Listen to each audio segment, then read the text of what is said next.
Good evening, everyone. It is I, your most favorite Arknight streamer, Alyssciel. I am here again today, so because we're gonna continue with Path of Life also, but forgive me if I'm gonna be if I'm gonna be out for a bit because yeah, probably in like 15 minutes because I bought myself some fries. Today has been quite a stressful day. Um, and I haven't been awake for that long. The problem is that yeah. Yeah, some personal issues, but like yeah, I've calmed down at least, so I was able to like stream. It's from last night, but yeah. It's fine. I'll be yeah. I'll be better now. But I'm still kind of sick, you know. Internet is being a pakiwaki, understandable. That's fine. Hello Yuri. Hello Peter. Hello Lemons. Hello Coffee Chug. Welcome to the stream. How is your weekend today? Yeah, it's okay. I'm kind of okay. It's just yeah. Uh something yeah. My yeah, you know,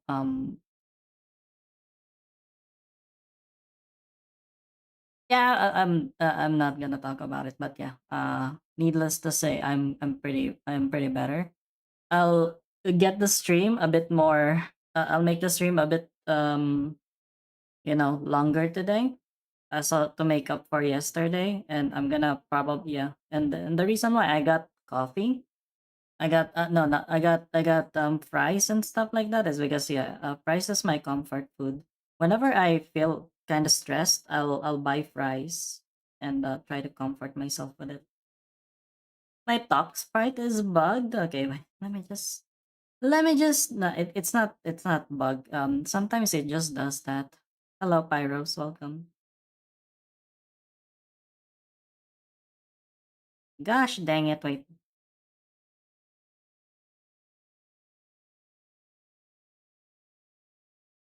Okay, there you go. Hello, I am back. Yes, you can see I'm talking again. Yeah. So yeah, it's gonna be Path of Life. I'm still very tempted to like do another temple. I'm still tempted to do like another temple because I got like what? I got like the according to the calculations today, I still have 393 pulls. Naturally if I don't yeah, if I don't pull until the Silver Ash event, and that means by then I'm gonna have Lapland and stuff. Hello, Ultranium. Welcome to the stream. I hope you're doing okay right now. But yes, how are your weekends, everyone? How's your weekends treating you?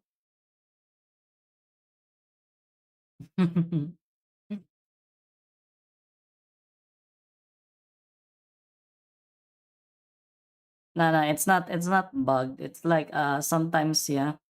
Uh Sometimes I don't know why, but the whatchamacallit thing, the threshold for my avatar to like detect my mouth sounds, yeah, my sounds is actually sometimes it resets to like a much higher one. A Jaeger? So, Jaeger, is that liquor? Because I kind of wish I had some. That's good to know, Lemon. Oh my god, that's gonna be for next week. Probably let's check the times actually for Arknights.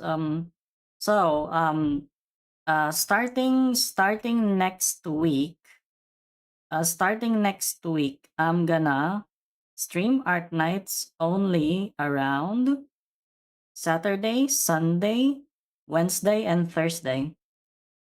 So the other 3 days, probably Friday.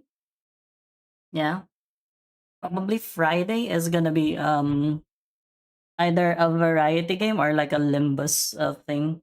Either or. So that's yeah. Oh, so that's why. Man, I have not I have not tried Jaeger yet.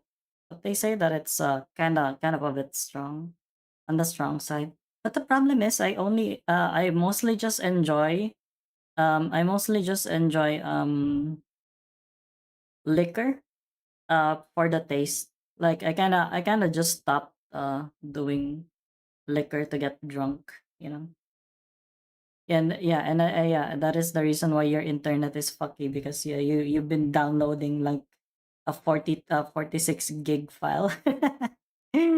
Ah, man. Okay. I think yeah, let's get started. Let's get started. We got like a lot of things to do. It's -10. Man, I wish I could try like -10. Nah, I don't even get drunken juice. I have like wine is like actually pretty good, but like yeah, whatever. It's fine. So we're gonna continue. Oh boy. Hey guys, they haven't actually fixed the thing.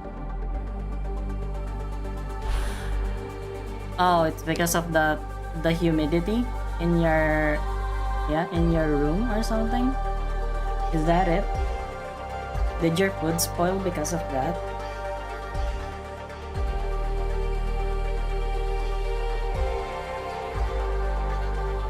And I'm actually hungry. I wish the food's gonna arrive here soon. But it's still like 5 to 15 minutes, they say.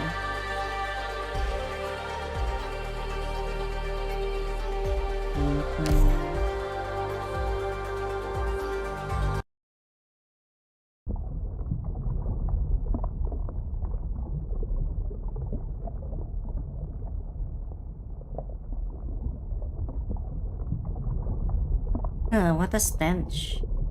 All these years and they still won't make better camouflage cream. It wouldn't do any harm for us to at least smell different from the seaborn, you know? Don't move so much, Shark. It'll only make the smell stronger. When you smell this much like a seaborn, I might hack you on instinct. The whole plateau is trembling. Those giant worm-like seaborn are tunneling through the rock beneath us. Stay concealed. Ah, kill it! Kill it fast!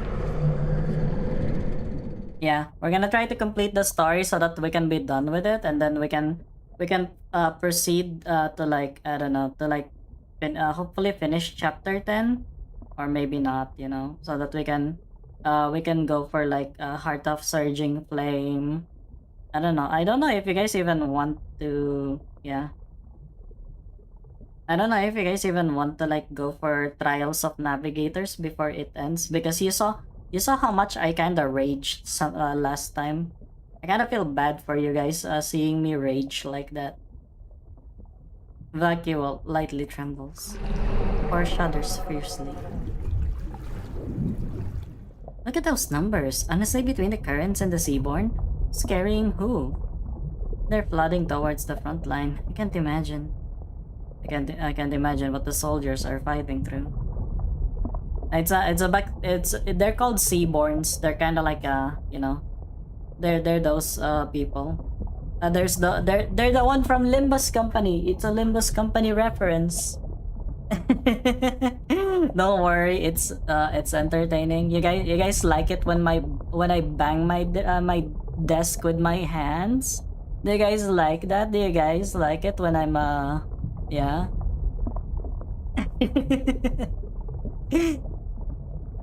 Yeah. See, Scadi is even here, the one that Ishmael imitated. Like, remember? Snap out of it, Scadi. You'll crush your hilt doing that. We mourn those on the front best by completing our mission. Thanks to the Legion fleets containing the Seaborn swarm, we were able to slip in and plant this beacon deep in the nest. Even a single plant could alert the Seaborn to us if it happens to be assimilated. There is no room for negligence on our path forward. The great bleach coral will cover us as we dive for the depths of the rift. Yes, Captain.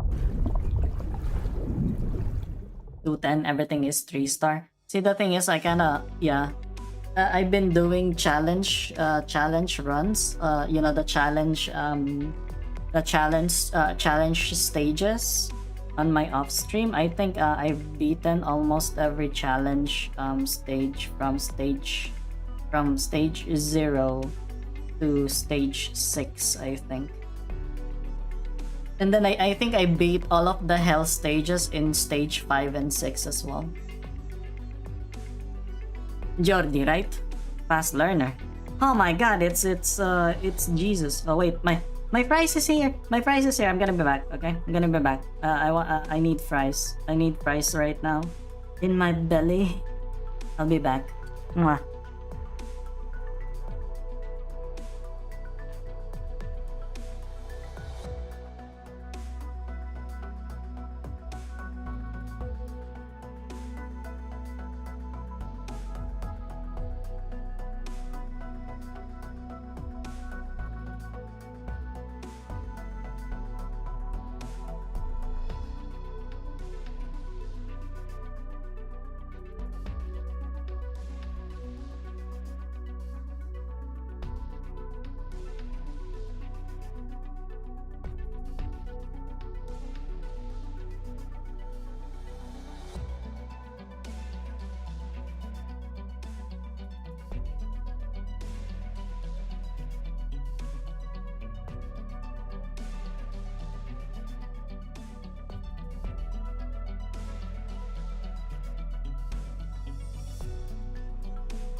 Yeah, hello, I'm back.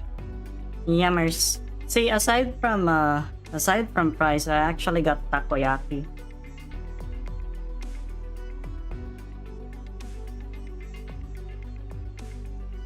I gotta eat the takoyaki fast because they taste like shit when they're cold. Oh shit, someone unfollowed me on Twitch. Unfortunate. It's fine. Takoyaki! Let's go! Also, how have you been, Joshua?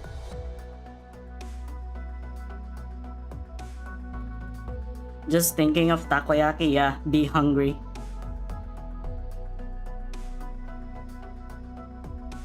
Yeah, we're at stage 6, Ultranium. You know what? It's fine. We can do this. This is very easy.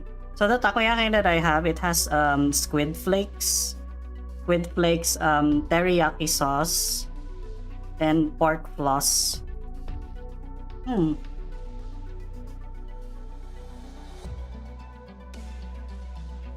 not bad.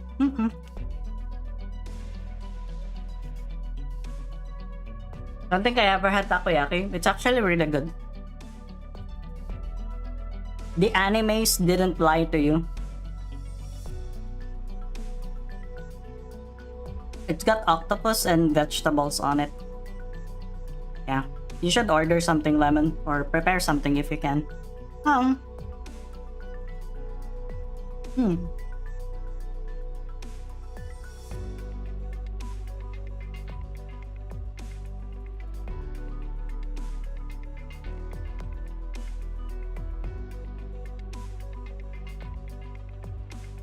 At least your diet is actually paying off, you know. That's good. It's better if you feel better, if you feel good about your body. I mean, I kinda don't feel good about my body. But that won't mean that I'm gonna seek validation from it, you know. Yum yum.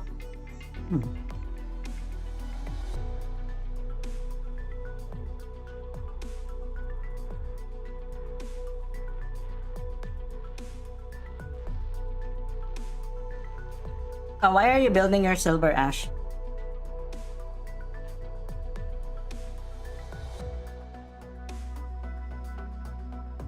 A lot of students come here on work experience. With all the operation protocol, it never takes more than a day for them to slip up.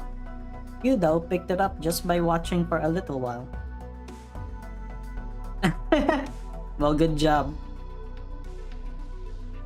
Yeah, that's nice. At least, you know, at least they got full pianos and, yeah, in her until she got her Opianus in the first temple.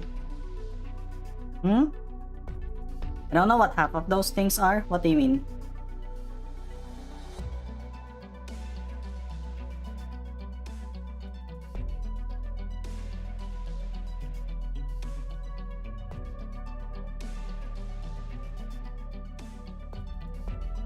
Oh, the toppings for the takoyaki? Teriyaki sauce. And then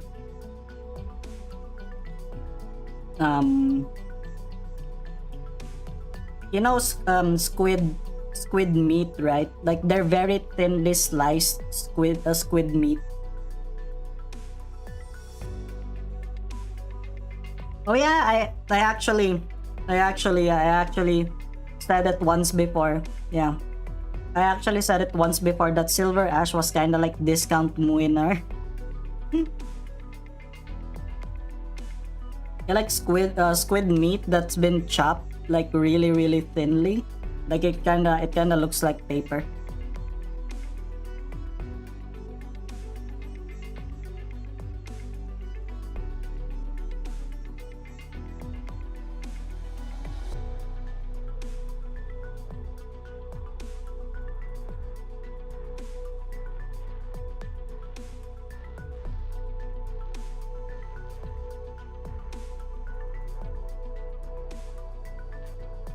You done this before? Just a bit. I've done some work as in an Iberian lighthouse. The beacons share a few principles with it, and here and there. I see, so you're into engineering. Explains a lot.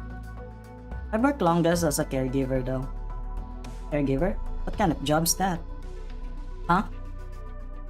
Watching over the sick and elderly, taking care of their daily needs, sorting out all the little things for them. Gotcha. So it's like slapping little handy modules 153 and 274 in at the same time. Imagine you're old and sickly and they just send the fucking hand of saint to you. That's kinda sad, isn't it? But the little handy is impersonal, right? That's correct. You look taut as a wire, Jordy. This is an exam on Agir general language. I just want to ask, if the little handy has no personality, how is it supposed to meet the emotional needs of its patients? Yeah, there is a way. There are some operators that actually reveal invisible units. Actually, my grandpa Patrick Zion would be able to, but I don't have his module yet because I need to get to chapter 13 to unlock his module.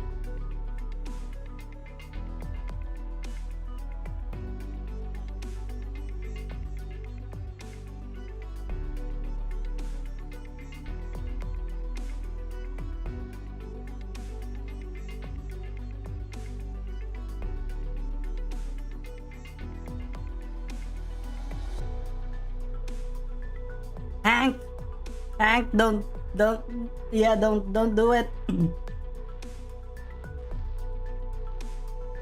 Don't freaking abbreviate Silver Ash, Hank.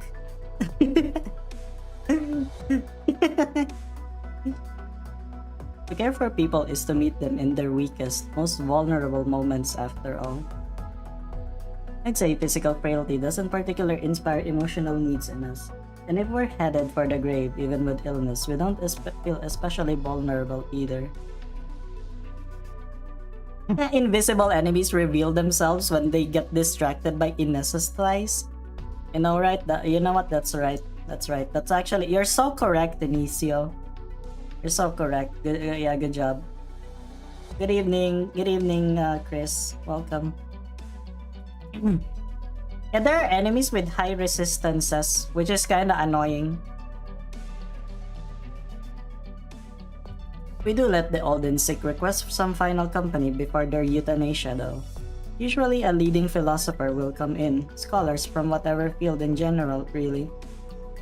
I know nothing about philosophy. I just talk to them about the most banal things.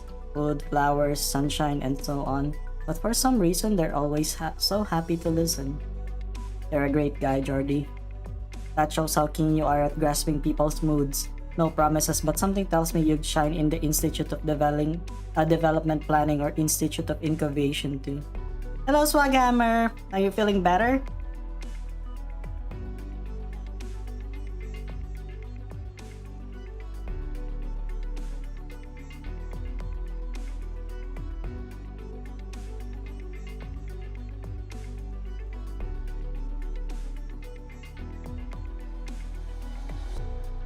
Sorry, I'm just eating the takoyaki. Holy shit, I'm so hungry.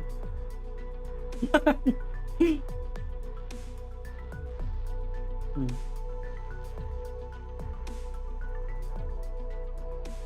And hot takoyaki is the best takoyaki. You guys should try it. Hmm.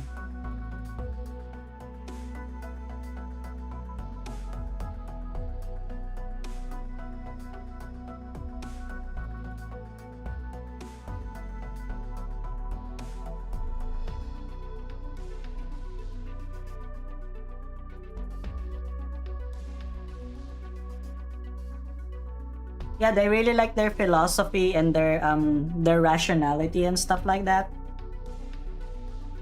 Yeah.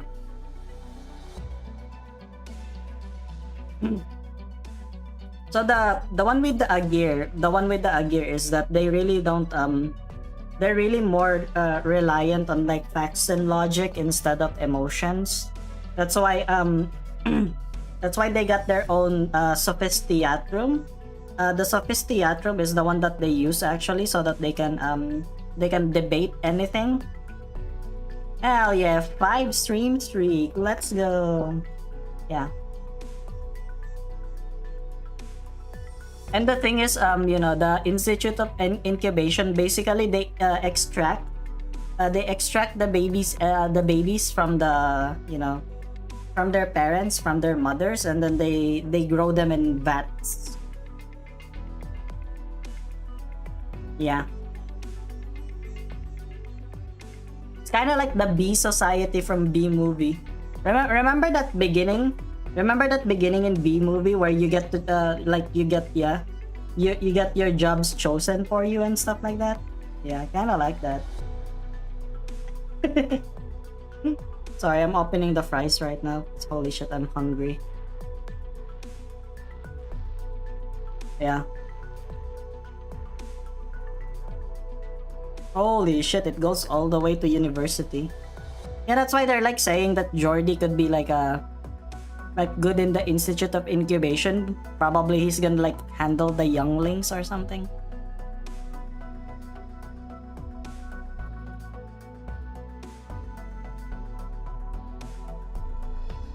Could I? Regardless, thank you so much. I finished resetting the storage facilities here. Wonderful work. Now about incubation tech on real for the rich people. You know what? That's expected already. I'm not even surprised.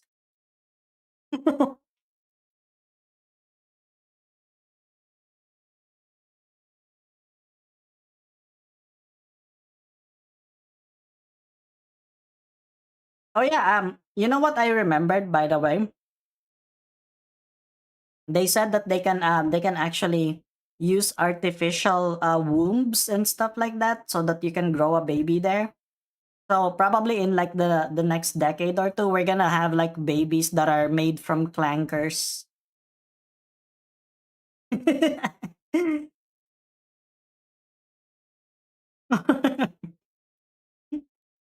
Oh my god, guys! Clanker babies! Our society is falling.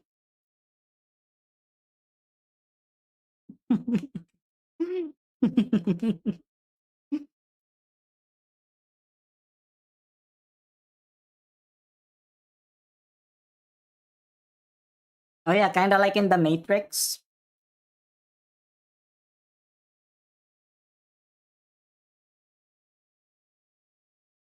Do people even know the Matrix right now?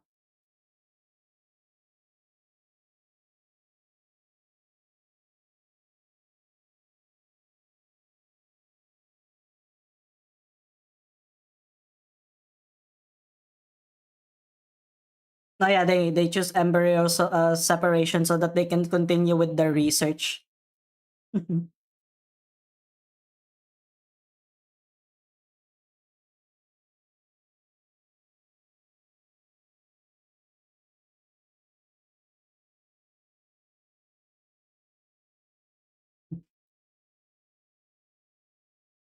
Yeah, they're probably gonna and I think if I think if morality and stuff like that doesn't exist, I'm pretty sure people would start cloning other people so that they can just harvest, yeah, the stem cells and stuff like that, and then they could repair, they could like get organ transplant.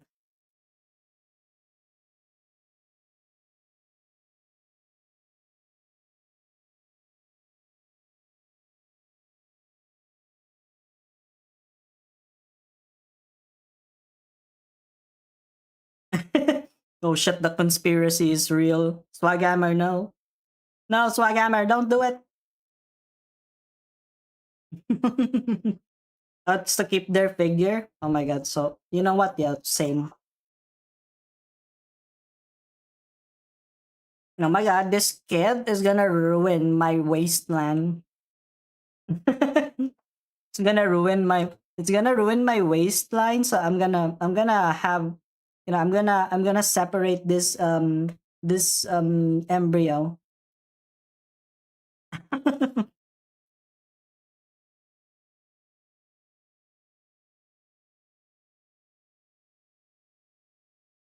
Sorry, I'm slowing the stream down by like eating.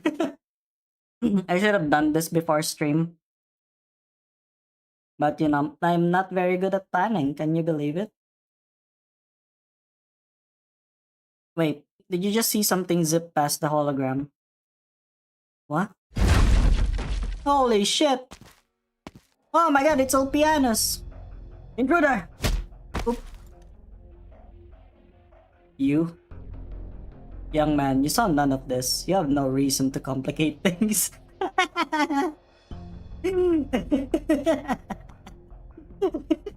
It's like you saw nothing. Wait.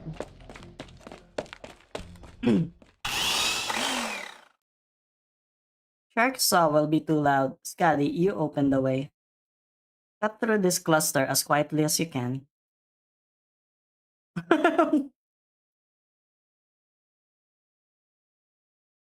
Hey, I know that reference. I actually love No Country for Old Men.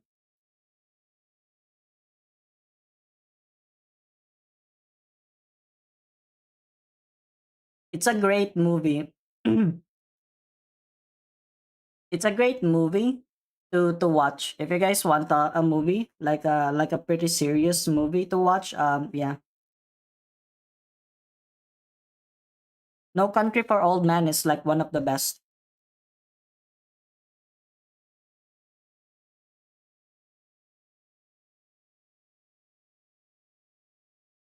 Yeah, it is a little too violent for my taste, but a nice watch.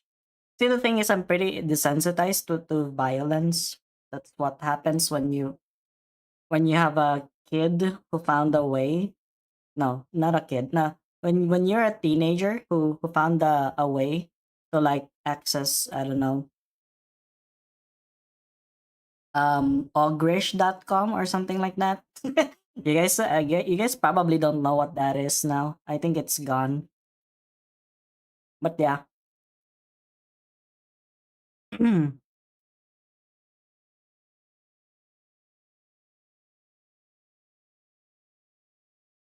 All right.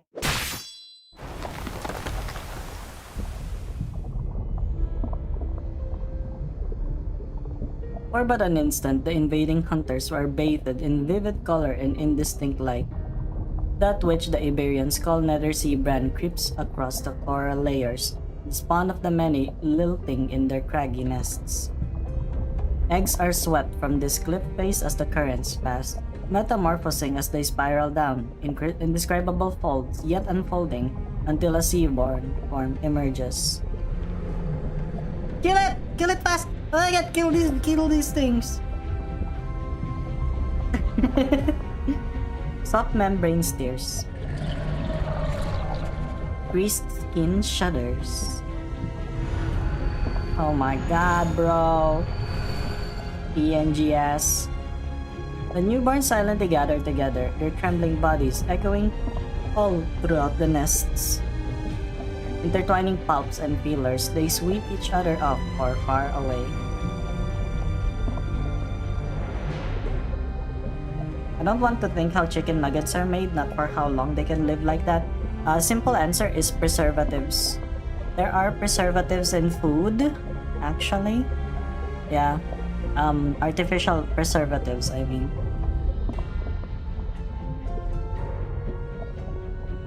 They just keep on leaving the nest, rushing for the front line. Wait, don't you think something's off? How did that one turn into a whole bunch out of nowhere? What is it doing? Multiplying? Splitting? I've had this gnawing feeling ever since we bailed out of the fleet. Swordfish, have these assholes evolved even more? Yeah, Mickey D's!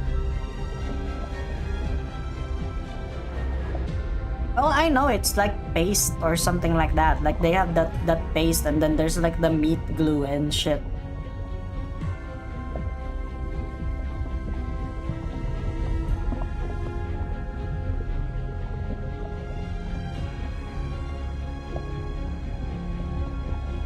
But I don't care. I'm gonna eat nuggets regardless of what ingredients they have.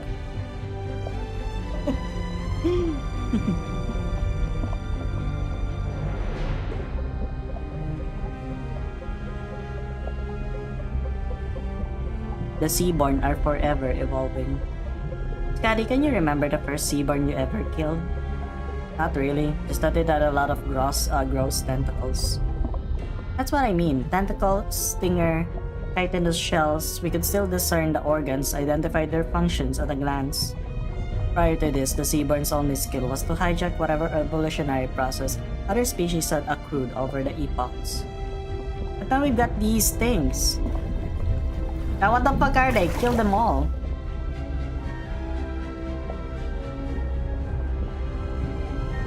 I can't begin to tell what their organs are. If I didn't know better, I might not even think to connect them to the fodder we were slaughtering just 3 months ago. The Seaborn's needs have outgrown the evolutionary advancements.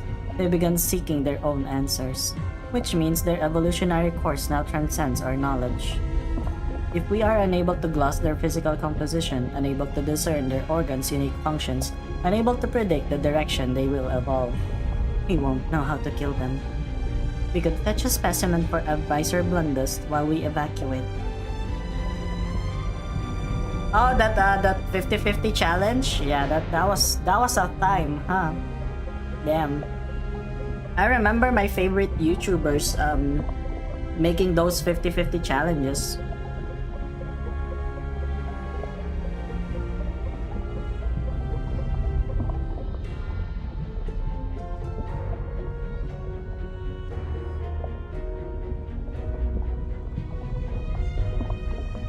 I think there are times, you know, when I'm like looking at something and I'm like looking at it and then just, you know, sometimes I feel worried that I'm not feeling anything from it. Like I don't feel queasy, I don't feel grossed out, like I feel like it's just, you know, something.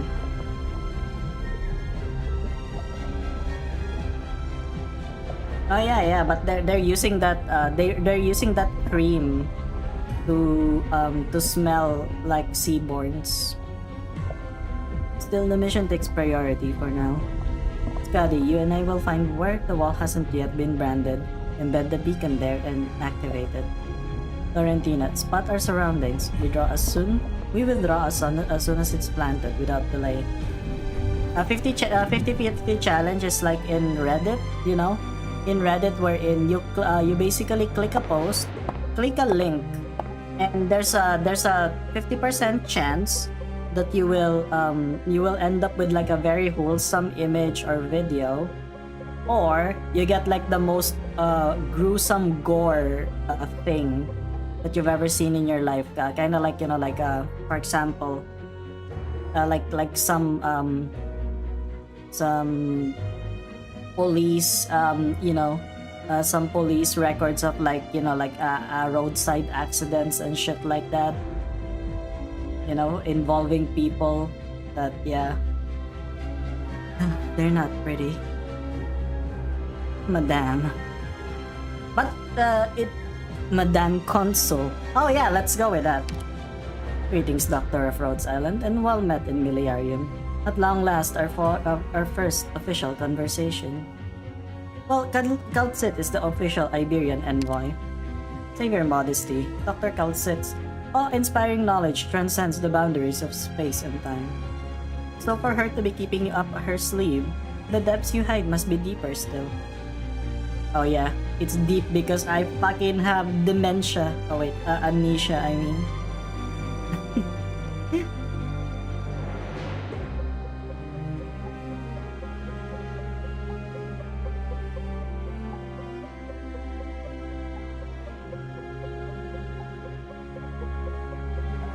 Whether you come to me in doubt or with conclusions for your own to share, I am prepared to listen.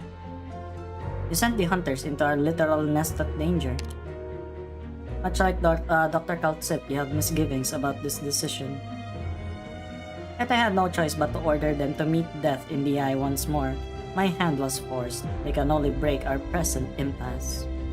Rational? Maybe a little too rational. The legions are deployed to capacity. The abyssal hunters must assume combat duties, even having recently returned to Agir. You suspect this situation was deliberately engineered. I gather you returned from the city with findings of your own. The beacon weapon link was tampered with. Little handy priority order. Contact the supervisors for the beacon and Class 4 weapons R&D. Notify all Legion commanders. Leave enough of your fleets at the front to curve the seaboard and assist the hunters. The rest should withdraw in order and return to the city. The Sea Patrol will seize the beacon tower right away.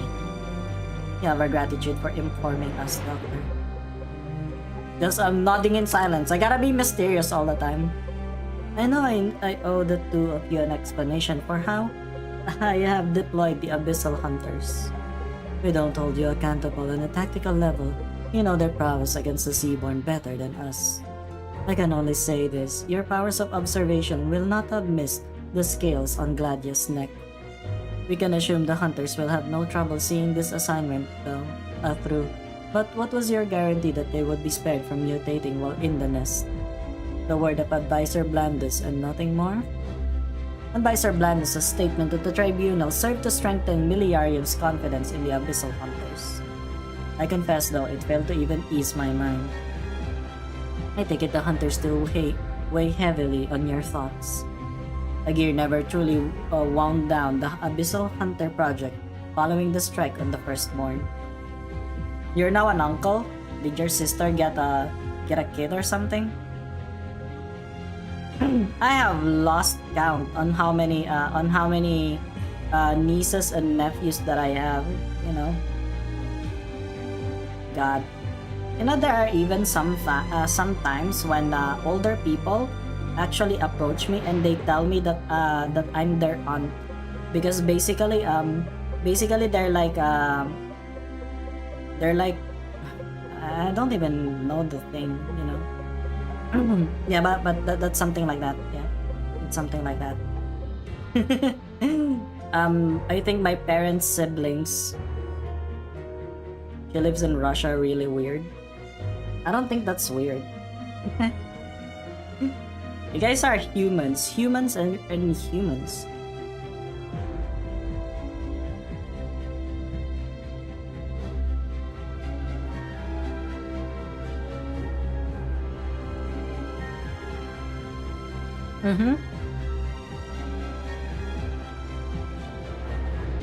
Non-Euclidean, yeah.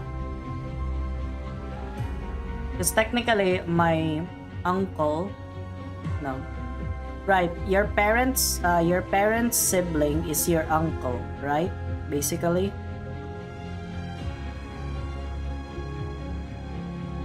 So your uncle's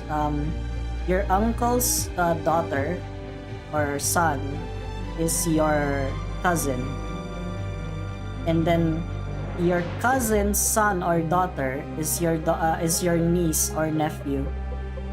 So yeah. Yeah, that actually counts. That actually checks out, I think.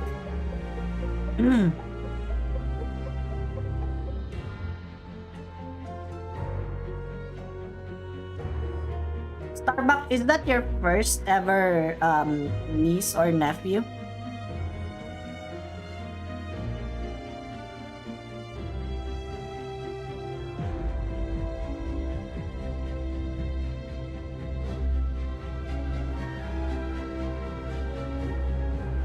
Damn, you're the oldest.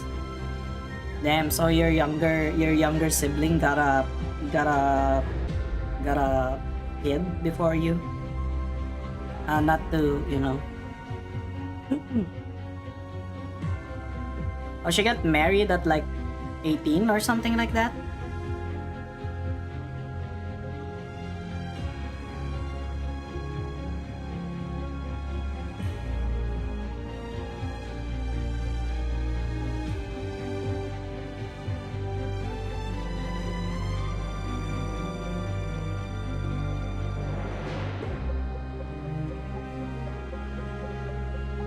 I've not been involved, but my countrymen have every right to interrogate me for my awareness of it alone. For a short time after the firstborn died, the project went through major upheavals. Anomalies plagued the experiment, and the church grew only more fixated on the hunters.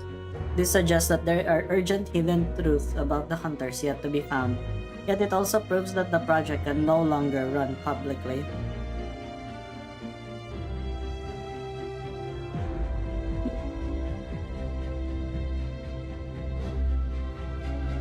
Yeah, basically. Yeah, that's kind of what happened, actually. That's kind of what happened.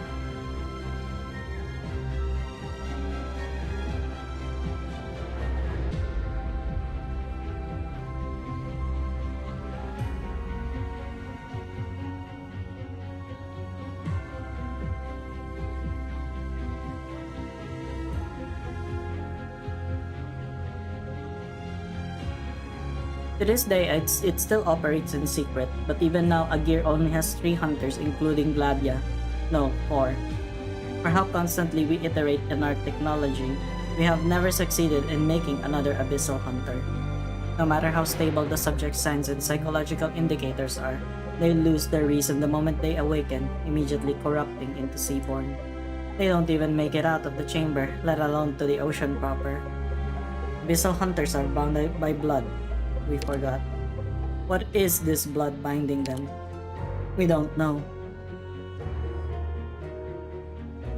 We still don't know why Gladia's group have kept their reason intact. Sounds like they're your key to solving this. Yet you choose to send them to the front. Indeed, for Gladia, Laurentina, Skadi, and all the participants, it was an irresponsible act. Clementia! It's Clementia! Are you like dyslexic or something?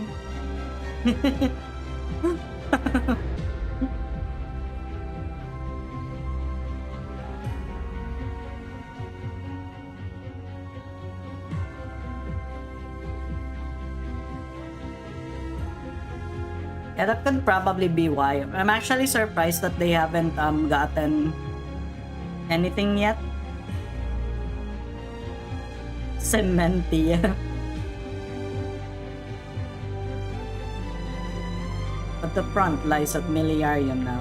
We made it in time to cut off the seaborne tide as it laps on dry land, but Miliarium is far from impregnable. If we fail to open the waterway now, it is only a matter of time before the city is lost. It's kinda like yeah, it's kinda like their names are Greek, right? Greek-ish. The Seaborn have organized to seize that waterway by the throat. Storming them head-on will invite a large-scale counterattack, at which point I fear none will survive. It's risking the hunters the necessary cost here. The hunters may well give their lives, but they may well transform. Right now, they are our greatest hope. British?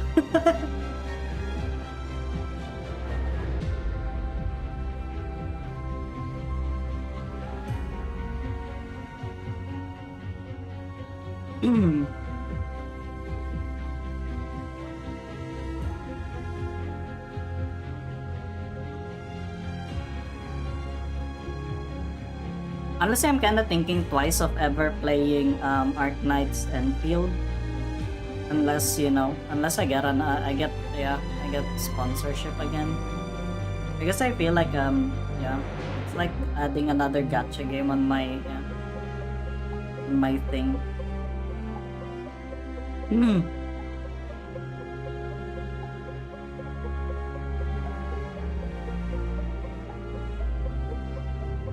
Gladia has always been skeptical of the waterway program's feasibility. It was for that exact reason that she did not hesitate to serve as a link in its chain.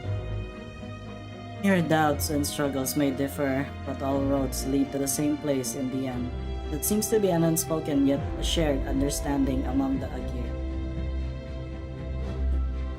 Also, if you think, if I think about it, I saw some clips of Arknights Enfield in freaking Twitter or like some other places.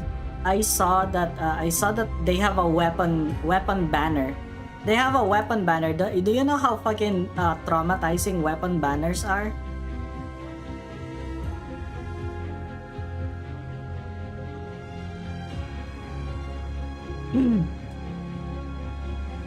Clementia's dress is one move away from becoming inappropriate. Are you sure? Yeah, where? Which part? Which part is it? Which part does it become inappropriate?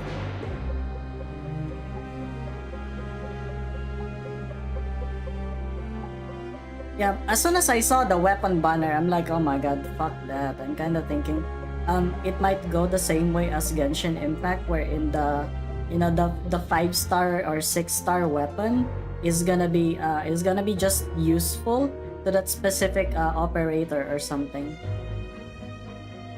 You get weapon gacha currency by rolling on characters. It could be nice, It could be a nice thing. But like, what's the rates? That's the thing. I have no, I don't know. I want to play Enfield, but I'm not sure whether it's actually gonna be enough to make me a regular.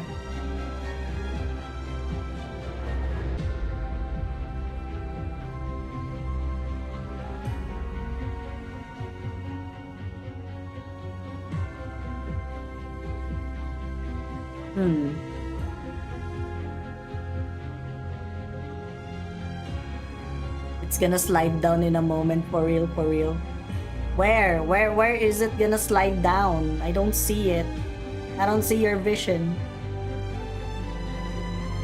Upon the bricks of the Sapontiatrum entrance, the architect Marcus left this maxim: "There is no justice here, only the path ahead." In later generations, some criticized Marcus as being overly fixated on material value, squandering his energy on comparing worth against worth. But ultimately, all that mattered to him was Agir's open path forward. Justice was merely a value cherished by the masses, and he preferred to apply his thought somewhere. Perhaps Gladia and I have been acting on his philosophy without realizing it. Dr. Kaltzit, everything you have said rings all too true. I am bound to the end to carry Agir's arrogance with me, and nothing will change that. Yeah. We'll see. We'll see how it goes. It's just that the problem, I don't know, I think my problem with that kind of gameplay is like, oh my god, you're just gonna keep on exploring and stuff like that, and then it has exploration, right? It has exploration, from what I can see.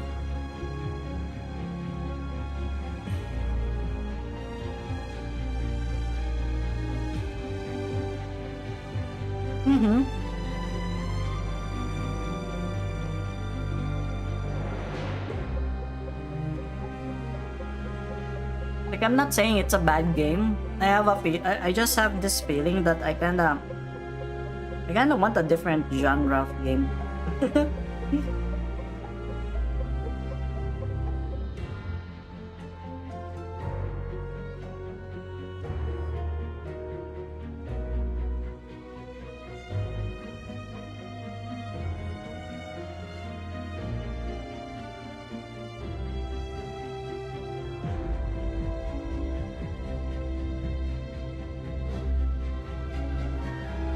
We're gonna, you know what? I can probably just watch a gameplay video of it. All I have been seeing,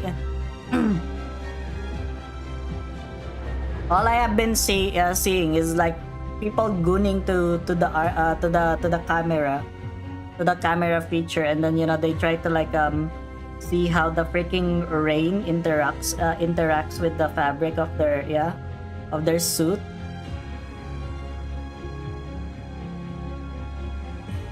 Understandable.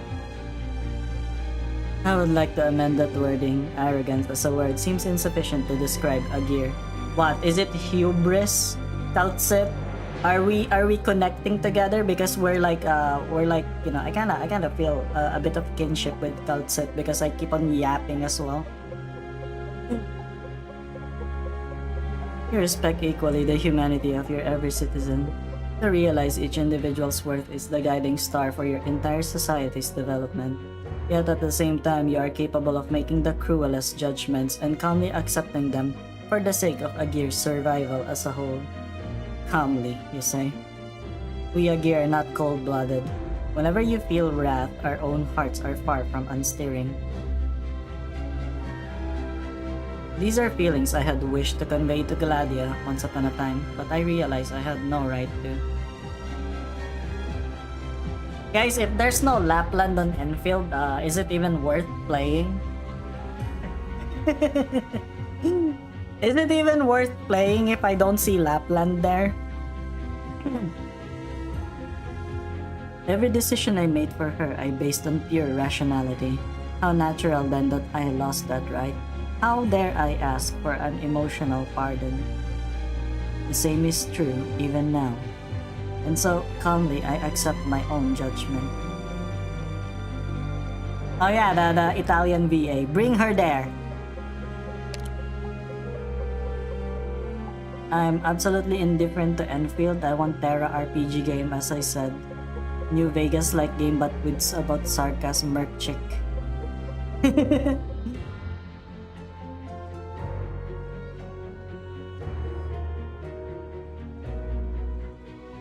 The designated individual has been contacted. Advisor Blandus did not pick up. He's dead! He's dead. Blandus is dead, guys. He didn't pick up, he's dead. Turned into a seaborn. Turned into a seaborn, I tell ya.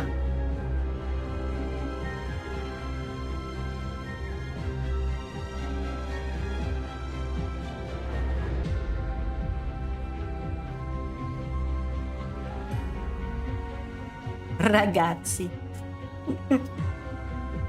You know, there are times that I feel like I'm almost close to like memorizing Lapland's voice line whenever we enter the battlefield.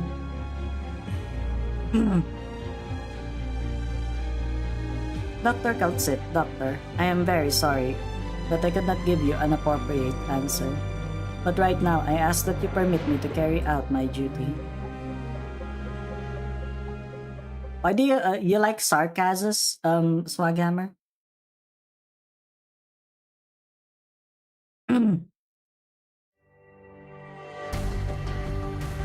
Oh my god, it's that thing! Those things creeping up on the floor. I remember this back.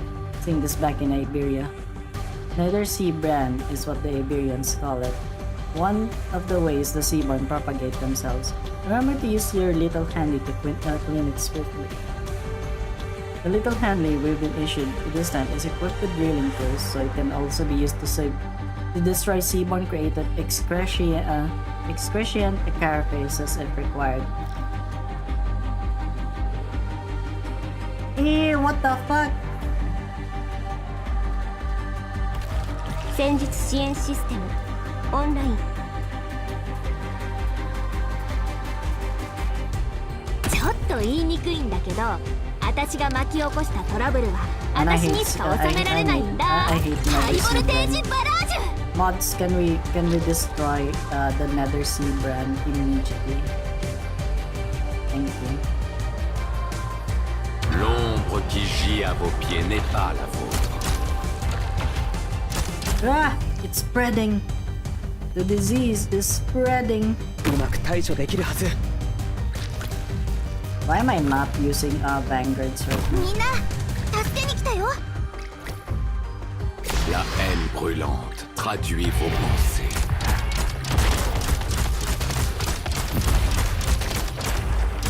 わあ、リンゴちゃん、今日もよろしくね。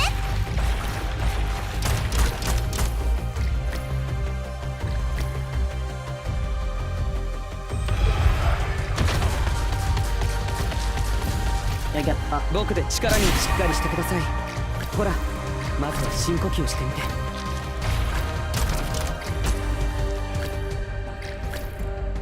わあ、リンゴちゃん、今日もよろしくね。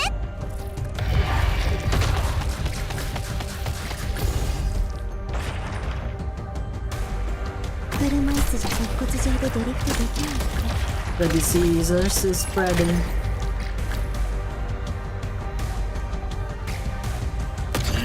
Yeah, we can do this. You guys remember Limbus Company? Then, yeah, the Hand of the Saint. 狙撃位置解除確認。 It's amazing, isn't it? みんなこっち来て。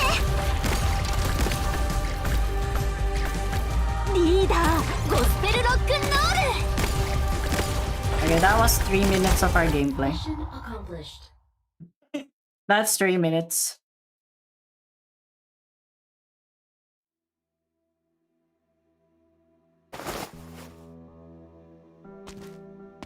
Oh yeah, this is what happened. Awake. I've taken care of your wounds. You'll find 2 doses of stimulant beside you to bring you back to your senses. Shall I administer, or would you prefer the little handy? Fine, do it yourself. Very practiced motions. It seems like you've recuperated well. Now, useless as I know it is, I do need to tell you this. You cannot keep experimenting on yourself, or you'll have to cover your eyes as well to avoid looking like you've been tortured. The mask won't be enough, at least. My wardrobe has nothing to do with your modifications. True, you've always looked that way. You all got shivers as you entered the classroom and sat your gloomy self down. All this time we've known each other, and you barely even show your face. Landus, given your started cracking jokes, I take it the results are less than awful. Now, that's tricky to say. The emotional ride I've been through felt like being seated next to Secunda as she sailed the patrol ship with both eyes shut. That is to say, utter madness. First of all, I noticed the baffling effect in your auto-adaptive junction. Your body's reaction is bizarre. Bizarre? Bizarre, you say? Like a JoJo's adventure? Oh wow, you persuaded your boyfriend to try Limbus? Well, welcome to Limbus, I guess. Hell yeah. More Limbus people. They could have, they really put this intentionally. I have a feeling. Yeah, I have a feeling. Your body's reaction is bizarre because this is basically Jotaro. The VA for all pianos Japanese is Jotaro. Go for that, I guess. Make sure that you let him breathe or something. Which means my transformation is getting faster. No, quite the opposite. It was right as I was canceling the surgery that I observed a curious phenomenon. Once your rejection ebbed, your seaborn genetics slowed down their influence. As if to be crude, your body and the seaborn genes had reached some sort of understanding. Holy shit! Jotaro is so strong that his seaborn genes just started understanding his human genes. No problem. Yeah, that's fair. All opinions are biased. What the fuck do you mean? That's why it's called opinion.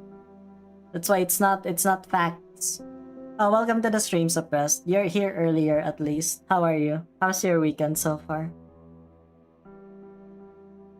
This is certainly worth further study. But for now, I need to know one thing. Will this impact the hunters in their upcoming battle? Yeah, his genes just went and shook hands with the Seaborn genes. Yeah, which is, yeah, that's actually really amazing. Also, welcome, Paradigm. Yeah. See, this guy is like main protagonist vibe. Honestly, I really am tempted to just draw another 10 pull. You know, I got 12 headhunting certificates. I'm like,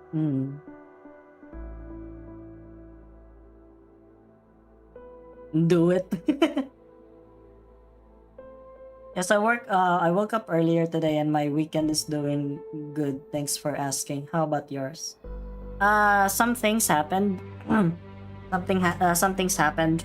That's why last night I had to cut off my stream a little bit earlier. I was sick, but something else happened, so I had to like kind of deal with that for a bit. But yeah, I think I'm better now, but I am still sick, you know. You're gonna hit big in the next 10. Oh my god. This is certainly worth... Okay, I already read that. Slaying the firstborn will be our single most important operation since we were created. Wailing? Full PP pulling can be called wailing. Yeah, it's okay. I'm better now, but still sick, you know, unfortunately. But I'm still trying. I'm still trying to stream, you know. At this point, I will allow no freak accidents. I observed no negative effects so far. I'll be setting up a few more risk assessments before you head out. That said, if we're going to figure out what's underpinning this phenomenon, then you'd best come back alive so I have something to study at all. I'll be honest, I'm anxious. We've never waged a war on this scale before. We're marching every single abyssal hunter plus 3 whole standing legions off into a single trench. Most gamblers stop just before they hit it big. It's because stainless just had to like, you know, just had to like go to my freaking 6-star pull. SMH.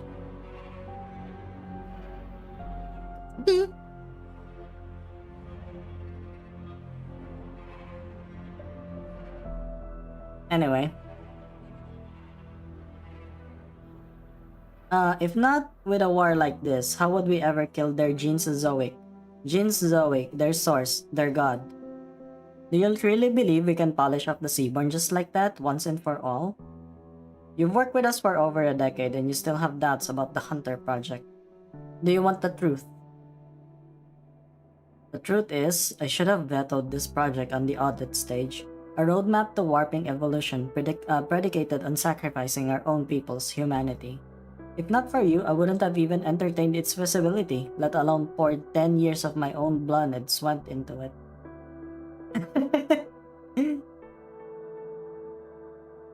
Stainless. Yeah, you know, it's your decision, Lemon. It's fine. I'm like, I don't know.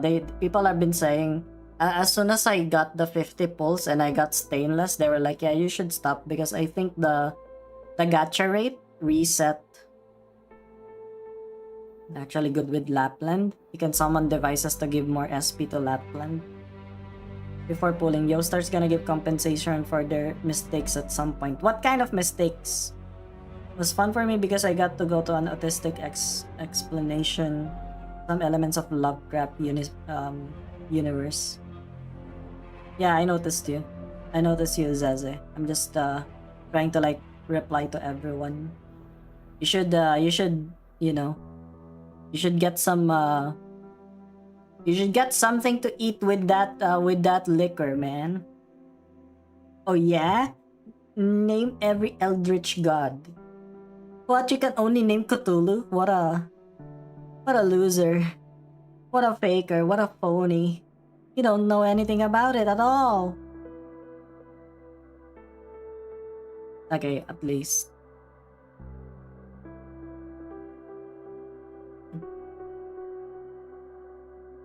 Oh, I see.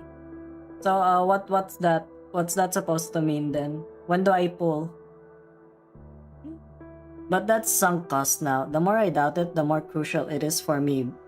Be its core member, to steer it with my own 2 hands. Oh, you just noticed now that that my avatar is animated? Yeah, it's because it's very subtle. It's very subtle. instead of me bouncing whenever I talk, I just open my mouth now because at least I have other animations, which is my tail. Like, look at that. Yeah, which is my tail, which are my tails, you know? Tails, you know, ears, even hair, you know? Just a little bit of breathing, yeah. Breathing animation. That give more SP to Lapland? Probably Lapland Alter, right? No legs. Well, I'm sorry. I'm sorry for not having legs. Do I have the budget for that? No, I don't. Okay? I don't have a budget for a full avatar. Okay? Besides, I only got this avatar because I traded art with Eric's. I drew Bong Bong in a Virgin Killer sweater. Can I comb your tails? Sure. Sure.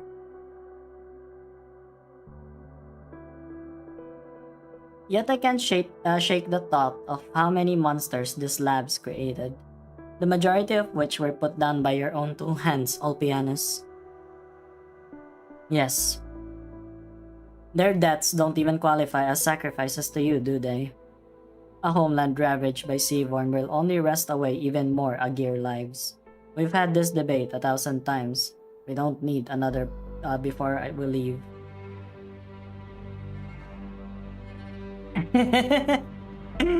You drew what? Yeah, I drew Bong Bong in a Virgin Killer sweater.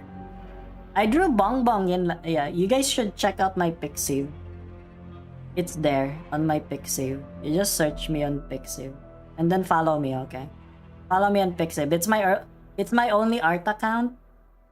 Yeah, I repost my my art stuff on Twitter, but not all of it. Yeah, art trade. Yeah, I've been saying it all this time. I have a Pixiv account. Get the risk assessments going. Furthermore, suspend all ongoing hunter modification trials. Come again? With no hunters present, it would be difficult to deal with any aberrant results. Aberrant. Ulpianus, you've been the director of the Abyssal Hunter project for its entire lifespan, and even you can't be fully confident in it, can you? That's the real reason you chose to be the first subject. Can this campaign put the Seaborn crisis to rest? Yes or no? Are you, even you can't be sure.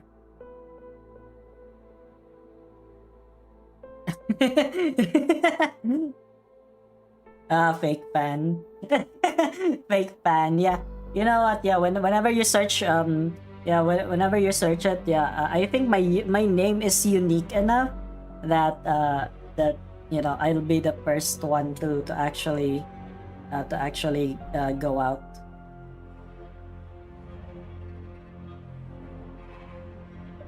I had to Google what a Virgin Killer sweater was. Yeah, good job.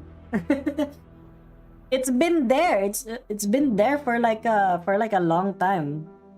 Even before I started streaming, the concept of the Virgin Killer sweater is already there. Virgin Killer sarcasm mercenary chick.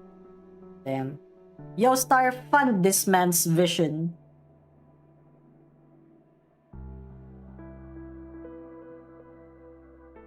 Blandus. No, Ulpianus, I've spent each and every day hoping more than anyone that this will end in victory. Maybe when you sail back safe and sound, the project will have no more reason to exist. Think we could even pick up where we left up on all our old research. You barely even remember, do you? Well, I run into our old teacher at the council. He asked about that dream of ours. The evolution of Agir cells. I made it for no particularly grand abstract, but glimpsing the whole course we've run from a microscopic cross-section, that's a beautiful pursuit, and no one can tell me otherwise. From our ancestors swaying their limbs in the rivers eons ago, to us here and now as we debate science and ideals, there's a flow to it all, an order of events. Yeah. Ulpianus, this guy is actually, yeah. I swear, he really gives up the main protagonist energy. It's not too late for us to witness it, is it?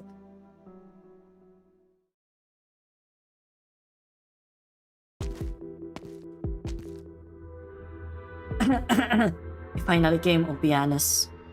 You won't even resort to flaunting your wretched sense of humor as a plea? Wretched sense of humor. Secunda would agree with you. You know, she's really grown to resemble you over the years. I fear we'll have another you on our hands someday. Along with the countless other yous born by or against their will, throwing themselves into the fight against the Seaborn and perishing in combat until the shores are soaked in Agir's blood. It grieves me how she's changed. The changes in you, though, I can barely begin to comprehend. Stop what you're doing right now and explain your game to me. Blandus, cultist of the deep. Oh, I knew it! I knew it! I knew it, he is! You're late. I've hardly anything for you to stop now. Just a moment ago, my holo chart received a signal from Nest 37. The final beacon is activated and the class 4 weapons are warming up. You're not putting this one down, Opianus. And if you hope to learn what the church is planning, I can't help you. They were tripping over themselves to protect me out of their own wishful thinking, and then one day they just went and changed their minds. If not for their actions, I know I might have been caught long ago. I know, though, that I've never counted myself among their members. I can't even make heads or tails of their warped doctrines.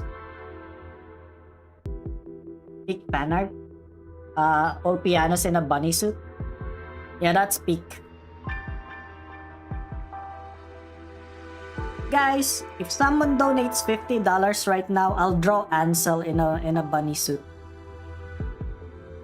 Still, if you're asking what drove me to do this, I would love to bend your ear. Excellent, then I won't need to resort to violence. Violence. Still taking that as your first impulse. If it weren't for the embarrassing situation you put yourself in, I'm sure the Institute of Development Planning would have loved to have a chat with you. Want to know something? It took only moments after the failed campaign for them to declare you all dead.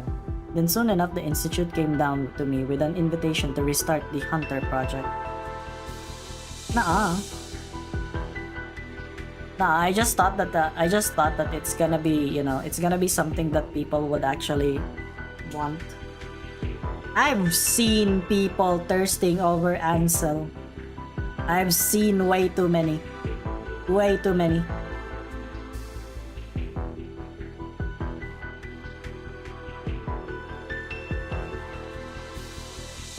You haven't seen the casualty report in that for that campaign yet, have you?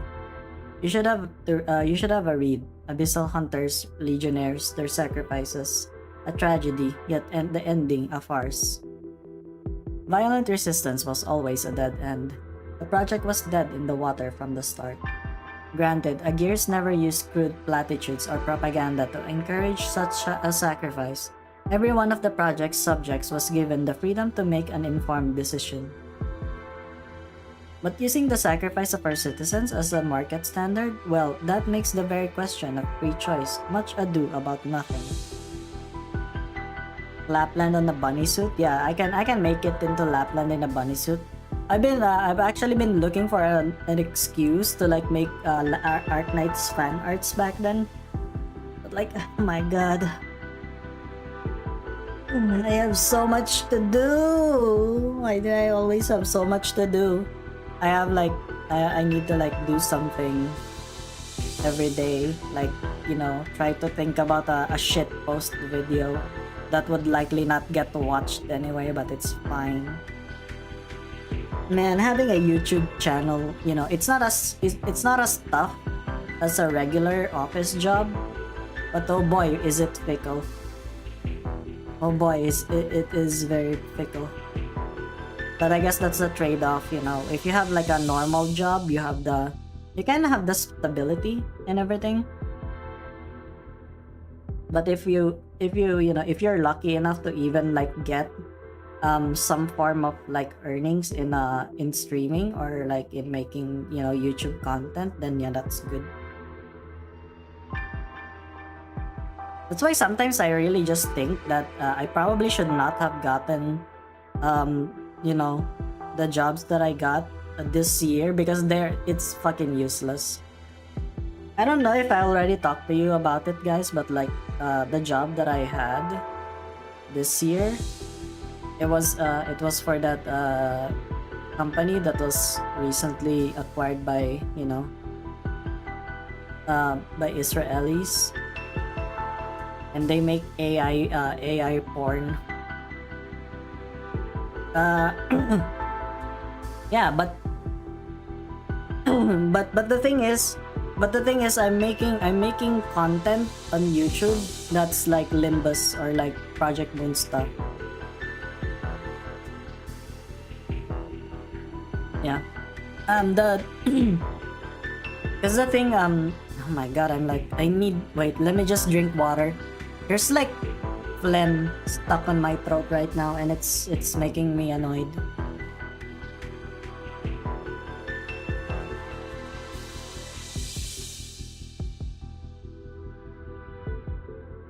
Wait, I got water here. Why am I standing up? I'm stupid.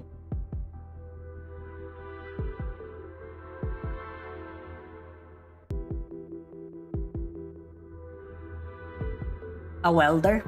How much does it pay? I feel like labor intensive jobs pay a lot more now.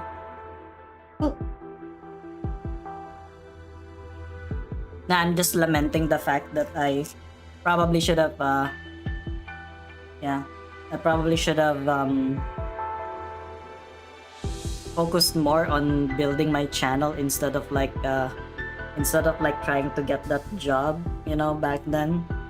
Because the job that I got that only lasted for like 4 months was actually hardly anything. Did you know that in the first week, in the first 10 days of my job, I didn't get anything.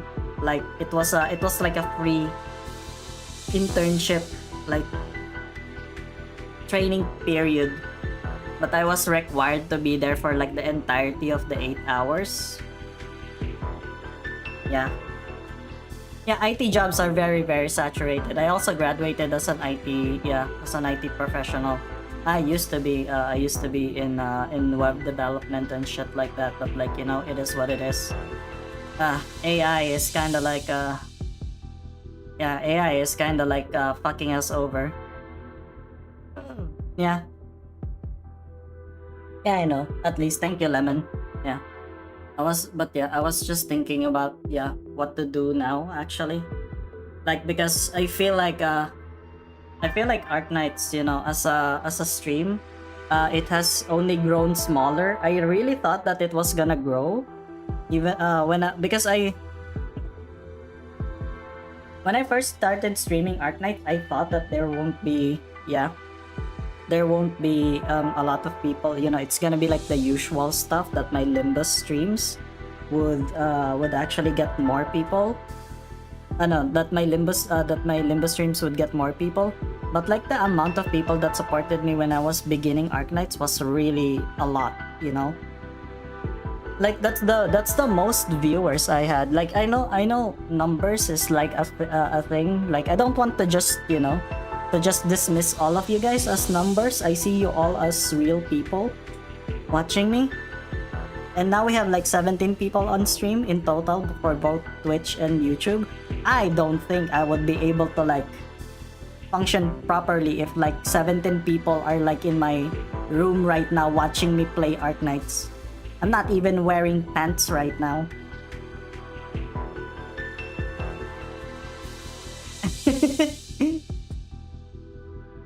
Yeah, you know what? Yeah, we can put that on Discord. We can put that on Discord. In YouTube, you really need to like get you really need to get like a whatchamacallit thing, like, you know, the membership tier.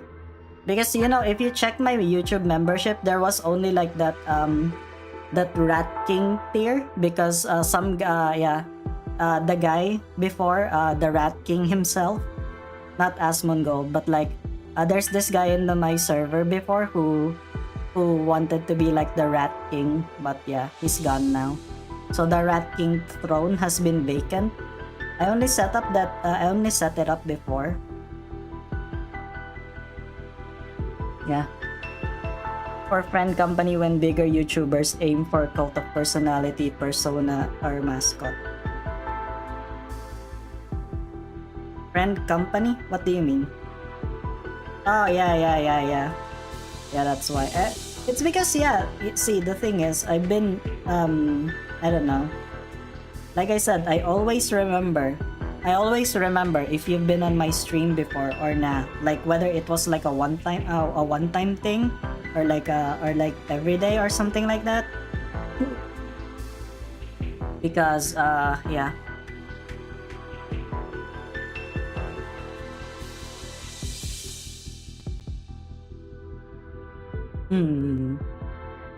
Oh yeah, definitely. Enfield is gonna fuck up my my viewership right now. I understand that.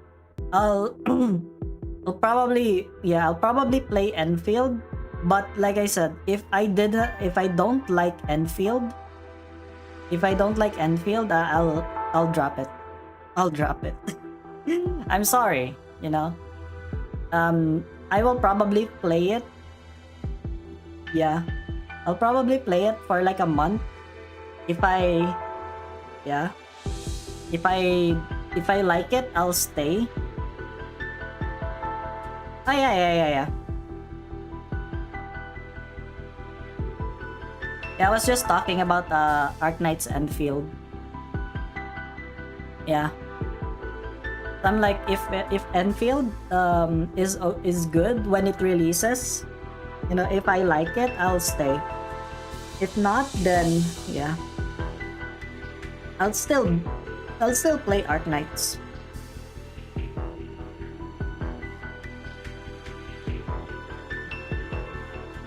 Yeah, that's why.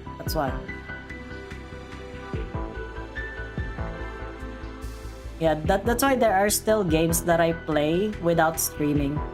Like I just enjoy the game on its own.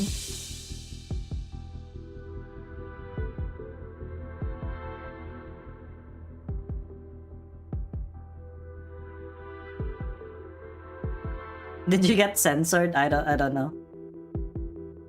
Probably suppressed, deleted it. Once, a Nagir's worth lay in all that they had to build up and created during their life. And now, our very lives, even our deaths, are price tag. I will record your words, even though it's pointless. Landus, I expected your suspicion and dissent to drive you to search deeper, not reduce you to the cowardly, self-deceiving man you are now. Whether out of passion or mourning, it's still the same brand of rhetoric, spouted by every fallen, claiming to foresee the fall of Agir itself. Assigning a character to a nation, anthropomorphizing it to critique its values, even as a method of inflating one's ego, is shoddy at best. Hello, Fanis. Yeah. Yeah, that's why I'm not, you know, I'm okay with that. That's why, I don't know, I'm kind of just different from the other channels that I hung out. I think that's what's different. That's what's different for me, I guess. Sorry, I'm really just having you know, I have nose congestion. I'm resisting the urge to sniffle because I don't want. Yeah, the sounds could be distracting to you, to you guys. See, the thing is, yeah, I've been asking Foreman if he wants to like go for like collabs again, but I feel like he's not really into the whole streaming thing, because there was one time when during my birthday back then, that I invited Foreman to like an 8-hour stream and he stayed the entire time. I'm like, holy shit. I think we killed Shara Ishvalda there with in Monster Hunter. Yeah, thank you.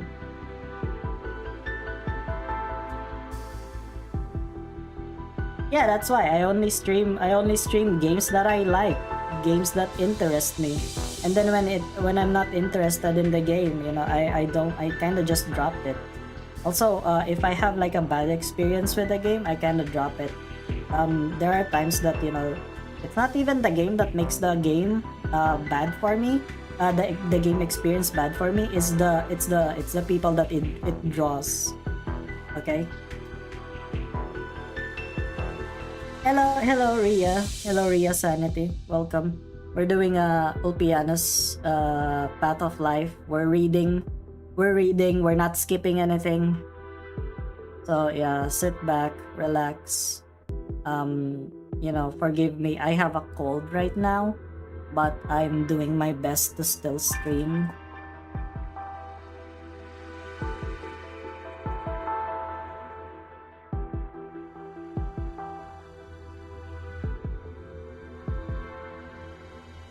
There's always one thing that I ask people on my streams.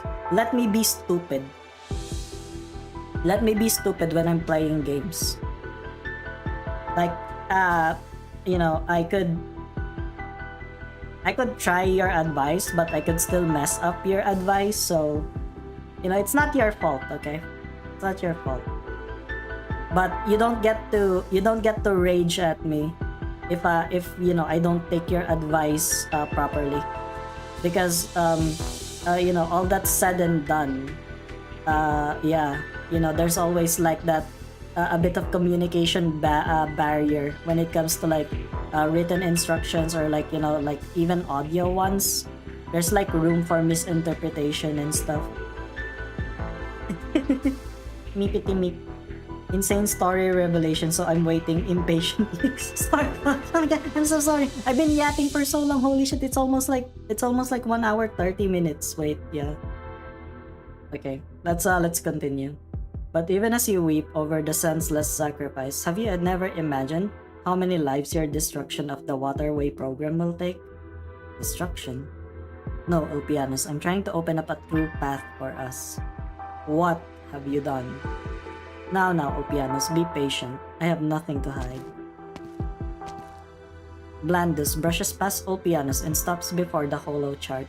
With his back to his old friend, he passes a finger over the sea of glowing dots and points to a flashing spot at the top right corner. See that? That's where the hunters are right now.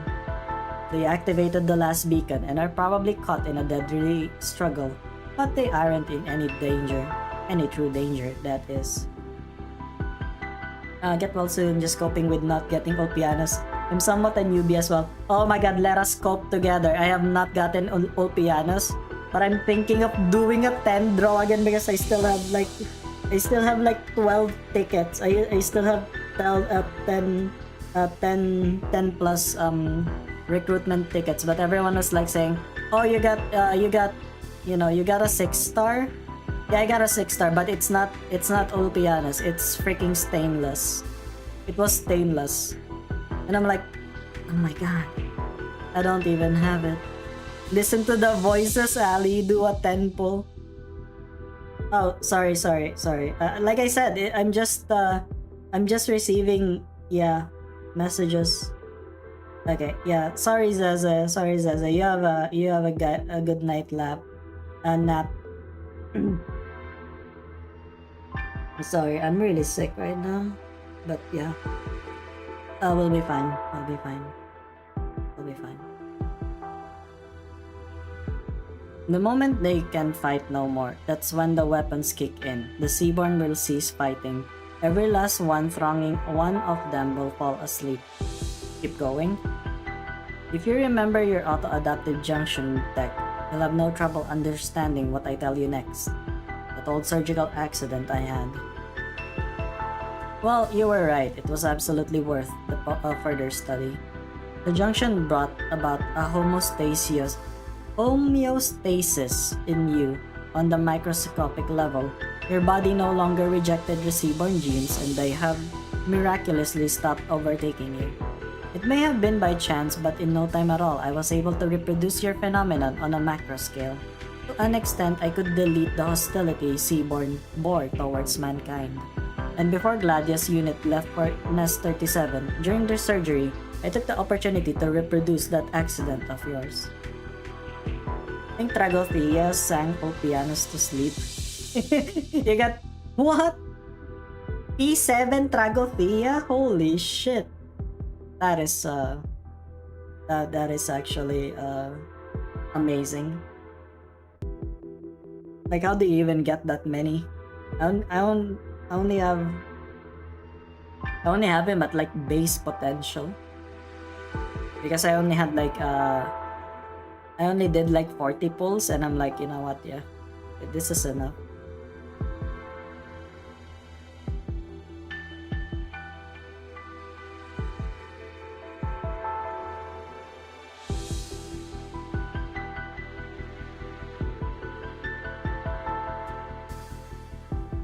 You wanted to recreate in the Hunters an accident with no proven explanation, no clear effects, and not even a trace of actual rigorous verification. No, what happened in your body has long since been graduated from freak accident. While you were missing, I spent every waking moment on the research. I trusted you Hunters were still alive. I trusted you would come back, that I could help you be free from that blasted fate of yours. But you refused to restart the Abyssal Hunter project. How did you? Were you experimenting on yourself? No wonder your body stinks of miasma. My physical condition doesn't hold a candle to yours, naturally. I haven't much longer now. I can practically feel each second of my life slipping away, but it was worth it. I've done all I needed to. Korean food? How is it?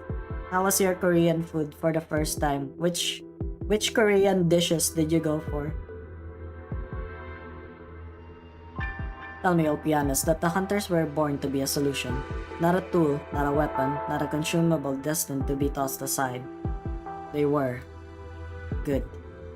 Then the project was a failure, but the Hunters still have a chance to fulfill their calling.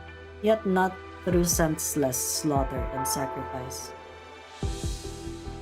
You live to show your worth, not die to give Agir a few more final gasps. The Abyssal Hunters will be the start of a revised relationship between humanity and the Seaborn. If I can have them mistake humankind as their own, then maybe I can get the many to see Agir as a neighbor. Noodles with some vegetables, like some chicken and a soup bowl time thing, it was good. Is it a dry or yeah? Is it a dry dish or is it a soup?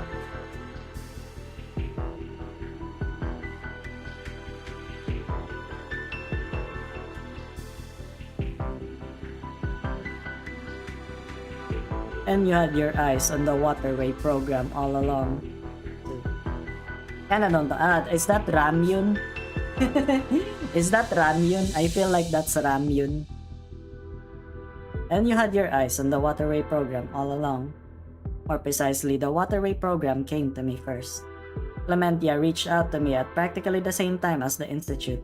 She left me in on both the game plan for the waterway program and the research project for the Class 4 weapon array. Weapons rooted in biotech like them can impact seaborne behavior at large. The theory grounding them has a natural affinity with the auto-adaptive junctions. By then, I'd already gathered the data I needed to perfect the junction tech, to the point that it was no longer limited to human subjects anymore. So I made a tiny little tweak to the Class 4s. The instant they activate, we can choose the book on our fight with the Seaborn. The Abyssal Hunters, the Class 4s, it'll all transcend the boundary of species. It'll become a path, a bridge. No, I haven't finished chapter 10 yet. I had to cut chapter 10 for now because the rerun is here. You can't make this up. 2 centuries of constant war between Agir and the Seaborn, and one little trick is likely all it takes to stop it. Maybe the severity of this war was a fiction from the very beginning. Now, I mean no offense to our predecessors, but at least we still have the power to choose a different path.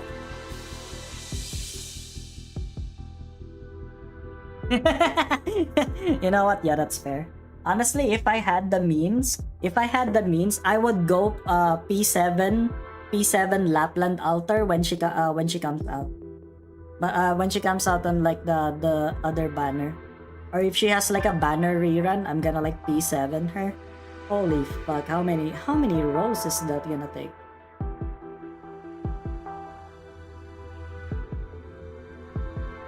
Not that I'll get to see it, the rest is out of my hands. At least I was lucky enough in the end to see you at the Sapon Theatrum.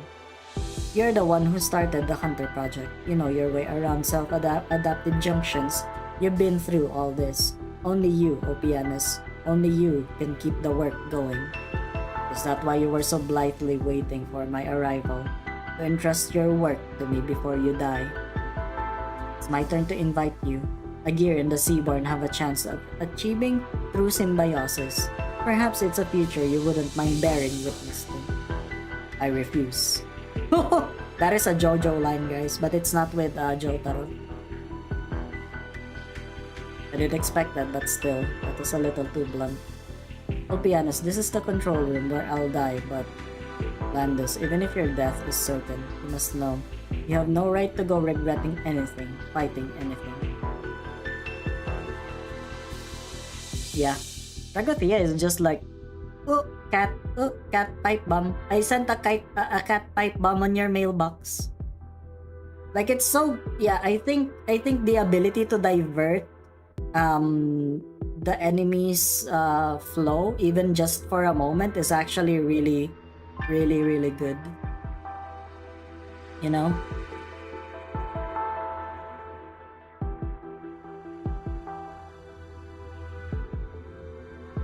There was a time not so long ago when we ventured to make sense of the meaning of our existence by studying how our own Aegirian selves had evolved.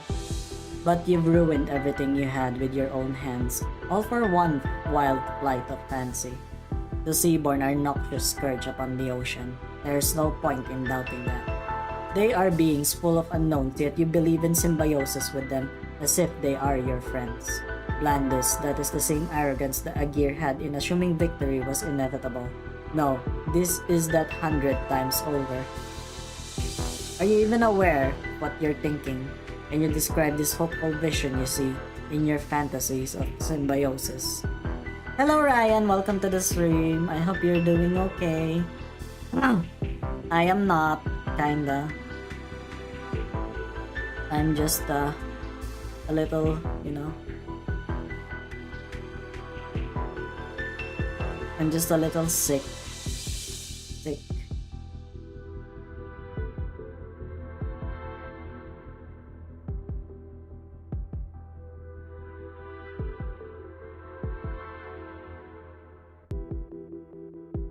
Are the Seaborn to be magical seafloor fairies spoken of in children's stories, or will they be our beloved household pets? Will Gladia debate philosophy with them? Will Skadi take tea time with them? Will Laurentina be dancing with them? You can't even paint a single proper picture, can you? Your own proven record as the scientist you were, thrown away. When I see you now, Blandus, I can only laugh. I've never heard you say so much in one breath, Opianus. Yeah, I will eventually get better, don't worry. It's like almost December. Oh my god, I spent an entire year already again. Holy fuck. Another year passed, boys. Tick tock, tick tock.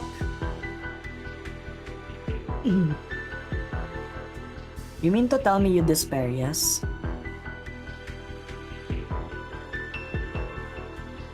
The only one who ever despaired was you. So you have no right to go regretting anything, fighting anything, not in front of me. Every fallen must be sentenced, and their every corpse should be hung from the dry reefs. Even in you to sentence me? The campaign to slay the firstborn was full of questionable points, and you stand as the greatest suspect. Everything you've done now puts you at odds with Aegir.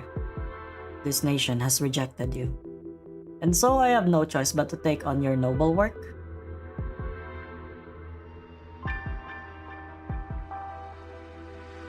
Yeah, it's honestly a blessing when the others, Exocia Altar or a borrowed Lemon, are busy sniping. Oh yeah, definitely. Definitely. I love Lemwen. She just fucking destroys everything. I have not seen a boss that was not sniped to death by Lemwen. Have you guys ever seen me not kill a boss with a Lemwen? The man I knew would never have given this con man's rhetoric. I'm simply stating the facts. Then in this moment, the last I will ever spend as an Aegir, I sentence you. Blandus says nothing back, perhaps he's lost the energy, or given up on retorting. This dialogue of monologues has dragged on long enough, to the point it's begun to wear on him. The golden holochart lip ripples before him, too bright he thinks, and so he closes his eyes. From somewhere, a communication intrudes and shatters the brief silence. With it, he hears the shrill grinding of his old friend's anchor being dragged across the floor. But only one thought makes it in time. He couldn't even give the hunters a welcome home hug. Yeah, wheelchair powered. さっきのあなたの顔。ルイは友を呼ぶって言葉は正しかったのね。Yeah, that's why you got Exoshii Altar to deal with the small fries.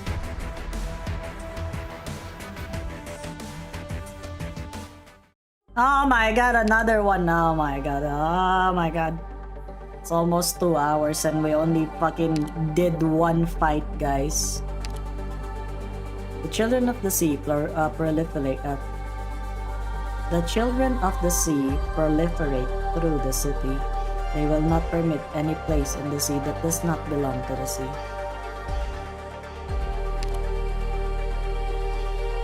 Yeah. He nuked that poor patriot. I saw the one where where they finished Tragophia in the EX stage, you know, the troop master. He finished the entire thing in like 2 minutes because they used stainless and Lemon and then bombed the boss. Senor Ulpianos, you. So it was you, okay. We met once at Gran Faro. Actually, it was you who approached me. Though I never learned your name until I got here. Please, you're not supposed to be here. It's control center for the beacon tower. That man on the floor, did you do that? It's the most fitting end for one who fell. What did he do? None of your business, young one. Leave this place for your own safety. The nest beacons have all been activated. The sabotaged weapons are warming up. How else can I warn the hunters? Is Laurentina's group in danger? Did this man do it? Is that why you won't tell me? You don't trust me? Well, I don't trust you either, honestly. You never introduce yourself. And seeing all this, it's really only right to suspect you. But they're your friends. You're a hunter too. I think I know a little about your tales together. You did this dirty work on them before they left. Yeah, poor Jordy, man. Poor Jordy. He kept on just getting involved on random shit. Yeah. He got involved. If you look at the chat, you're an idiot. Yes, I am idiot. Why?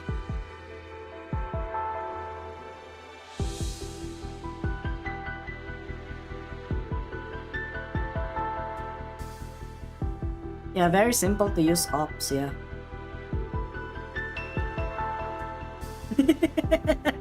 Yeah, that orbital strike. And then the way that she points on the target is her just pointing at them. It's like, mods, dispose these motherfuckers.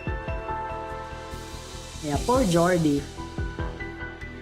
They're still caught in the seaborne tide for now. I'm not entirely certain what's going to happen, but the danger is definite. If they went to plant the beacon and are still in the nest, maybe we could send their beacon a signal from this tower to warn them. I was helping out here earlier. I know roughly how the basic controls work. Then do it. Oh, okay.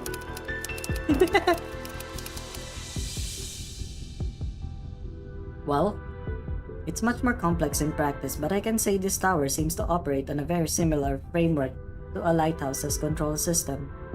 As far as I'm aware, Briogan passed through the city and aided the tower reconstruction effort. The technician mentioned that the tower will automatically navigate the weapons once every beacon is active, and all other controls will be locked out by the program. So if you want to send a signal to one of these beacons, let me see. Just as I feared, it's impossible to resume control. Do you have any way to circumvent the lockdown? If Rerun was involved in the reconstruction, then maybe, just maybe, I have a very stupid plan. Oh my god! The entire time here in Miliarium, I've been trying to get to understand the man Rerun was. He had a habit of writing things down, always noting his thoughts, his suspicions, etc.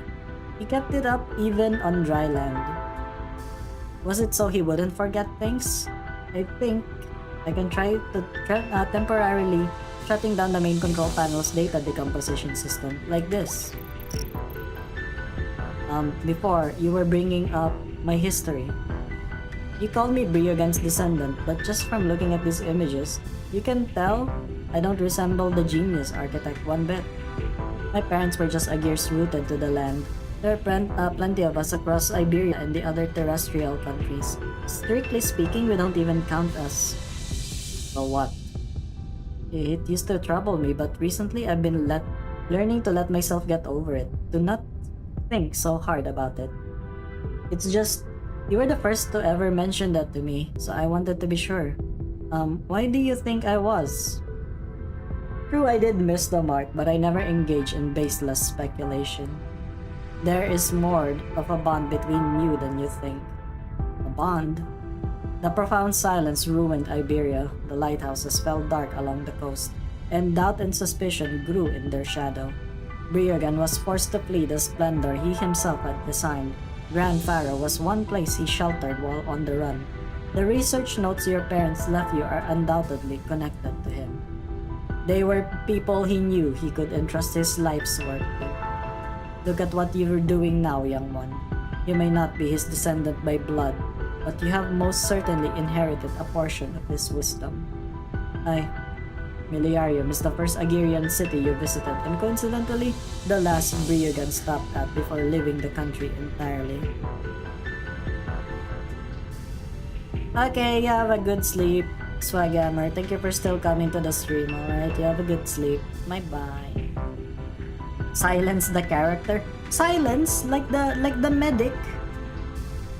The medic with the thingy, with the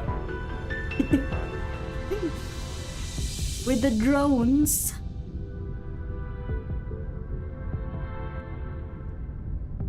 His trail covers the entire seabed, and everywhere he went he visited those of great repute to share his thoughts on dry land, his conjectures on Terra's future. He had hoped someone would head for the continent with him, so that one day land and sea might stand against crisis together, seek new possibilities together. Many admired him for his talent, but perhaps his suggestions were too ahead of his time, for in the end hardly any responded to his invitation. In Miliarium, he even volunteered to take part in the tower's reconstruction in exchange for an audience with the then console. And do you need to ask, he was rejected. But as the work finished, he made the final decision to wrap up his winding tour and officially depart for the faraway soils, even if his time on the road had gained him practically no support. Think over what you've done. You left the town you knew. You came to this alien place they call your home. That too took incredible courage. In this respect, you and Rerun are not dissimilar. Conversely, if all you'd shared was just blood, then that would have been something to be ashamed of. I don't usually play psychological counselor Jordi Fontana Rosa. I think really that did it. At the very least, signaling a single beacon shouldn't be an issue. Let's see, Nest 37. I hope Laurentina and her friends notice. Actually, Senor Ulpianos, is it just me or is the air getting stuffy?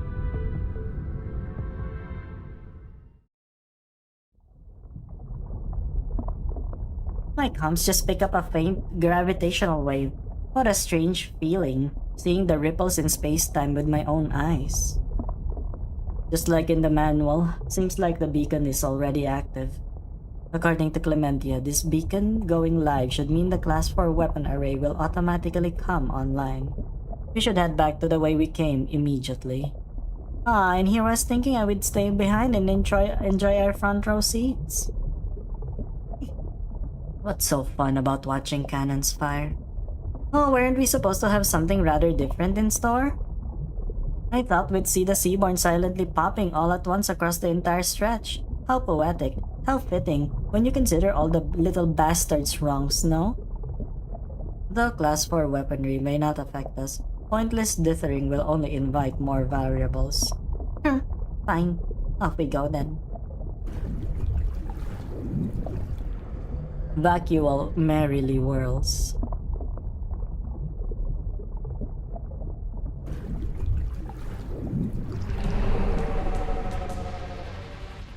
Soft murmur reaches Spectre's ear, and when she turns to look, she meets with an eye, more accurately a nucleus leaping to and fro. The flagella of the Seaborn sticks to her cheek, soft as a kiss. Spectre sees the nucleus pulsing in a clear rhythm, blending with her own heartbeat. Shark! Don't attack yet, Scotty.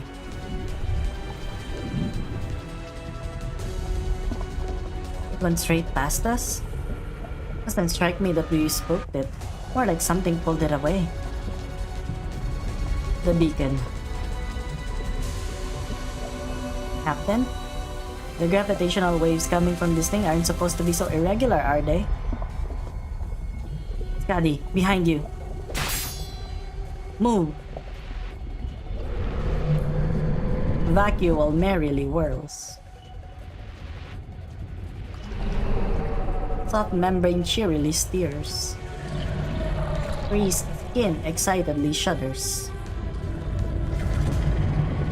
The currents reverse. The tide sweeping the Seaborn surges back into the nest. The sound of beating membranous wings, the compressing and unfolding of clamoring mouth parts and roaring streams. The whole space reverberates with layer upon layer of cries of pure elation. The beacon's been completely drowned out. The eggs and newborns are multiplying rapidly. Clementia said all formless newborns would enter straight into necrosis, and the mature individuals would flee from the area. While the fungal mat, the vegetation, the whole nest would decay, starting from the environment. But clearly, we're not seeing much of a collective necrosis here, are we? If anything, I'd say they're full of life. Pull back. Gladia turns the instant she barks the order, her lance piercing the Seaborn ahead as ruptured tissues burst out like blood. No, they're not. They're not inside the beast. They're like near, inside a nest of Seaborn, but now they're fleeing. Ever since that little bastard touched my face, I've been feeling sleepy somehow. Very strange. It's been so long since I felt this way. Ugh, I thought it was just me. Shouldn't be. Combat only sharpens an abyssal hunter's lucidity. Blandus. You mean the auto-adaptive junction surgery? We discovered an anomaly and Blandus certainly treated us, but he also tampered with a procedure. Yet whether coincidence or not, the church's attack cleared our suspicions of him. This was my mistake.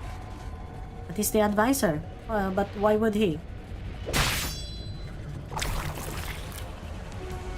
If we want answers, we must make it back to the city.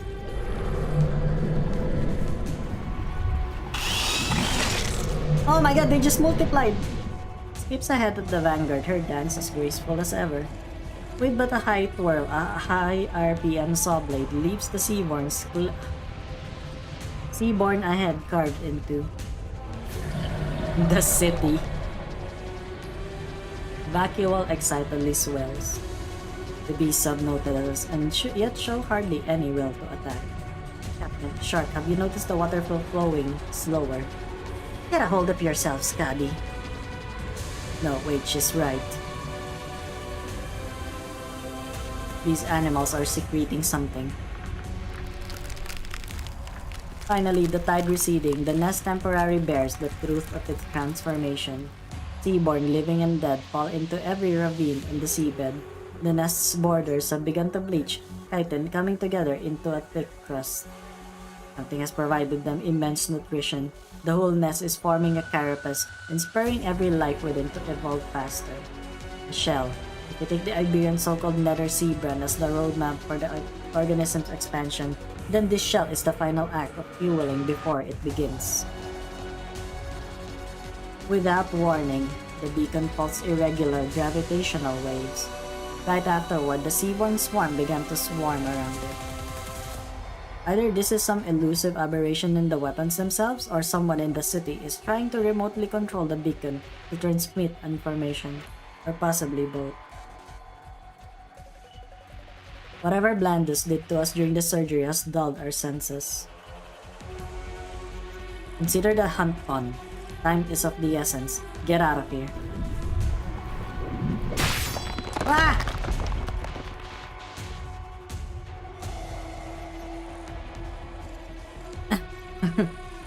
Your cheeks are flushed and your clothes are soaked through with sweat.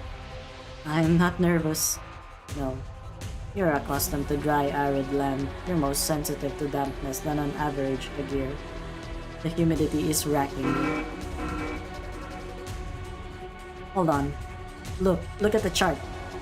Densely packed via signatures are from right above us? It's the dome above the tower. The seaborn are seeping into the city through there.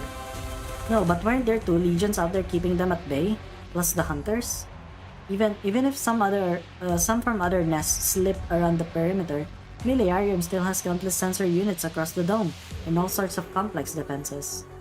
How could the Seaborn get into the city without a sound? Did this tower draw them in? But why? My guess is someone showed them the path. Blandus, had it ever dawned on you that your folly would lead such a disaster? Opianus is pensive. He does not turn to look at the culprit of all this, lying motionless on the floor. He stares closely at the holographic sea chart. Dots representing the seaborn swarm converge right on Millenarium's coordinates. They shine like the stars. Well, shit, guys, we're fucked.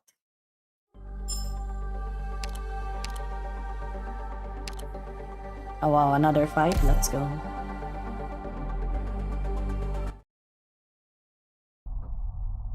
There are always chimes like little bells resounding from the dome, the result of countless tentacle-shaped biomonitors analyzing the most minute changes in the ocean current. Occasional dull roars echo faintly from the port as warships coming to and from the harbor gracefully displace vast amounts of seawater like gigantic fins. The goods flying through aerial optic cables in squeezed state to every household emit a near subsonic buzzing. These myriad noises, varied yet not chaotic, have become the ambience of Millenarium, long since faded into the background for its 10,000 or so residents. But now all those residents stop in their paces. They wonder if their ears are deceiving them. No, we're not in ST2 now. We're on 7.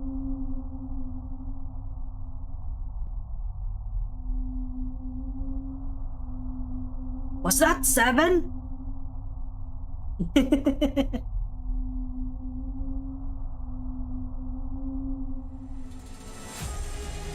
At first, it was like a wisp of wind sweeping across an angular reef. Then, like a newborn who tentatively poked its head out of a warm womb. Then, after that, a colony, a nest, an entire region of sea.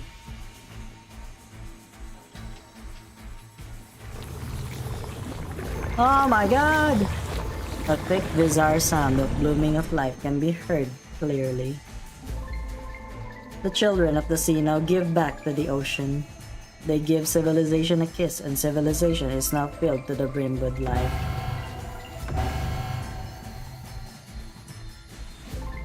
Look! The usual tower looming over the city center is gone, replaced by an enormous stone column, the type seen only in the karst caves in the sea.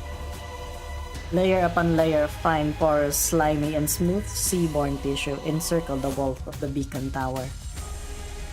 Yet light from the equipment within still permeates, casting an ethereally enchanting glow over its surroundings. Microbial colonies float down from the column, blossoming into oddly shaped life forms. If it weren't for the statues, I can just barely make out I'd have thought these were untouched wilds. Nest conversion. Why would there be seaborn in the city? I know we haven't. Doesn't matter if we did or not, as long as the results are as expected. I just hope it's a lesson for those ever sinking a gear never forget. What do we do now? Keep it growing and stop the city from pushing it back. Was murdering Tulia not enough? Do you need to destroy the entire city to sate your appetite for chaos? At first, I was planning to tail you back to your allies and save myself some effort. But since it's an emergency, I'll have to haul my net in now. You will be the 33rd and 34th Church of the Deep's cultists caught by the Sea Patrol this month. The Sea Patrol. You've harmed a lot of our brothers and sisters lately. Clinging to the current order will do you no good. What the gear needs is not a struggle for its life and despair. It's...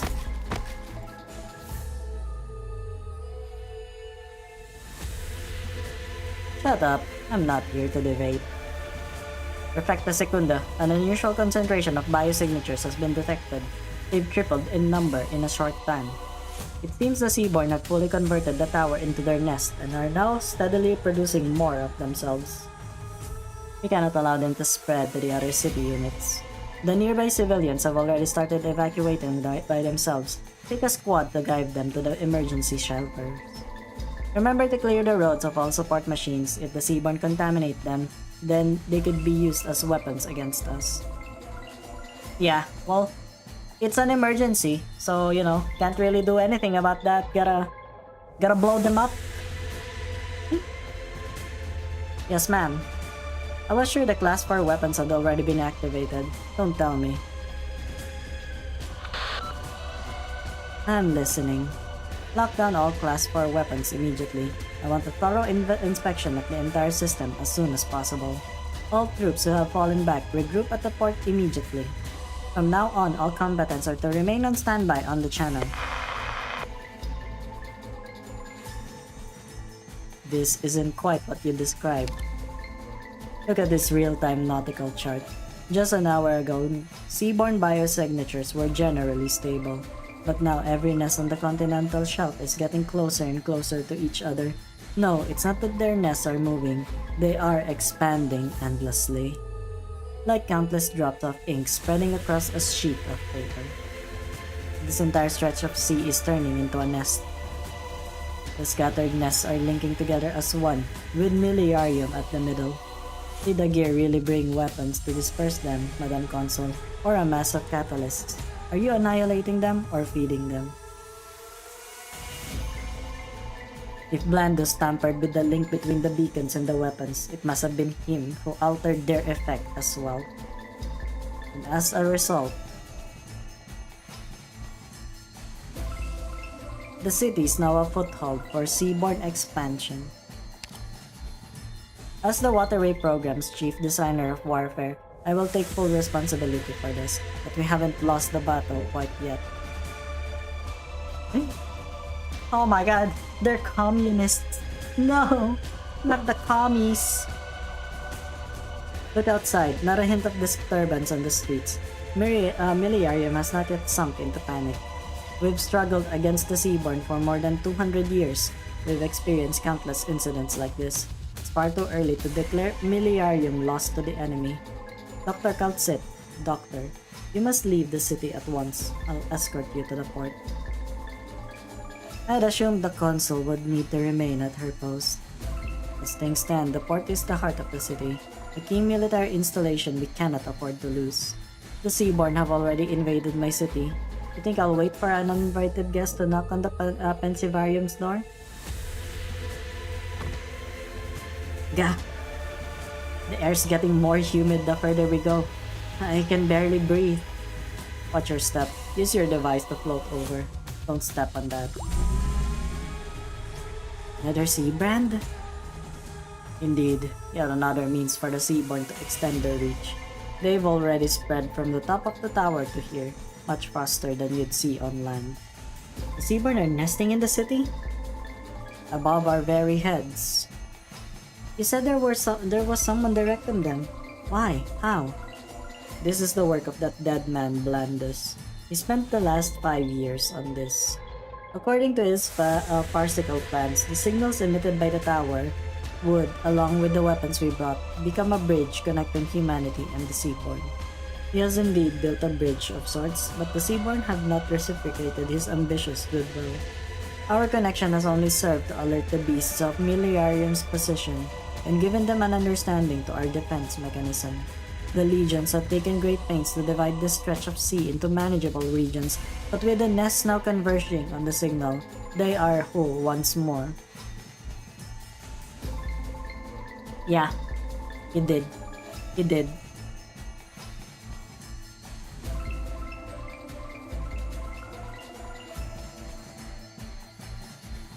The Class 4 weapons that should have destroyed the nest and repelled the Seaborn have done the exact opposite. Seaborn tissues grow along their firing paths. That should have withered was instead nourished.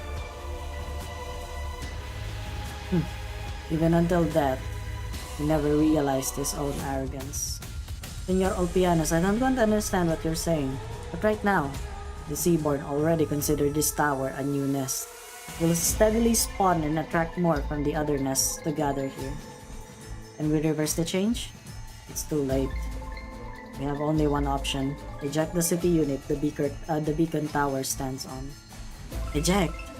But underwater cities aren't built in blocks. How would you? There is still much you do not understand about Agir. Unlike the nomadic cities of the land pieced together from cumbersome plates, Agir technology focuses on the biological, especially when it comes to city construction. Biting off a poisoned limb is an instinctual reaction in a sea beast, nothing difficult. We must keep the remainder of the city, for it still has use. Otherwise, the Seaborn in the area will eventually unite into one, and no one would be able to stop them then. They'll come ashore without a hint of resistance. They'll land in Iberia. What do we have to do exactly?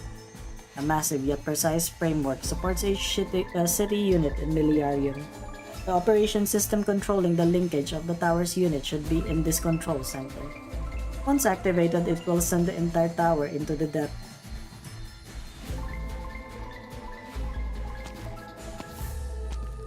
Is this it? I can operate it, but there's no response. It doesn't seem like there's any issue with the system, so it must be the linkage itself. The Institute of Facility Management has specialists dedicated to the maintenance of the framework. It is less likely to malfunction than a hunter's weapon is to rust. And yet, here we are, precisely at a time like this. Reading error occurred, number 2.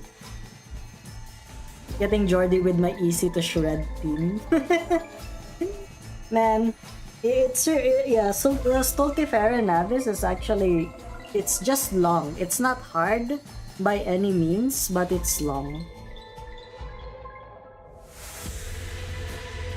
Run fault diagnostics?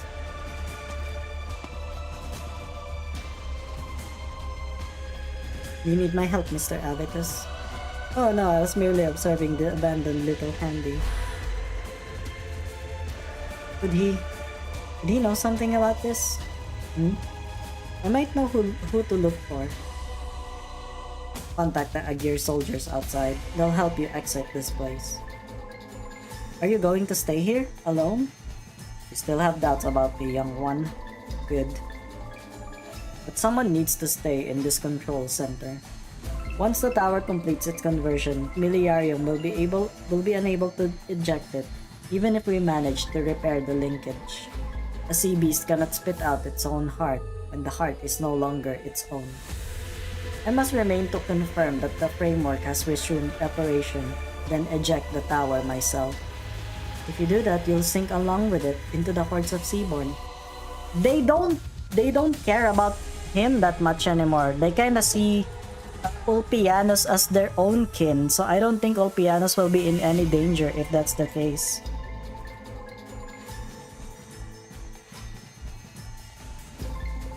Oh yeah. Basically. Yeah, that was your only choice, right? To remove the stun instead of like preventing nervous impairment.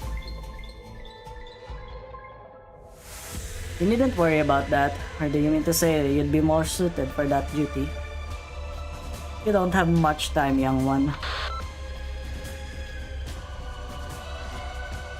You have already... Isn't this the frequency of the beacon tower? Secunda Sea Patrol, who's inside the tower?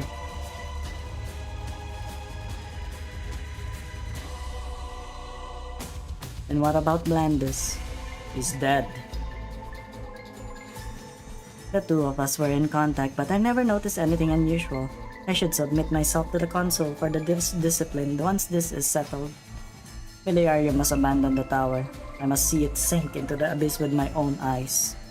And after that, will you return to Agir? Can you return to Agir? I told you not to ask pointless questions, Segunda.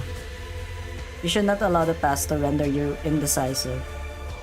You're overthinking things. Blandus told me what happened back then.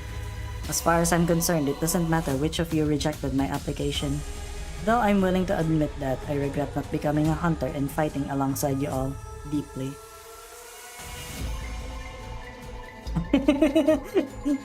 But I don't think that's possible. Oh yeah, the dodge mobs. Oh my fucking lord, I hate the dodge mobs. The ones that you can't stop on Nether Sea brand. Yeah, fuck those things. I admit, I felt anger and resentment for a long time. I even envied Scabby. But eventually, I became accustomed to patrol work for your sake. For the sake of the project keeping our home, our civilization alive. Staying outside of a specific project will allow you to see more sacrifices, more betrayals, more untrustworthy people, more things deviating from their paths. Like you right now?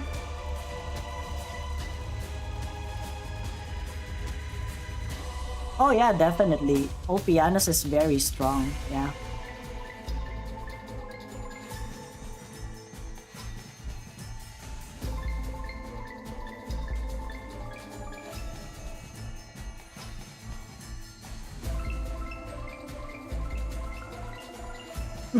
Whoa, anchor be upon ye.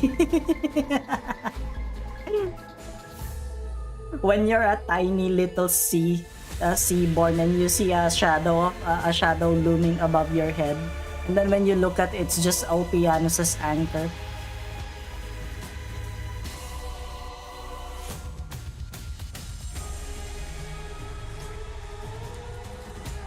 Have you thought through what you should bear?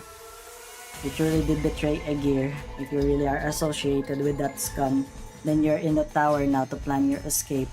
I'd bear the guilt of allowing a fallen Agir to flee. If you're still a hunter, then you'll be fighting alone. However, it's already impossible to wipe your slate clean even after infiltrating the city, breaking into the tower, not to mention the outcome of the tribunal. His team is a banger too. You know what his other team is? The one in JoJo's, yeah. The one in JoJo's Bizarre Adventure Stardust Crusaders. Ten ten ten ten ten ten ten ten ten ten ten ten ten ten.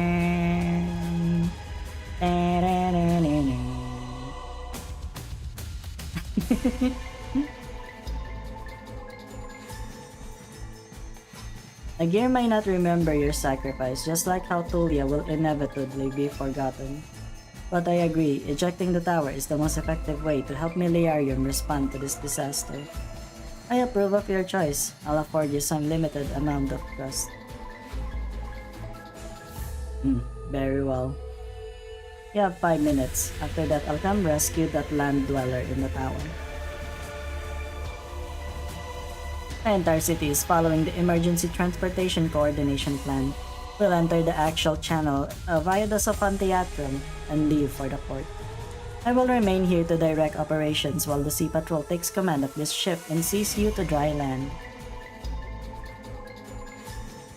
That drone Matrix will also head to the lighthouse and assist Iberia in mounting a defense. Did the city not organize an evacuation of its citizens as well? Miliarium is a military fortress. It is able to accommodate its citizens during battle. All civilians have already been escorted to the shelter by the Sea Patrol. Those neural cables by your hand, could they be twitching like that? No, with communications down, my connection to the ship's operating system has also been cut off. I'm losing control. Little handy, run diagnostics on the entire ship. The systems breach is more serious than I expected. We might not have enough time to land. I'm sorry. Hello, Nersha. Welcome. At least the city's artificial gravity is still functional. The devices you have will help you move freely through the air. Now follow me. No need to be scared. All you have to do is walk out the door.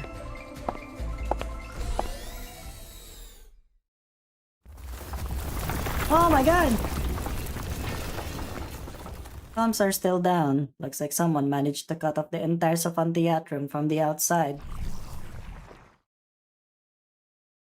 Monster. Monster spreads its ebon talons as a wave of heat washes over you.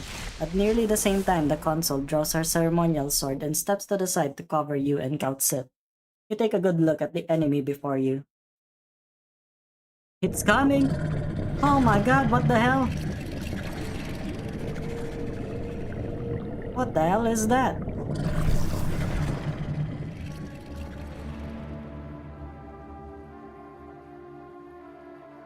An unusually shaped seaborn bars your way. It seems to lack hostility. Before monsters' roar startled it, it simply stood there quietly, its featureless face illuminated by the coral-shaped terminal in the middle of the Sophantheatrum. The granular organelles surrounding its body spread out like arms, stroking the branches of the terminal and fusing with the flowing characters and symbols on it. Was it observing? Sensing? Can it even comprehend human perception and reasoning? Not read Pato Pato, brother. I could not care less about reading. I just wanted to do dailies and deep out. Fair enough. No worries. I mean, that's the reason why I'm the one streaming Path of Life, because I'm reading. I do want to read it. I do want to understand the story. It turns towards you. Seaborn, is it the one that breached the terminal? This is unprecedented, and not a good sign.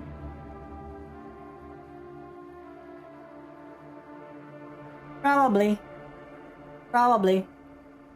Will I struggle? We'll see. There is no justice here. Only the path ahead. Seaborn trespassing in an Aegirian city, reciting an ancient proverb in a sanctum designed by sages past.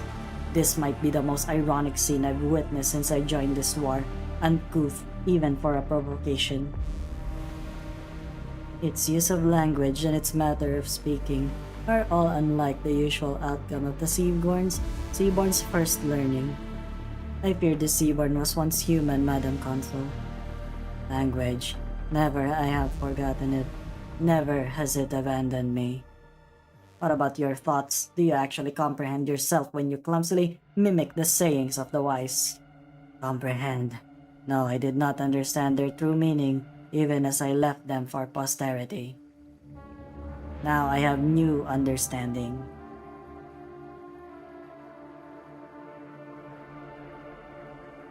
Silver Ash has been lurking in my eye for years. I have Silver Ash, but he's actually my first 6-star, but I have not leveled him up. Because everyone told me to prioritize others instead.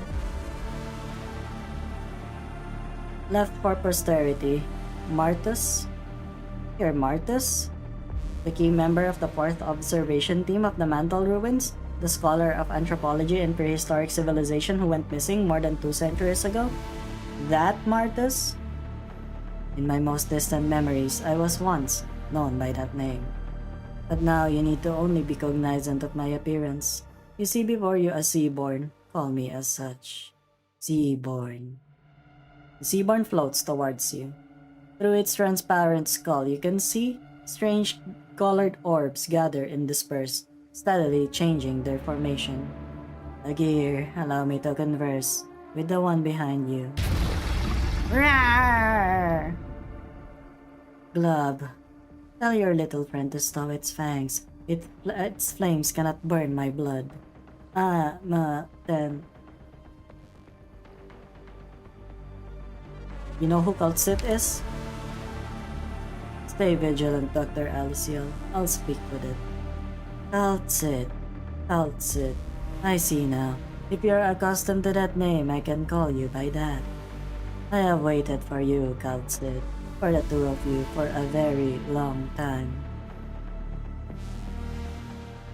Mods! Destroy him. Okay, what does this do? Malheureusement, le parfum du conflit m'est familier. Fly! Fly my Exuciae altar. リーダー、ゴスペルロックンロ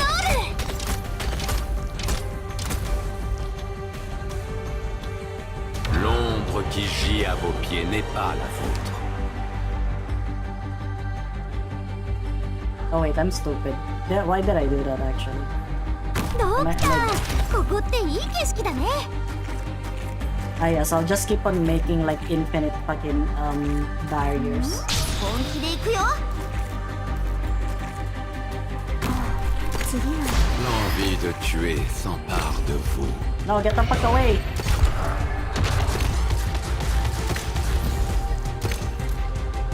どうぞ。あなたの途方を聞くのは誰なのか。 And then Joy can be here. リンゴちゃん。 What the heck are those? Yeah, go back. Oh my god, guys. Oh my god. He can actually just delete the thing? That is a little concerning.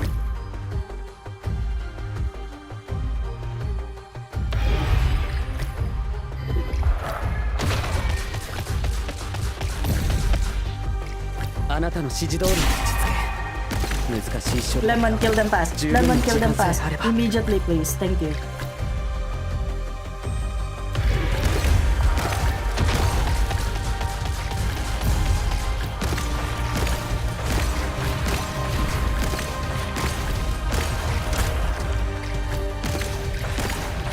Yeah. Cat pet bombing. Yeah, that is so true. You are so right. Yeah. No, I insist you stay here. I don't like you. Fly broken wings, I know. You are still with me. この防衛はわし一人で事足りるぞ。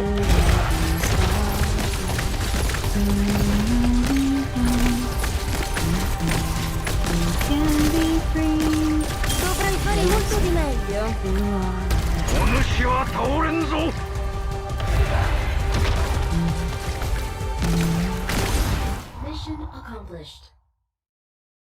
Yeah, the cat bomb. Yeah, I like the Seaborns as well. Actually, I'm very I guess it's pretty much because I started as a Limbus. I started in Limbus, and I only started playing Arknights because of the Limbus Arknights collab. Yeah, that's why I actually have like this sort of attachment to the Seaborn storyline.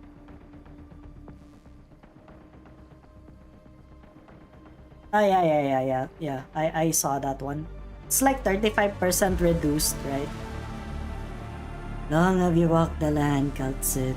The changes in the sky would not have escaped your attention. The Seaborn raises its head slightly, gazing up with its non-existent eyes, perhaps a habit from the time it had still had them. Above the dome, beyond the infinite water, something in the distance seems to have caught its attention. Tell me, how long will it take for the hole to close again? I see. Agir was right. The Seaborn had a clear reason for leaving the ocean and invading the land. You came because you noticed the change in the barrier. I have seen through the eyes of we many who have ventured on land. There is a ripple in the sky. The immutable veil has been torn open. Your survival instincts have driven you to monitor every change in the environment and the dangers they signify. Does the Seaborn look familiar to Limbus Collab final boss? Kinda. It kinda looks a bit like Mayor's, the distorted ones. Dangers, yes. You are indeed sharp, Kaltsid. your program runs smoothly. Our communication will be effective. The calamity that hangs above Terra, the eye that gazes upon us. Does it see the abnormality of the sky, or has it already? You understand Terra, Kaltsit, and the crisis it faces. You can, you must, help we many understand, help we many evolve. Yeah, if Lemon or Exoshia Alter can't hit it, yeah, the cat bomb is always there. Actually, sometimes I use the cat bomb so that the enemy is gonna be on the range of Lemon or Exoshia. Rhodes Island came to eliminate you. I sincerely hope this is the Seaborn's wishful thinking rather than some kind of consensus you have, Dr. Kaltsit. Let it finish, Madam Consul. The last chance is fleeting. The oceans of Terra are too small. Knowledge, nourishment, space. We many must grow. We many require help. You want to go into space? Growing wings is not difficult but insufficient. Going beyond the skies requires a revolution in the species' fundamental nature.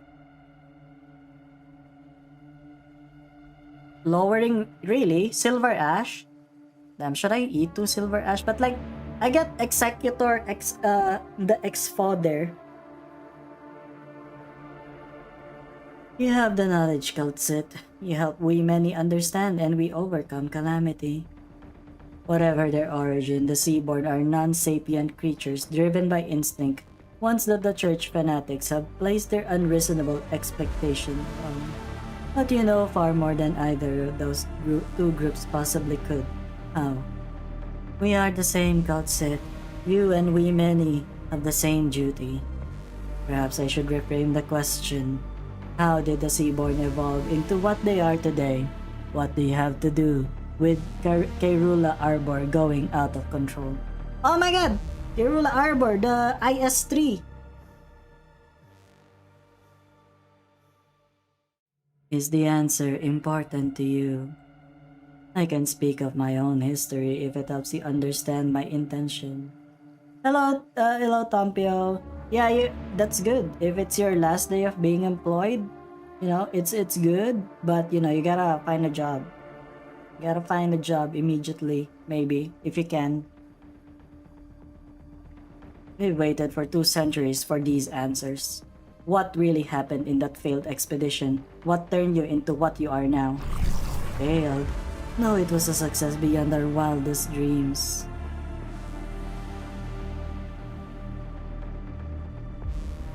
We penetrated the deepest layer of the mantle ruins for the first time.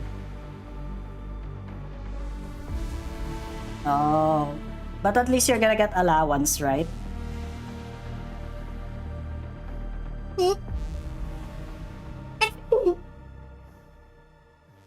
I'm dying. The predecessors carved open the rock and built massive, maze-like complexes reaching into the lower mantle. We've never gone further. I keep on sneezing, I hate it. There's something irritating my nose. Yeah, I got a cold. But you know, I gotta keep up with that Arknights grind. The predecessors carved open the rock and built massive, maze-like complexes reaching into the lower mantle. We've never gone further than them, even after thousands of years of excavating. The mantle ruins and the genesis of the Aegir civilization. We thought we'd find more relics, more secrets, more answers there. But all we had hoped for did not exist. All that was buried in those depths was a spark of hope. Go on. I was separated from my team along the way. I was the only one to make it to the end of the path. There I saw. Thank you. Thank you for blessing. Oh my god. A giant. Some massive thing sleeping in the shadow of the cerulean tree. I did not see his entirety. A small part of his limb was enough to fill my entire vision. That limb was touching the transparent wall of a sealed chamber. Perhaps he was waiting for contact, or perhaps...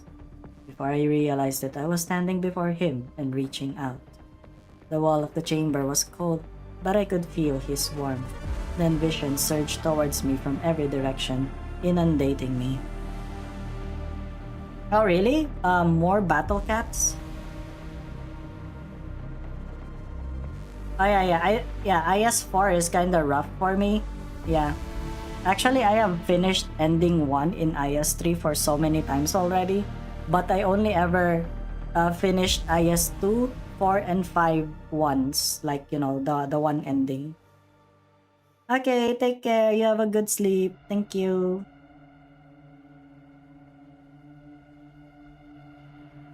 A Farron mood shared its vision with you. What did you see? Fallen cities under an oppressively hanging dome, the land aflame, the stargate extinguished, the star ring broken, the road networks shattered. The destruction of prehistoric civilization. Yes, Agir never discovered the reason for its destruction, but I saw a vision of it before my eyes. Yet it was not the end. Visions continued to flow, visions far beyond my limited comprehension, eternally dispersing particles and oceans of sand that never ripple, cold, lightless plains and darkness without end, burnt-out stars and ever-expanding black holes. Nothing there was familiar. I lost my senses, all of them, and even the Farron mood that shared vision with me could not sense his own existence. It was an entirely alien place, without life, meaning, or information. The Seaborn's words stopped. Through its transparent skull, you can see the strangely colored nuclei gather, then disperse. It seems to be thinking, and the nuclei represent the process of its thoughts.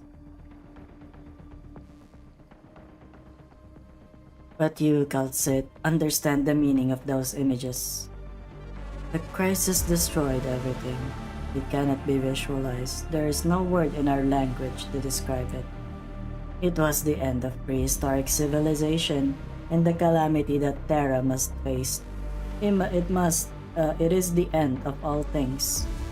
The horrifying images left me as I pulled my hand back, replaced by another image, one that was broken, blurred, chaotic.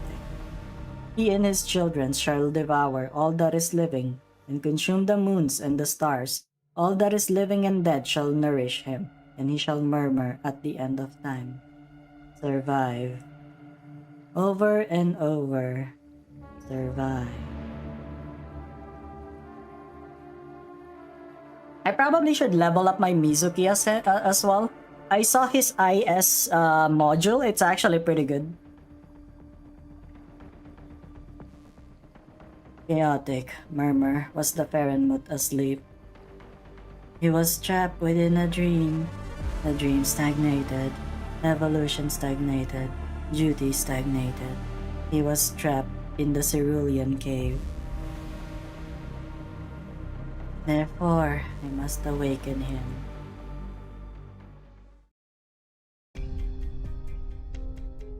Oh my god, it's her!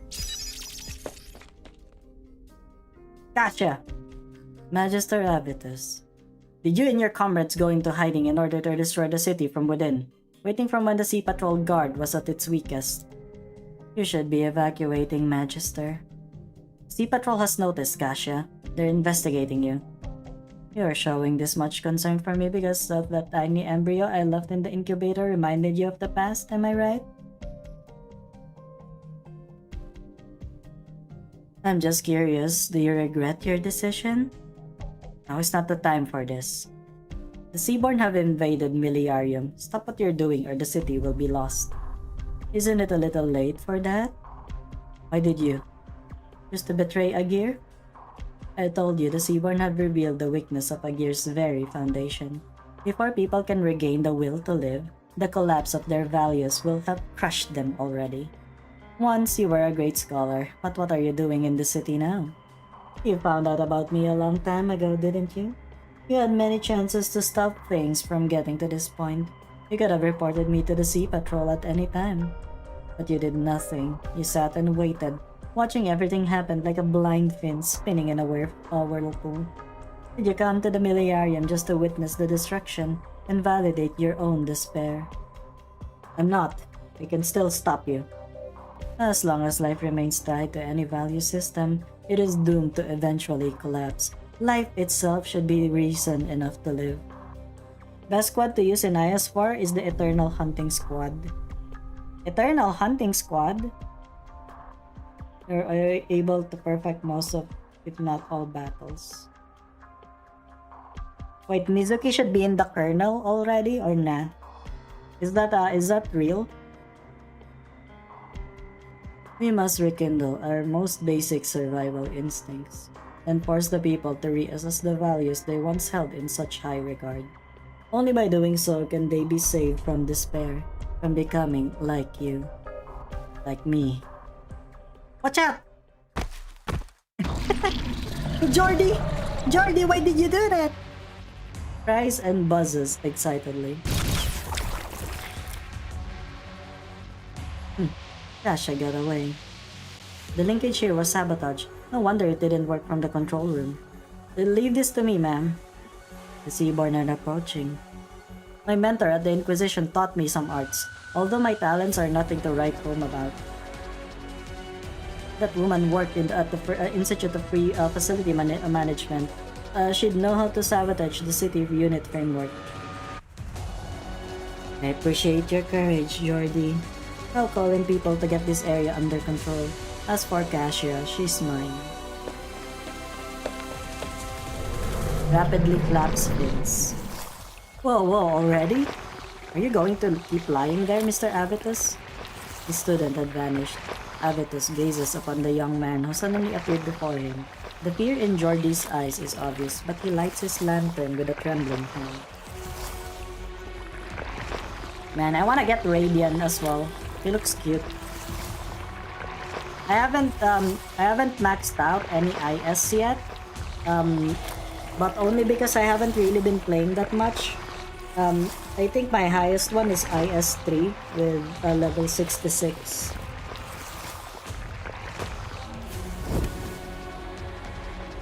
Oh my god! He's oh my god, it's even animated. Amazing. And it's like, yeah. Oh my god. Those are some tentacles.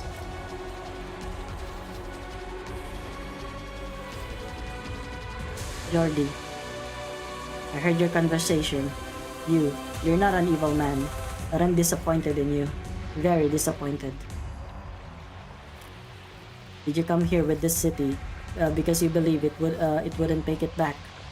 What are you hoping for? Death? We'll return to land sooner, Jordy. Look around us. The Seaborn will soon overcome the barrier between the city's units. It will all come to an end, just like... You never answer my questions properly. I may end up leaving Aegir and leaving behind all my hopes and longings, but it won't be because it's about to be destroyed. I've read The Death of Life, you know, but it didn't answer any of my questions. Let's say all your predictions come true, and that at some point in the future we'll have no choice but to watch our homes come to an end it depicts, just like that man in the book. But does the destruction of a civilization really weigh more than that of a city, a family, or a person here and now? Yeah, you tell him, Jordy. Holy shit. Even his earrings is actually glowing. Like it's got that sparkle. I don't understand. I just don't. I wasn't sure if I should say this, but you said your familiar gave up on the idea of raising a child and died in disappointment. But was she disappointed in the future of Aegir or in you? Whoa! Whoa! Wow! Asking the real questions. The young Aegir musters all his strength. The lantern shakes violently and the flickering light repels the Seaborn. He gasps for air. Sweat rolls down his cheeks. Avitus can see his arm tremble, but if anything, it is himself who cuts a sorrier figure. Look out! Jordy stopping the whole horde of Seaborns with his lantern. No wonder Irene has an eye on him.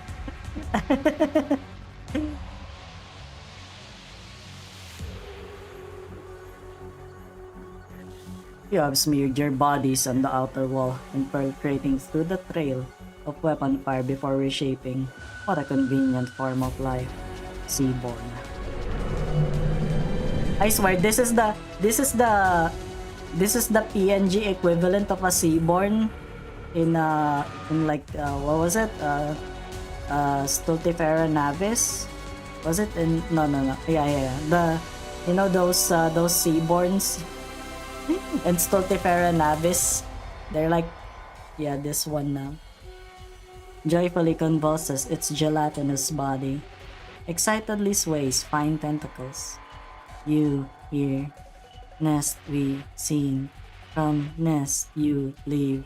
Incomprehension. Ulpianus. In. You hear. Wait us. Ulpianus. No confusion. Oh yeah, they don't have legs. Pain convulsions. No need pain. Individual death eternal. The many survival eternal. O pianos, I lead you.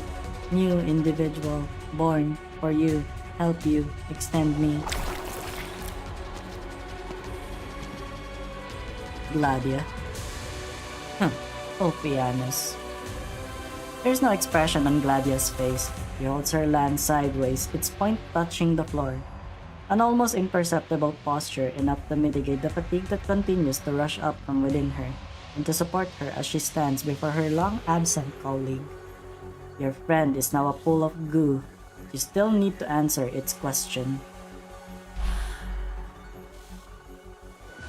Such rowdiness. This is really poor dance etiquette, you know?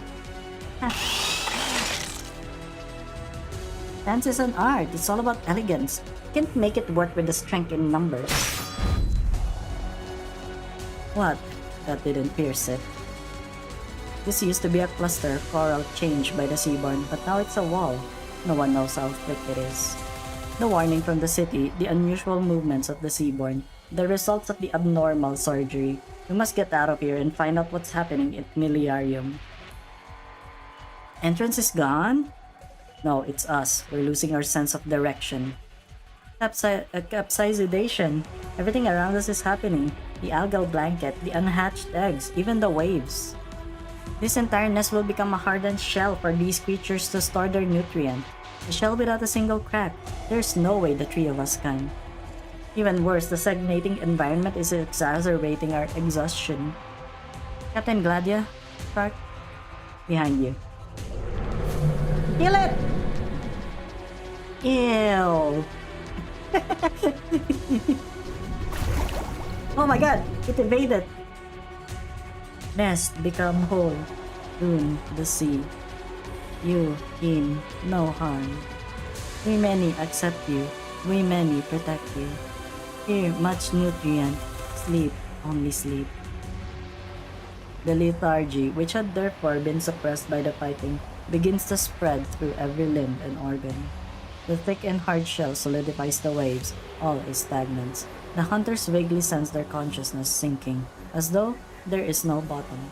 The hunters hear the song, coming from right beside them, coming from inside them. Ishar Malah. The hardship we suffer is ever present. The life we thirst for is ever present. Ishar Malah! Over there, Skadi. Yeah, they must die. Sorry. If you guys didn't want to like to consume the entirety of everyone's lives and stuff like that, yeah.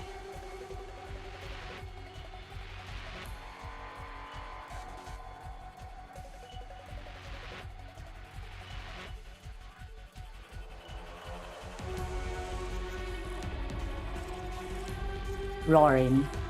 The faint roar comes from above. The thundering roar comes from beside. The stagnant water flows again. The infinite ocean could be bound by a cocoon. Then from where comes the force that can break even the cocoon? Land, moon, the scent of wheat, home far away. The force has become legend. It has shattered mountains, death, time, all that is tangible and intangible. He will not be bound. Whoa! Oh my god, Rocinante! Oh my god. The last night. You, many alike. From where? Ah! The waves. You built them. You hardened them. Are you turning this into land? Will not allow. Contradiction. Wilderness, mountains, rivers, wheat fields. Land is just land. I seek, I reproach, I crush. The one who was with Ulpianus. Yeah, a pleasure to see you again, Sir Knight.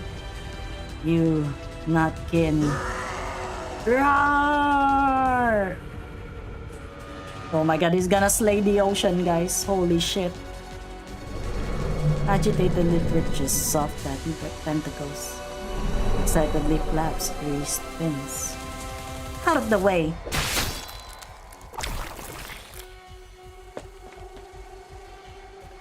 Doña Irene, I've been looking for you. Sorry, I received Consul Clementia's message. Dr. Kaltzit's group is headed to the port, but then we lost communications again.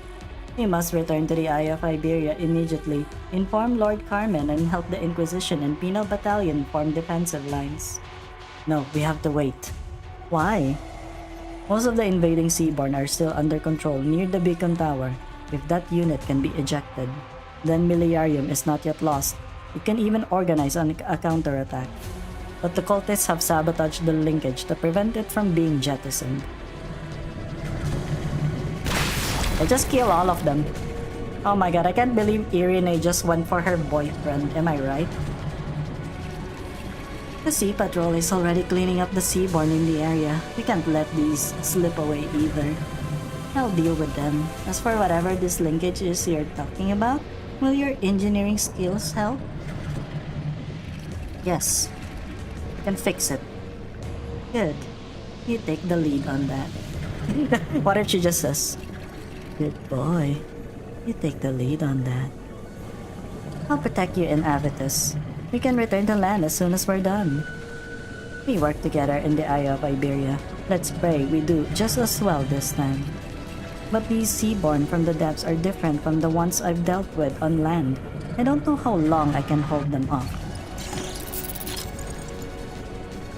We've said all that needs to be said, Mr. Avitus. Come and help if you still have the strength. Alright. Hurry, Jordi. Hurry, Jordi Fontana Rosa. Bro, he just called himself by his whole name.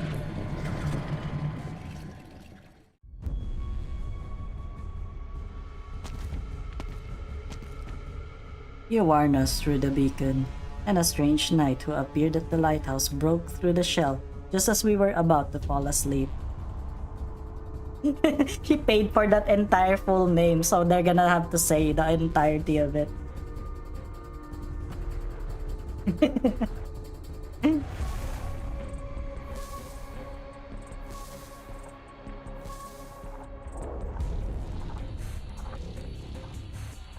Is he part of your plan too, Ulpianus? The madman who's forgotten himself is an enemy of the sea, of everything abnormal that has become normal, and of himself. No one can control someone like that. We just happen to travel together. Are you the only one to make it back? They're on their way, breaking through the nest's shell and returning through tides of Seaborn. Your speed was remarkable, but you're too late. You've seen what's happening to Miliarium. The many have exploited Agir, and Miliarium will be the stepping stone for their invasion of the land. And what precisely is happening here? The first thing I heard when I arrived at the port is that the abyssal hunter Ulpianus had entered the control room of the beacon tower and killed the weapons technology advisor of the waterway program. And indeed, Blandus's body is right behind you. You're quiet. I assumed you'd feel more anguish over him. I take it you figure him out then, judging by your reaction. You know what else is mouthful? You know what else is mouthful?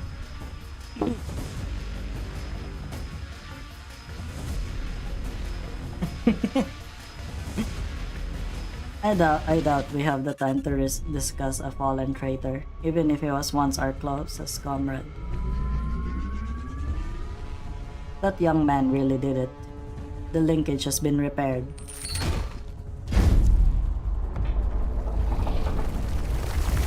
They're trying to eject the beacon tower from Millenarium. A wise plan. It seems there's still hope for you. This place will sink to the ocean floor in a few minutes. Do you smell it? The stench of frenzy. The seaborn above have noticed the changes to the tower. They're seizing the last opportunity to break the blockade and reach the other parts of Millenarium. Leave Gladia now.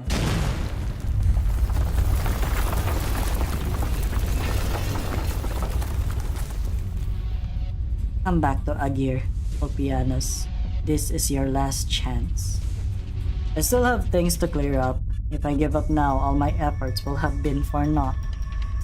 The dreams and the end of the prehistoric civilization, where the seaborn came from, where they will go, a calamity before our eyes, the destruction beyond the skies. Being aware of them is not enough to turn the tides. I must learn more. If the seaborn have memories, I must know every last detail of them. I'm not disputing that. We're back in the ocean, back in Agir. We'll have many chances to approach the truth. That is your way, and I don't disapprove. But we need more approaches, more angles, in order to maximize our odds of victory. As you've said, I'm on another path now.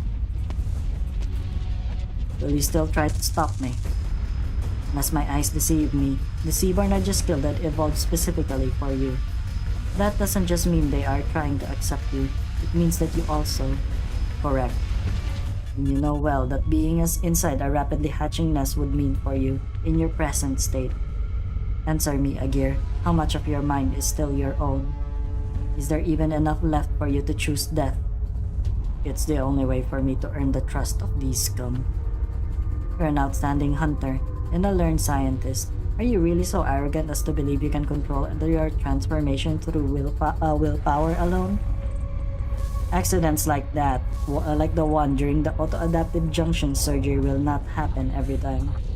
I can simply watch you walk down the path of destruction. You're at your limit.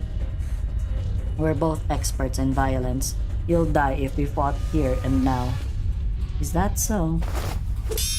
Oh my god! Oh my god, the PNG fight! This is like One Punch Man Season 3. Her lance draws a cold arc through the air. Opianus lets loose the chains, and his massive anchor flies at Gladia, forcing her to lift up. The sound of the building sinking drowns out the clash of metal. Seawater and seaborn rush into the control room. More like one frame punch. One frame man. This scene was animated in the trailer. Oh my god, I should watch that. In the last moments, Gladia watches her erstwhile colleague stand before the darkened holographic sea chart, calmly waiting for the colorful waves to swallow him. No! Opianus! Yeah. Oh my god, that is so big. That anchor is so big. What the hell?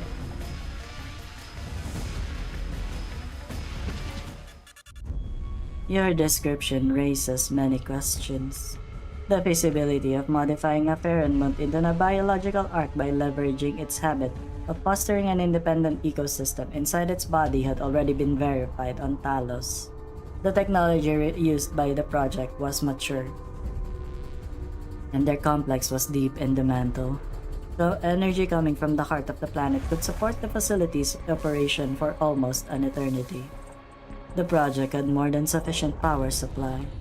Why then did the project deep underneath the ocean stagnate, as he put it, and go out of control, releasing innumerable seaborn?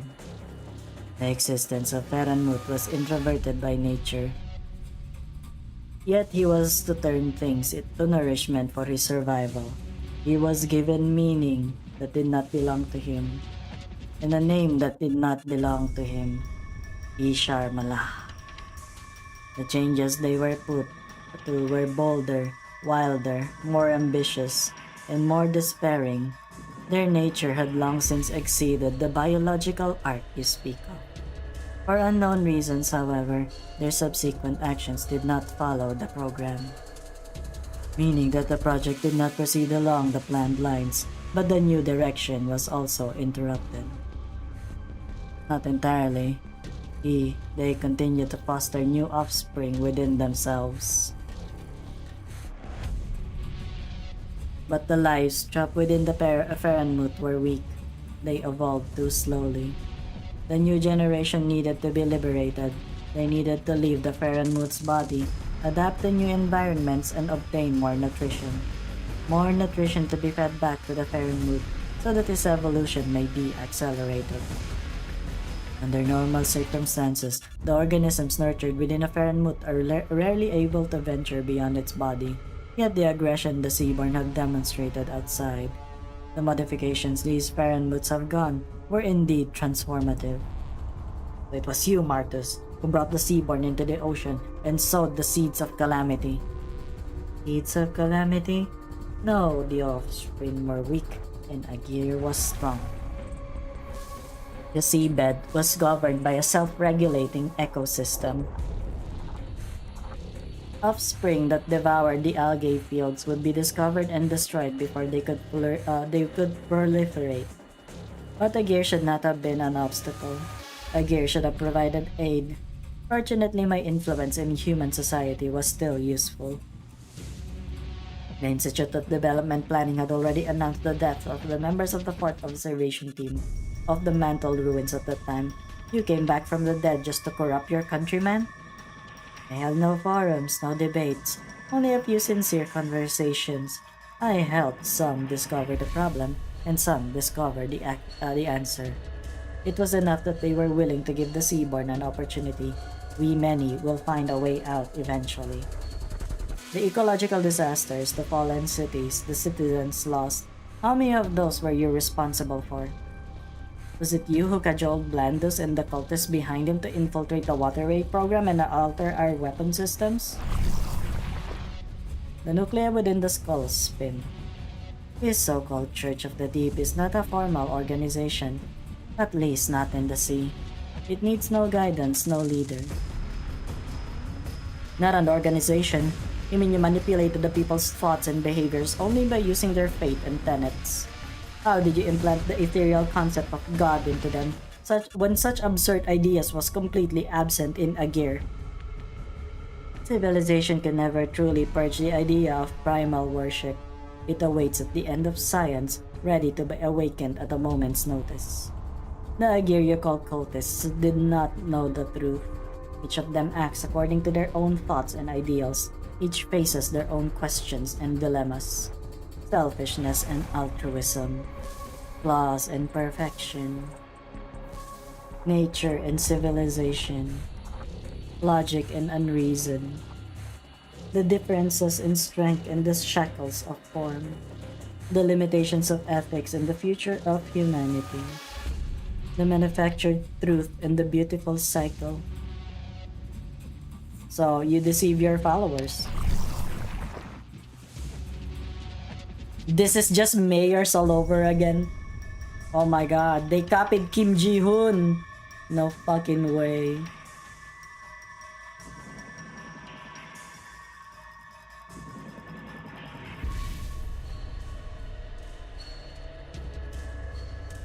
Yeah, the face is changing actually. In case you guys are not noticing, it's the nucleus, like right here on the face, it changes. A scam? No. Primal worship originates from the survival instinct. Every thread of thought by every cultist ultimately leads to a single question: how to survive better. Faith? Tenets? No, only a desire for survival. You struggle for survival too, do you not? When you preach survival in Agir, did you ever tell them whose survival you were talking about?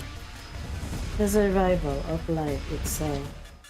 Just as the survival of civilization inevitably involved the destruction of many more, The survival of life inevitably involves the end of many.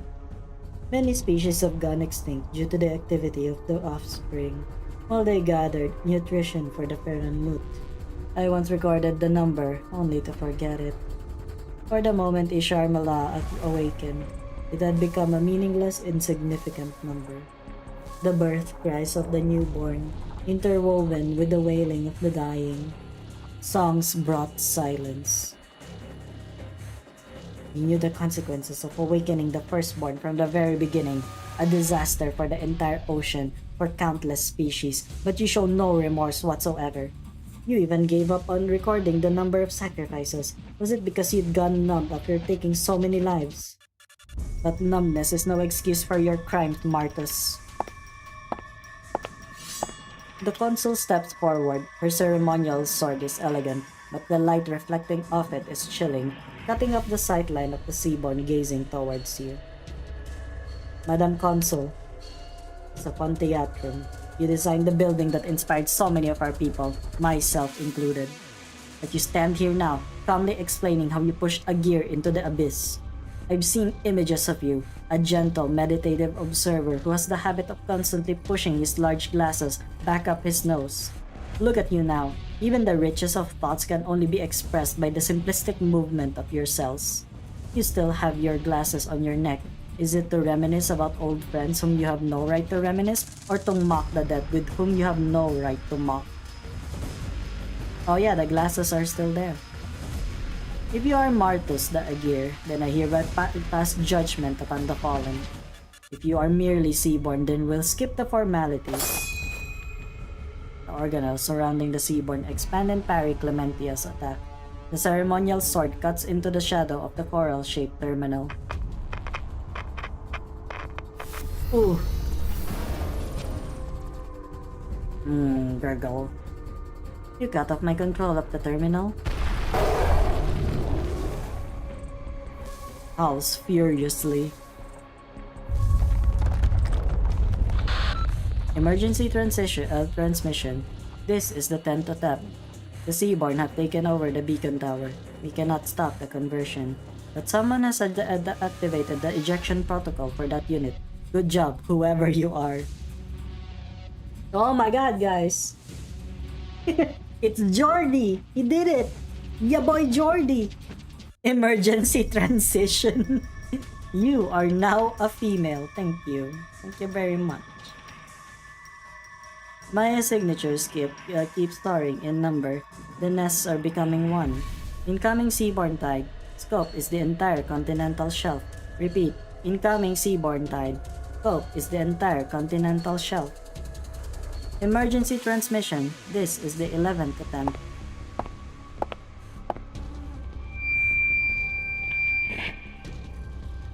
This is Consul Clementia. Citizens of Biliarium, heed me. Once the city unit containing the beacon tower has been fully ejected, the rest of the city shall break through the Seaborn encirclement and move towards dry land. Reactivate the linkage mechanism in the city's framework and perform a structural reorganization. Force field at full power will stop the Seaborn Tide from setting a single tentacle onto land. Legions 8 and 10, along with the Sea Patrol, send all operational warships out in turn to escort the city. May Agir and our forefathers be with you. You were looking for an opportunity this whole time, Consul of Agir. You're tough. We too, once. Everyone is just ... Yeah. We're not gonna talk to you. Filthy Seaborn.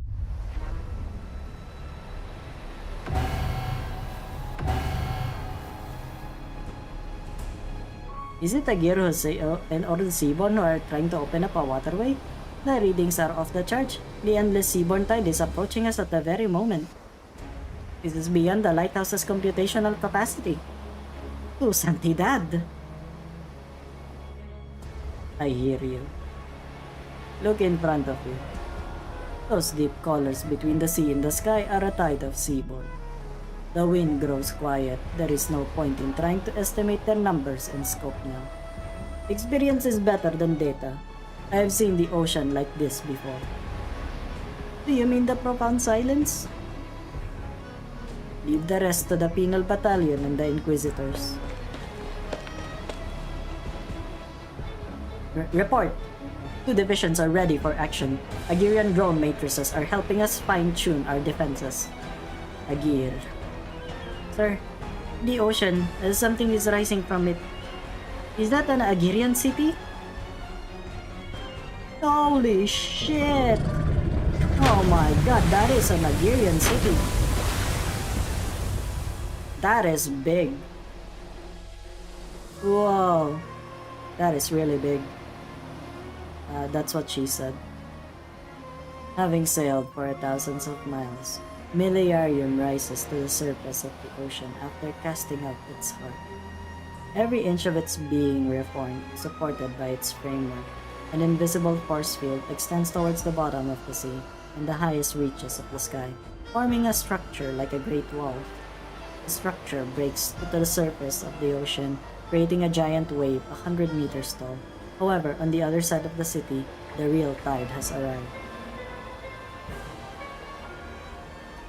It is a living wave. Seaborn of various forms have fused with the ocean. The children of the sea are the sea itself. They have even changed the color of the water. The city from the depths and the roiling tides stretch at the same time, colliding, embracing, and ripping at each other's throats. Nature never tires, yet civilization will not stop its footsteps. Yeah, I'd imagine it's close to like look at that. I feel like these are 2 cities, right? Like, look at how big this is. All is quiet. No wind dares tell of what it sees here and now. 各員撤収。そうだ、まだやり残しがあったわね。後方支援部から大量に届いたおやつに手こずってるんだけど、BP8! みんな一緒にやっつけてくれない？ We're gonna go, BP8!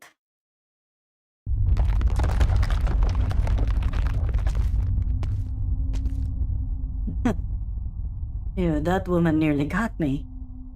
Cassia, I've been looking for you forever. Where'd you run off to earlier? Lucilla? What are you doing here, child? What are you doing here, child? The city unit framework needs servicing. It's a standard combat duty. But look at the beacon tower. What happened inside the city? It depends on which country.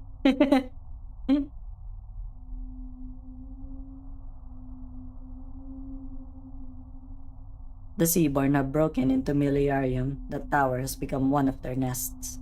Leave this to me. You should get out of here quick. Too risky. I'll stay here with you. No need to. Are you hurt? Yes. Must have been the Seaborn as you came over. Wait, no. Scratch like this couldn't be left by a Seaborn. Did someone attack you?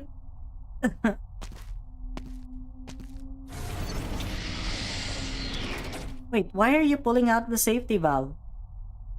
Hey, don't push it. It'll cut off the ground level self-diagnostic system and the city framework will stop working. No, you know that way better than I do. Kill her. You've been trying to do this all along, Cassia. Are you with the Church of the Deep? Oh yeah, I have no doubt that Moscow is pretty big. I think every capital city of a country is very big.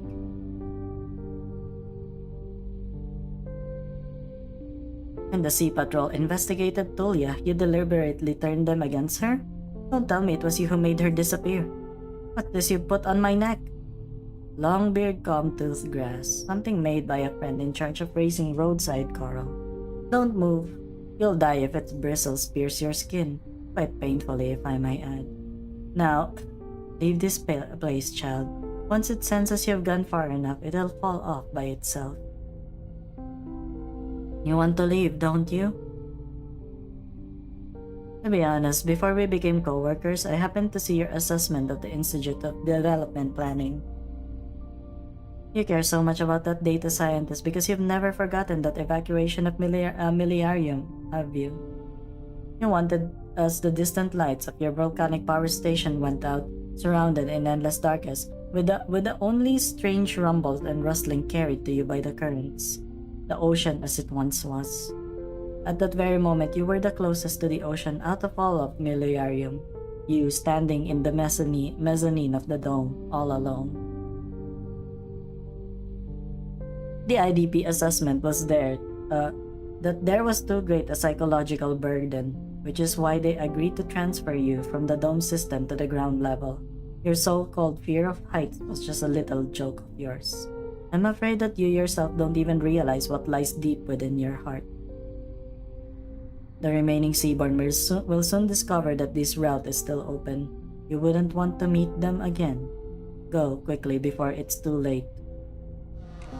Cassia grips the safety valve and continues to push it. She no longer looks at the joke-loving colleague by her side. The valve stops abruptly, releasing an ear-piercing shriek. She can push it no further. A pair of slender hands are pushing back from the other side. Lucilla? In another situation, I'd definitely give you a piece of my mind, or stuff this whatever grass into my ink bottle and tell you this some sort of practical joke is beneath you. But it's so bright, the light from where the tower sank in. From the dome above us, every seaborn on the whole continental shelf is rushing towards Miliarium, right? Just what is behind those strangely colored lights? You're not wrong, Cassia. The seaborn have eroded away at our lives. I've experienced the truth of that myself, and I'll never forget. You envied Tulia. Our experiences were so similar, but she was able to protect what she treasured all along. An amazing woman, really. And look at me, I escaped the dome and got back to the ground. Before you arrived, I was even thinking of escaping from here too. But where would I go? I can't let you break the framework, Cassia. I can't let the Seaborn get into any other Miliarium's unit, even if this grass thing kills me in the process. Because there's no going back for me. You really are strong, child. Laurentina's parents once told me that while the dome may be beautiful, this transparent structure is actually the true eye of the city. Yeah, I know, right? That sucks. That sucks, man. That sucks for Lucilla. Is this you guys have been telling me that she's a dog shit 5-star. In fact, I've been asking myself recently, since we're at war right now, shouldn't the eye be on the lookout for danger? She forces herself to look ahead, the strange colors reflecting in her pupils. The roar of the tides and the whispering of the ocean's progeny resound in her ears. The young Agir presses hard against the safety valve. She does not let go. She dares not let go. Only once a firm hand presses down on her shoulder, forcing her stiff muscles to relax, does she come back to her senses. You can let go now, Lucilla. Cassia, she temporarily paralyzed. I only managed to graze her with my shot, which is why the paralytic took so long to take effect. Sorry for putting you at risk.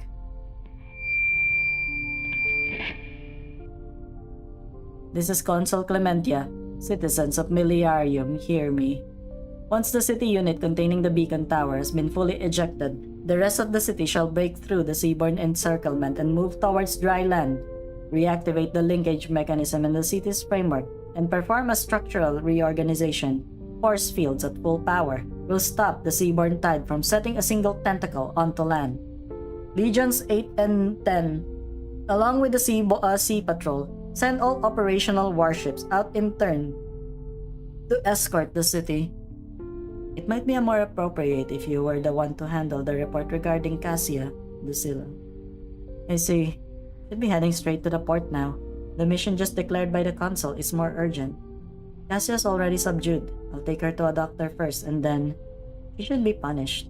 And if the city is going to undergo structural reorganization, the dome system will be the focal point of the force field to hold up the seaborne, so they could probably use some extra hands up there. It's Arknighting time! Yes, it is. It has been for the last 3 hours. And you know what? We've only fought like what? 3 times? Have we only fought like 3 battles? Holy shit. Maybe I should submit an urgent application to return to my old post. You're very brave, Lucilla. Oh, so you heard about that earlier. I did. Before you submit that application though, you ought to see a doctor yourself. Longbeard comtooth grass does in fact contain a potent neurotoxin. Ah, right, I will.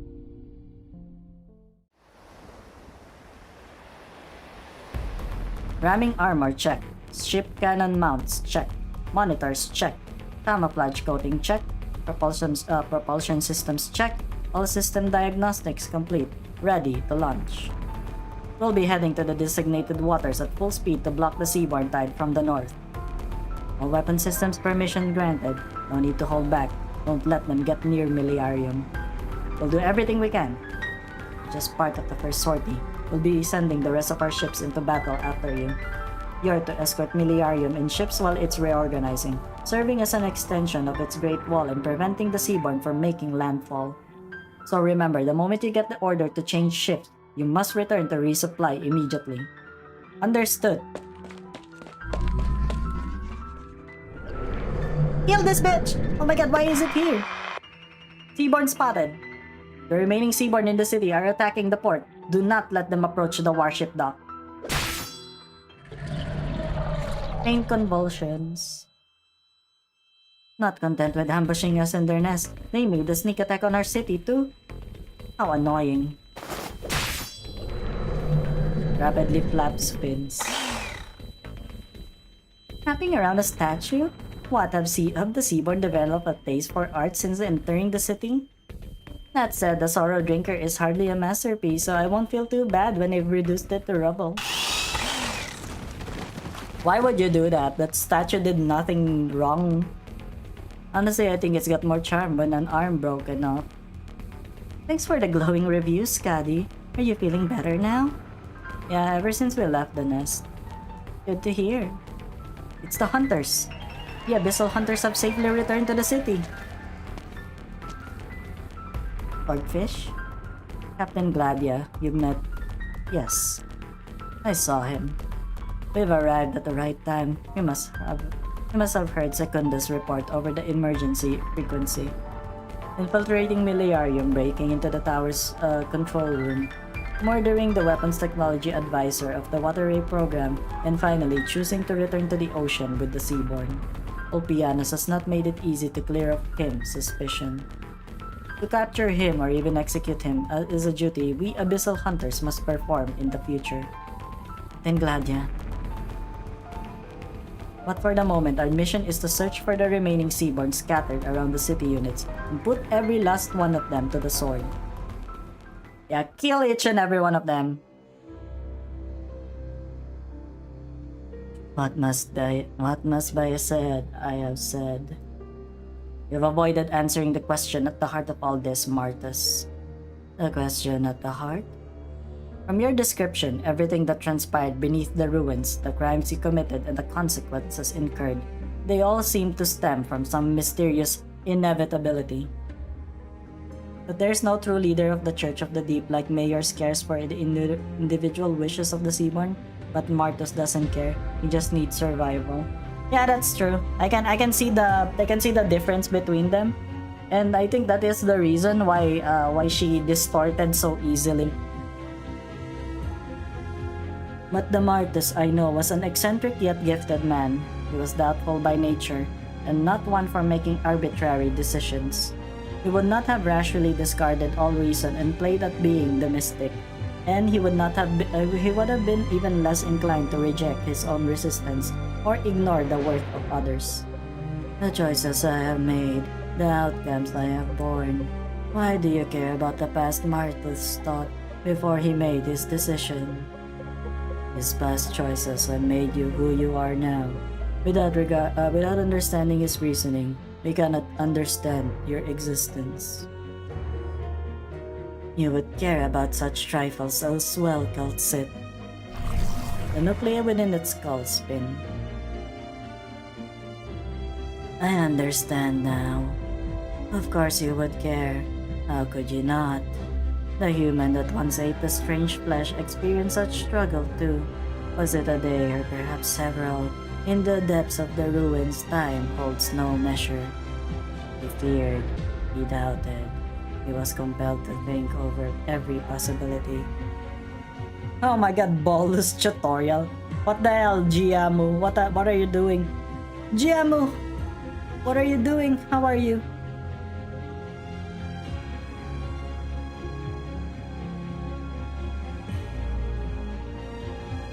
Where will the next crisis come from? When will it descend upon Terra? He used a lifetime of knowledge to attempt to decipher the undecipherable, to comprehend the incomprehensible.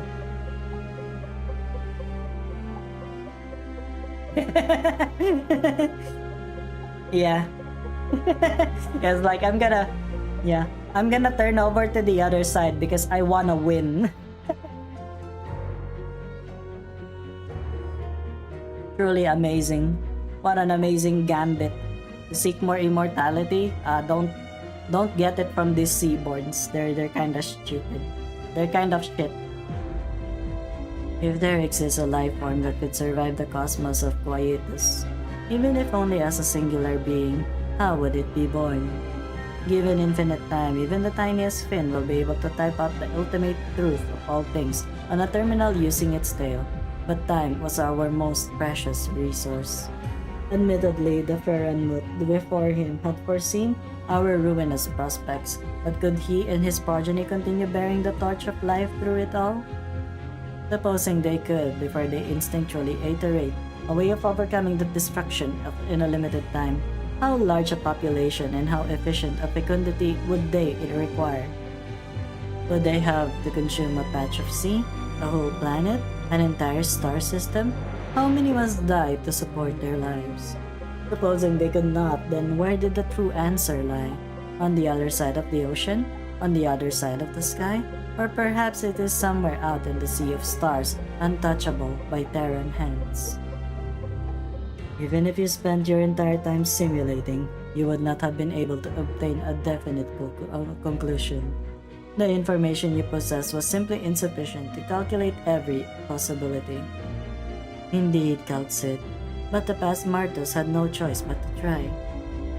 Danger and possibility both hung above his head, while below his feet he found only an unseen tightrope. You could have informed your country from the start.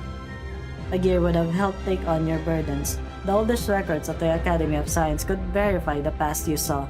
The latest inventions at the Academy of Technology could model the future you envisioned. To cede the choice to others, is that a solution or an escape? The choices of the countless many against the choices of the few, are they more accurate or more ambiguous? More earnest or more capricious? Suppose the means for life to continue is not civilization, and the species that transcends ruin is not humanity. If so, how would a gear react? Enough, Martus. If you had thought of every possibility and foresaw the bitter price to pay, then your final decision is even more excusable. No, Agir, I do not mean to defend my choices. What I wanted to say was that, at the time there was an immutable light form, an immature life form that interrupted my flights of fancy.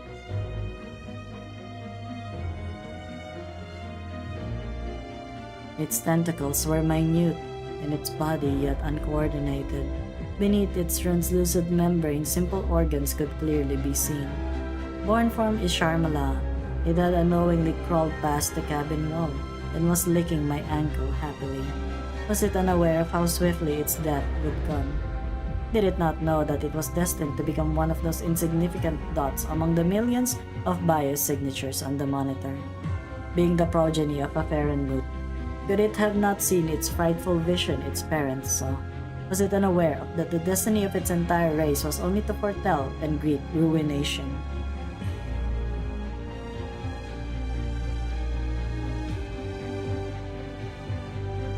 I mean, yeah, that's fair. That's actually a much better thing, you know.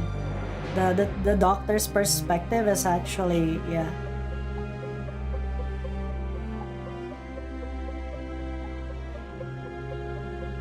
Yeah, believes that civilization has the right to its own fate. Yeah. It just wriggled calmly towards its foreordained destruction, acting out its instinct only. As for us, there are countless possibilities to consider before making a decision, countless trade-offs to worry over. We find ourselves unable to ignore the costs of our decisions, or the results, or the value of meaning of those results. Humanity, Glove. Humanity is ever a prisoner of itself, ever one step behind fate. This is the essential difference between humanity and the Seaborn. This is why they are suited to bear the duty of continued existence. Nuh-uh! Nuh-uh! That's why you ate the strange flesh?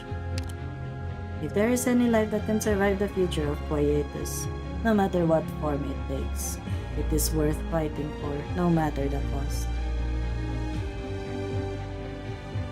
There is no justice here, only the path ahead. You should understand now why you must help we many evolve. You are not the first one the doctor and I have seen who can barely qualify as human, but they all made their hard choices. No one had ever made a choice as horrifying as yours. Before you ate that flesh to become a Seaborn, you had already renounced thinking as a human does. From my perspective, that which you abandoned in your final moments, your doubts, misgivings, concerns, and struggles, were the most precious of treasures. They're precious because they're unending. The Seaborn are swallowing Terra's life whole. You have not denied this, nor can you stop it. How are we to see them as your hope? It is your choice then, Kaltsit, to incubate Originium, the collapsed Stargate, the extinguished sarcophagi of the countless failed plans. Is Originium the only one still in operation? Bones amidst the land and sky, ever silent. They are an incurable disease, harming life atop dry land. And yet they are a plan left by the prehistoric civilization, one expected to save all existence at the very end, in ways incomprehensible to the average person. Yeah, he really took the easy way out. Glove, the stairwell to survival, can only be forged in the fires of destruction. No, such destruction must not happen. Much like Kyrulia Arbor, Originium at some point turned to the annihilation you speak of. It changed in ways none can understand, and none can reverse. And since it has changed, it must now be stopped. Whatever the case, using life to feed life to ruin to beget ruin would only serve to remove all meaning from survival. Kaltsit, or rather, AMA 10 from the records, you surprise me. You and I should have arrived at the same conclusion via different paths. No, you should have been even more rational, more decisive. I merely noticed a spark of the prehistoric civilization and took on its mantle. You, however, were born for this task. You held aloft its torch eons before I did. You have kept watch over their distant aspirations and legacies, and you have carried out your assigned mission. You witnessed changes, you bore loss. No human could have toiled for as long as you have. But now, has endless life rendered you feeble, Kaltsit? Has it turned you human? You don't know Kaltsit at all! Was it because of this one? Dr. Alyssciel, or rather, Oracle. Oh my god! What the hell is that? The Oracle! Many facilities, many doors, your fingerprints, face, voice. Within the Cerulean cave, among the ruins, traces of you lie everywhere. You have visited the depths of the abyss before. A pity I don't remember. I recognized you. I've been speaking with Kaltsit until now, only because it is more efficient. You must know the truth. Your visitation is sure to have meaning. Perhaps you are able to explain why the project is at a standstill. But your title is different now. Something has happened to you. Otherwise, Kaltsit would have held no doubts about what had happened to the plan. For several reasons, The doctor is unable to remember many of the things back then. Memory loss, glub, unsurprising. Losing one's memory is perhaps the most insignificant sacrifice you could make. Even the most resilient of life cannot withstand the ravages of tens of thousands of years. The fact that you still exist upon Terra is in itself a miracle.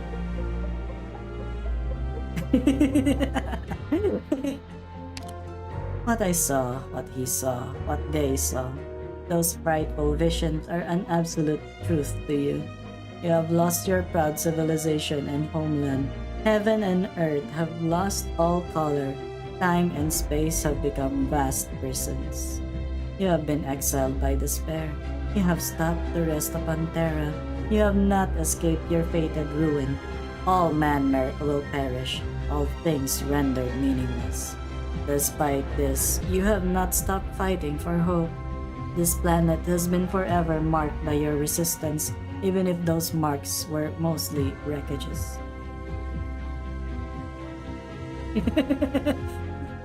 Wait a minute, what happened here?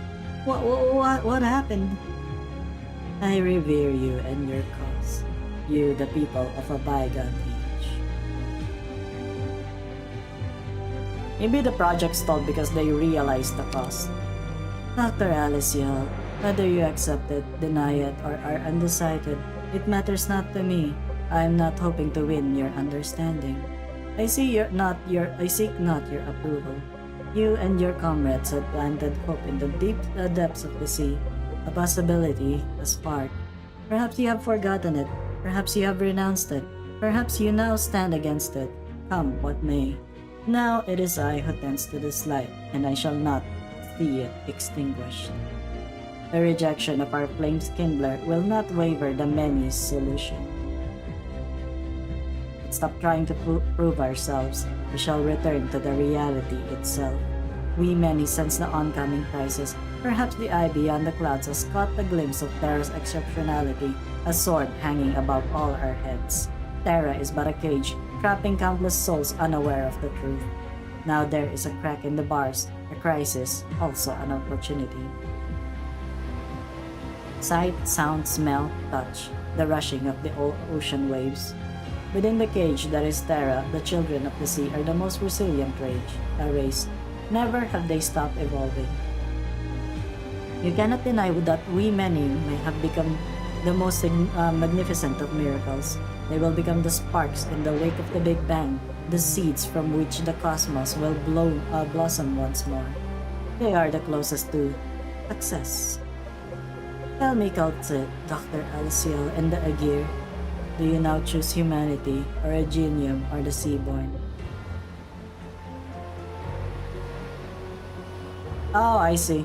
Well, we'll eventually get to Lone Trail, so no worries.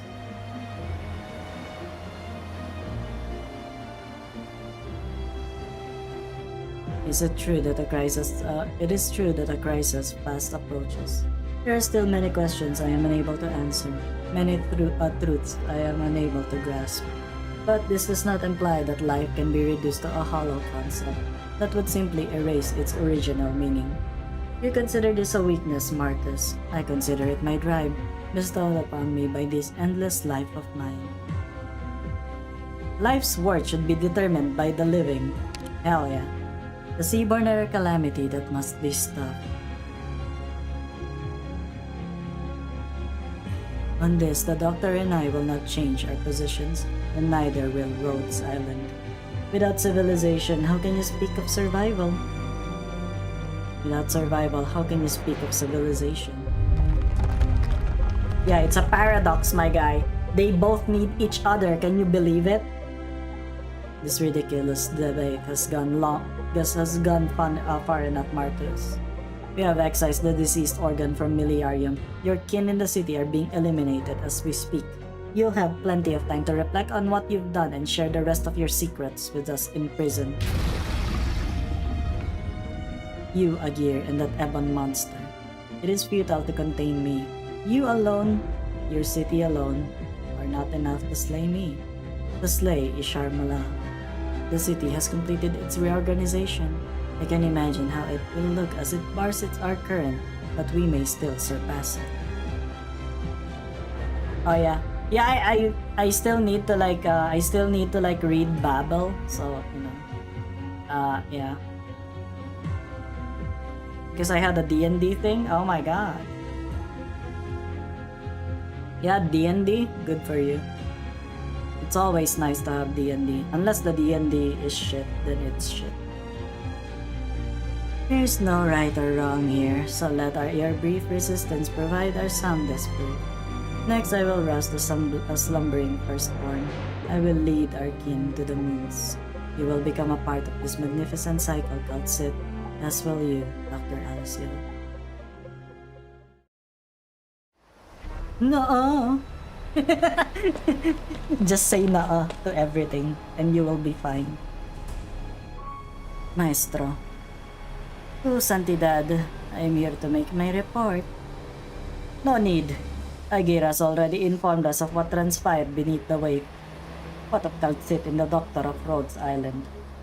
We're still in the city. We're connected, sir. This is a real-time image of the sea's surface, thanks to Agir's drone matrix projecting directly into the great lighthouse's display. The seaborne tide in the Agirian city, both approaching the land. They're less than 10 nautical miles away. That steering spray, those intertwined currents, are they all seaborne? Even the color of the seawater has changed. That's only the portion exposed to the surface, the tip of the iceberg. The seaborne took advantage of Agir's landfall. This entire sector of sea has become their nest. Agir's defensive perimeter. How long can the transformed city of theirs hold? I do not know. We come to the conclusion that Agir's waterway program has failed. All the Agirian militarium is still fighting hard as they can. For the past 2 months, the Penal Battalion has requisitioned all operational vessels along Iberia's coast. They've been on standby in Gran Faro and are now ready to set sail. I will personally lead them to reinforce Agir's defensive perimeter. Together, we will stem the seaborne tide. I'm afraid you won't have much time to rest, Irene. Seems not. I saw the Inquisitor's information at the base of the lighthouse earlier. In the end, Iberia has found herself walking a tightrope with no margin of error. Survival or utter destruction, there is no other paths before us. Should Agir's great wall fall, it will be up to us to educate the seaborne on the significance of land and the price they must pay for desecrating it. Maestro, Doña Irene, you stay here, Jordi. This lighthouse will be our final bastion. The Penal Battalion's operations will depend on its signals. Do what you can to keep it going. No, not that. Look out the window. Light.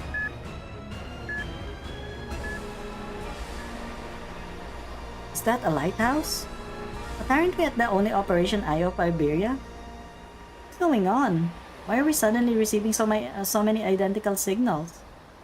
The lighthouses along the submerged coast, which have sat in silence for more than half a century, they have all lit up at once. Dios mío! The silent technology of the islanders. What are you responding to?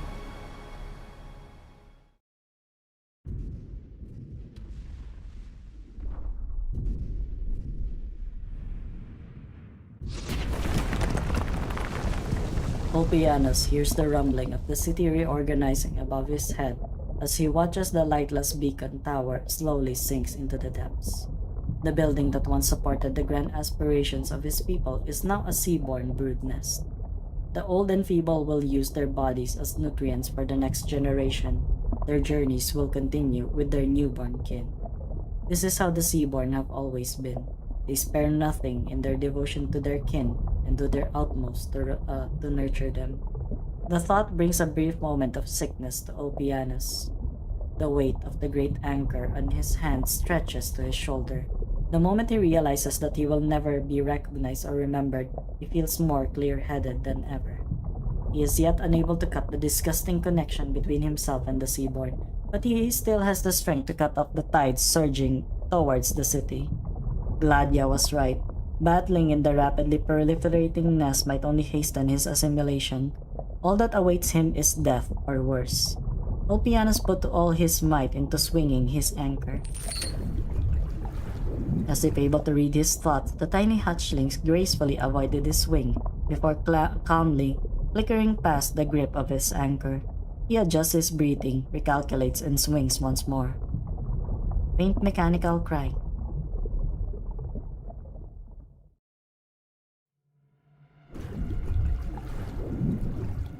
An immature life form, freshly hatched, flits across Ulpianus' vision.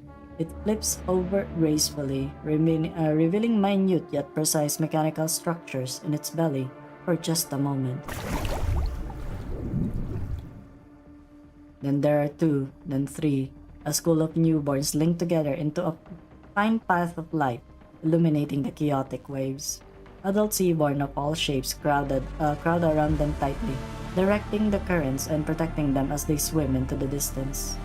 What are you escorting, seaborn? What is it you're protecting? Nutrients, life, kin, and you, Ulpianus. We many together as one.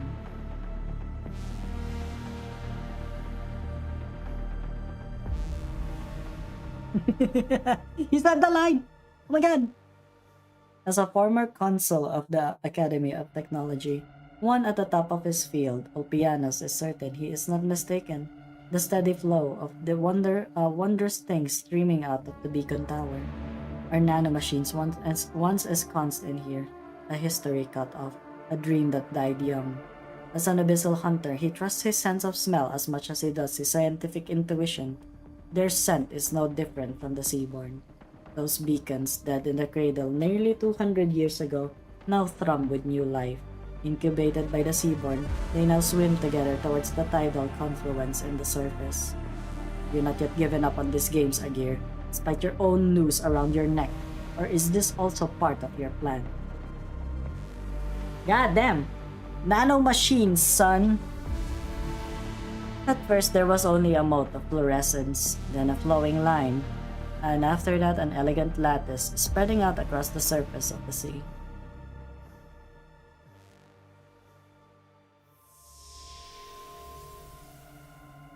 Oh my god, guys, it's the path of life!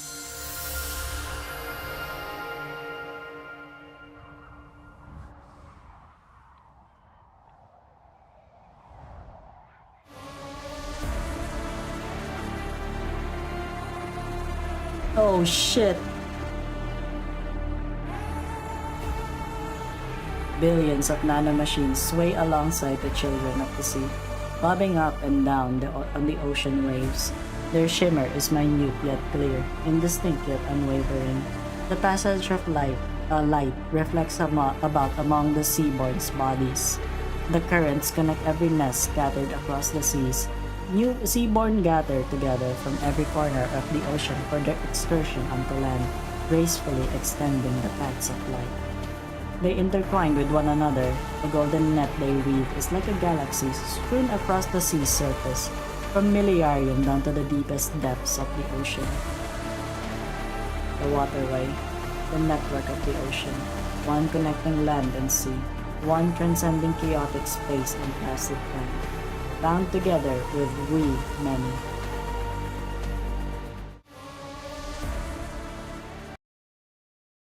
What is survival? Guys, what is survival? 怒りが足りない？ Holy 大 shit! 丈夫。私の頭上の蛍光灯が進むべき道を照らし出してくれるから。まあ消えなければの話だけど、さすがにもう消えないよね。リーダー、真っ先に呼んでくれるって信じてたよ。本気で行くよ。I'm stupid. I'm stupid. No, I'm not stupid. I got Lapland.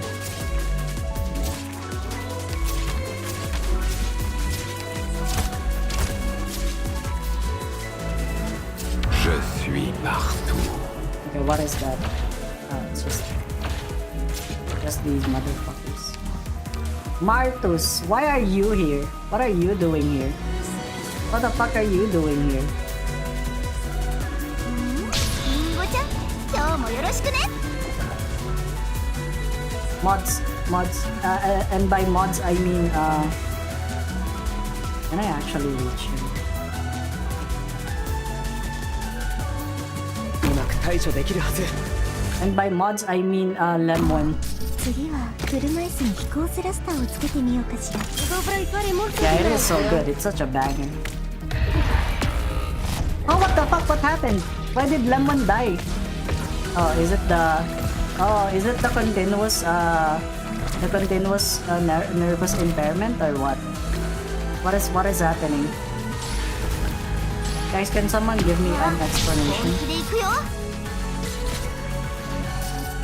ターゲットロックオフ。 I probably should have faced,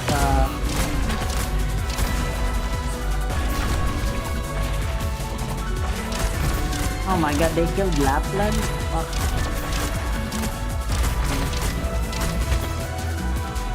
Yeah, I'll reread the mechanics afterwards.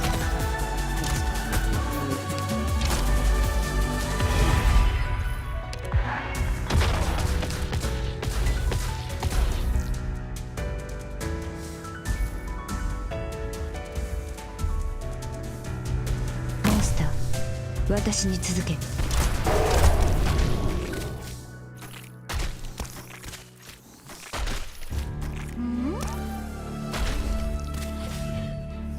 じじいにもじじいなりのプライドがあるんじゃ。わあ、リンゴちゃん、今日もよろしくね。 I'll just do this the usual. Oh, I see.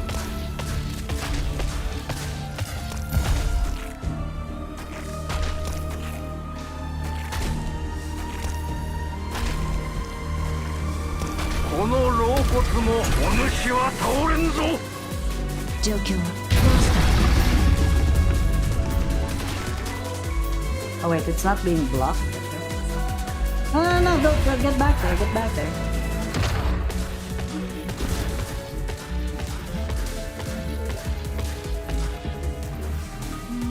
本気で行くよ。 Okay, that's... 車椅子が肋骨上でドリフトできる。 Yeah, I probably should have reset, 初期化 I should have reset, freaking, 狙撃位置。あなたの訃報を聞くのは誰なのか考えたことある？ Lamau. Oh my god, Martus.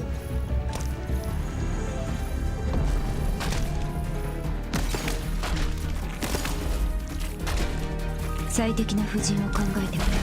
What's he gonna do? What the Martus doing? ベルス・ディオ・ボーレット。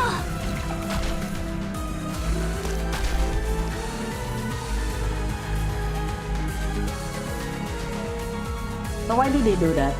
What's the deal?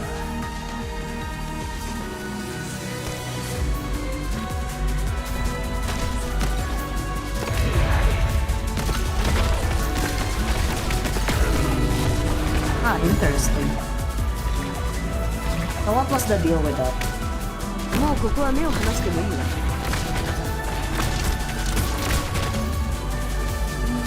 本気で行くよ。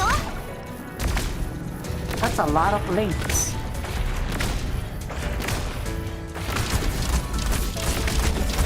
Get away.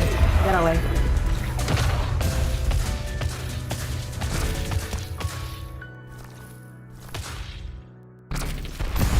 私の意見が欲しいの。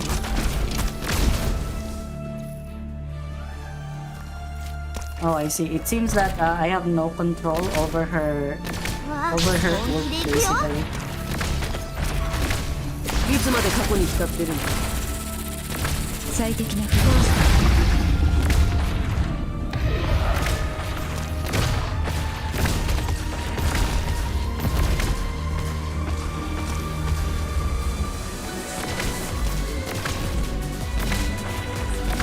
No, stop it!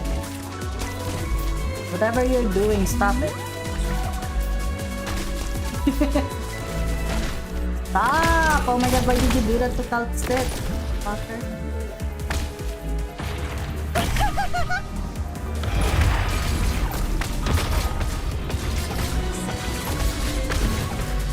まだ考えてるの？完璧。私の意見がいつまで過去に浸ってるの？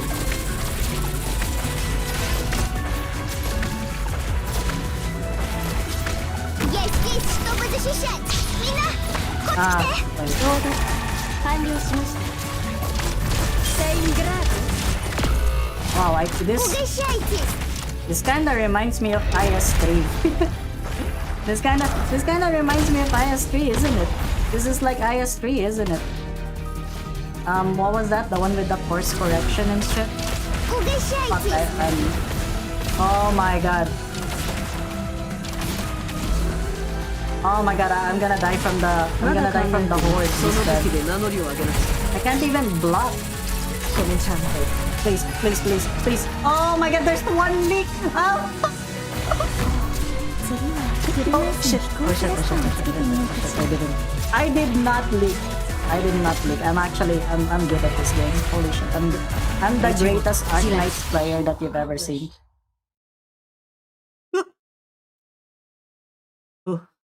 Okay, good night, Yuri. Good night, Yuri. Just you know, just in time, actually. Fly, my cat pipe bomb. Who would win? Who would win? An ancient being that has been missing for like 200 years, or a cat pipe bomb? There you are, Consul Calmencia. We noticed an extremely unusual biosignature in the Sophontheatrum. I'm glad you're unharmed. What's the status of the front line? Legions 8 and 10 alongside the Sea Patrol have been sending out escort ships alternatively as per your orders. The city's reorganization and the force fields are both complete. Miliarium is holding against the seaborne tide. Inform every relevant researcher in the city. I need a minute-by-minute breakdown of the situation of this region of sea. We're still being far too passive even with our contingency plan put into motion. Madam Consul, you may want to see what the drone matrix just sent back. These passages of light between the seaborne waterways? Consul Clementia, we've established communication with the home territories. We just got a dispatch from the Institute of Scientific Development Planning and the news from the Hunters. 3 of them have returned to Miliarium. They're cleaning up the remaining seaboard in the eastern city units. Contact Ladia. Tell her to come meet us immediately. I want to hug my own daughter. Right now. That's her daughter, right? Clementia is like her mom. Hello, Roland. Yes, Madam Consul. Let's go, Calcit, Doctor. You need to deepen your contact with Agir. Calcit alone will be enough for diplomacy. Doctor? The Seaborn might run into Skadi. Exchange a quick glance with Calcit. Oh, really? It's not her? Okay, then I retract that statement then. Madam Consul, the Doctor still has some affairs to settle. Very well. I wanna meet Gladia's mom. Come on. Give us Gladia's mom. Am I right, guys? Give us the... if Gladia already has those thighs, what do you think her mom's gonna be? The final battle for the waterway program has concluded with the seaward invasion of Miliarium. I require an explanation, Consul Clementia. Gladia, were any of you harmed? So you're here too, Calcit. We had a few unexpected encounters, but nothing we couldn't handle. I believe that as an envoy of Iberia, Dr. Calcit also requires an explanation. Oh yeah, I did hear about Gladia's mom in the beginning. But the thing is, I wanna see her, see her actually, you know. I could use one myself if I'm being honest. There is someone who wishes to see you all.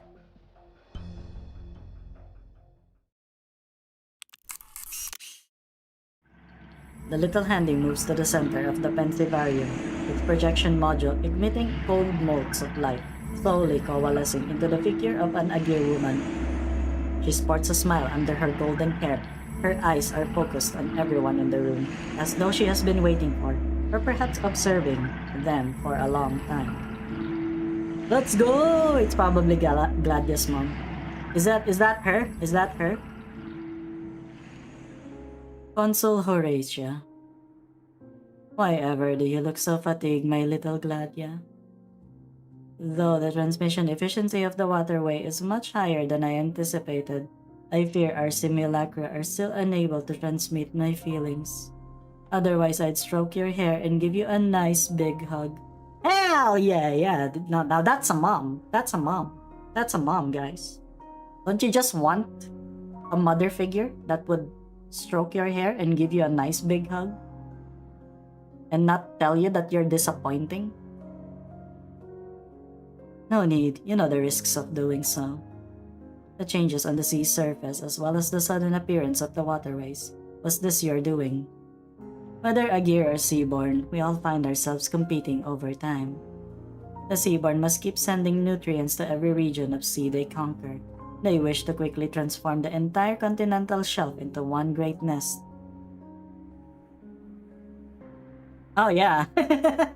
Their skincare routine. I don't think it's their skincare routine. I think Agir in general just have a nice skin because of their, like being an underwater and stuff. Like being an underwater race. Like they don't need to bake in the sun, which is actually damaging to your skin. Every issue has two sides. The disaster has also blessed us with bioenergy beyond measure. More than 2 centuries ago, the beacon launcher would have required a dozen cities' bioenergy systems to continually fabricate the nanomachines comprising the waterways. Now those nanomachines are being fostered by the Seaborn, who regard them as harmless skin. Using the data flow between the nanomachines as a medium, fleets and cities in the squeezed state could traverse the oceans in an instant.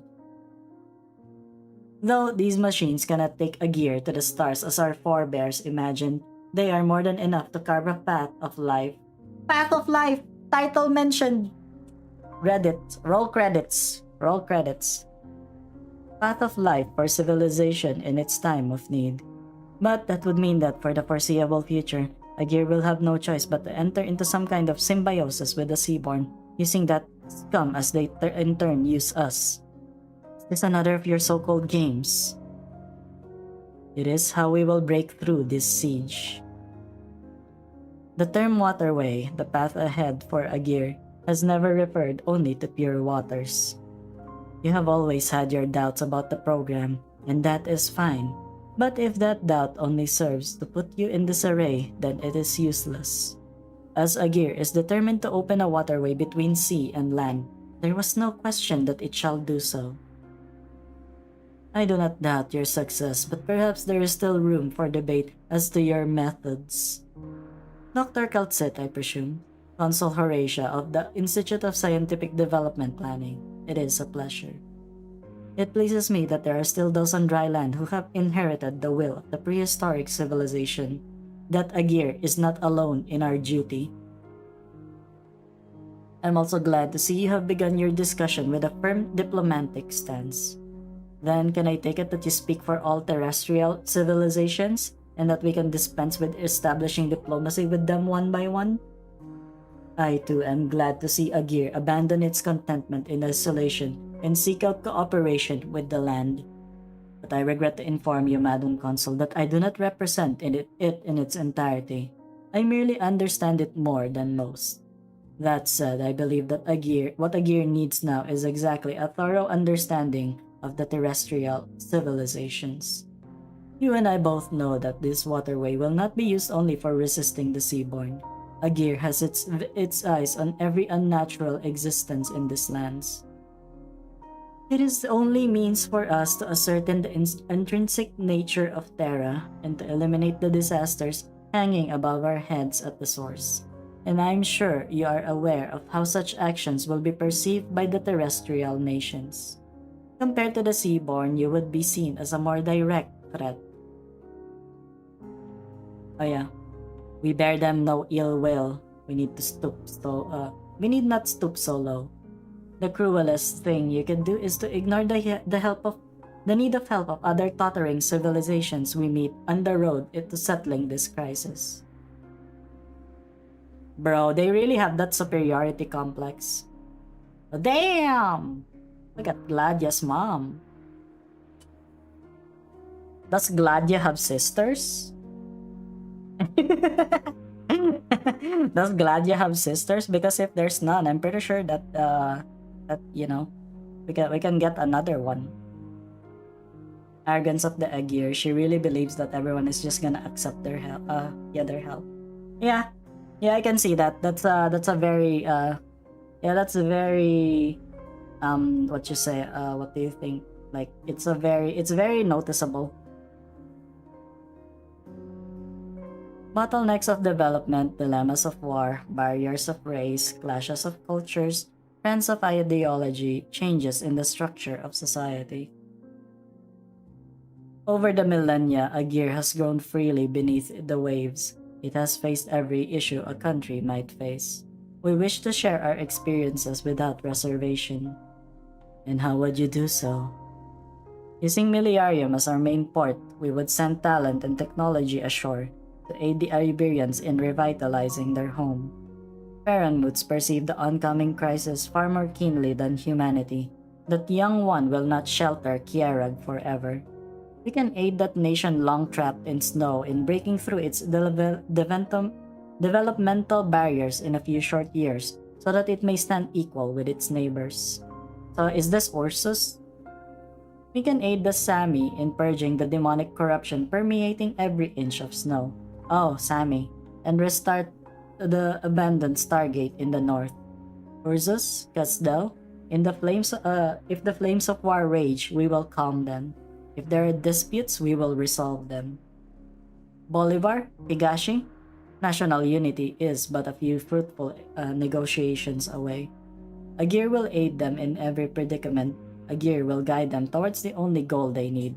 Under the leadership of Aegir, the land and sea will share a common future.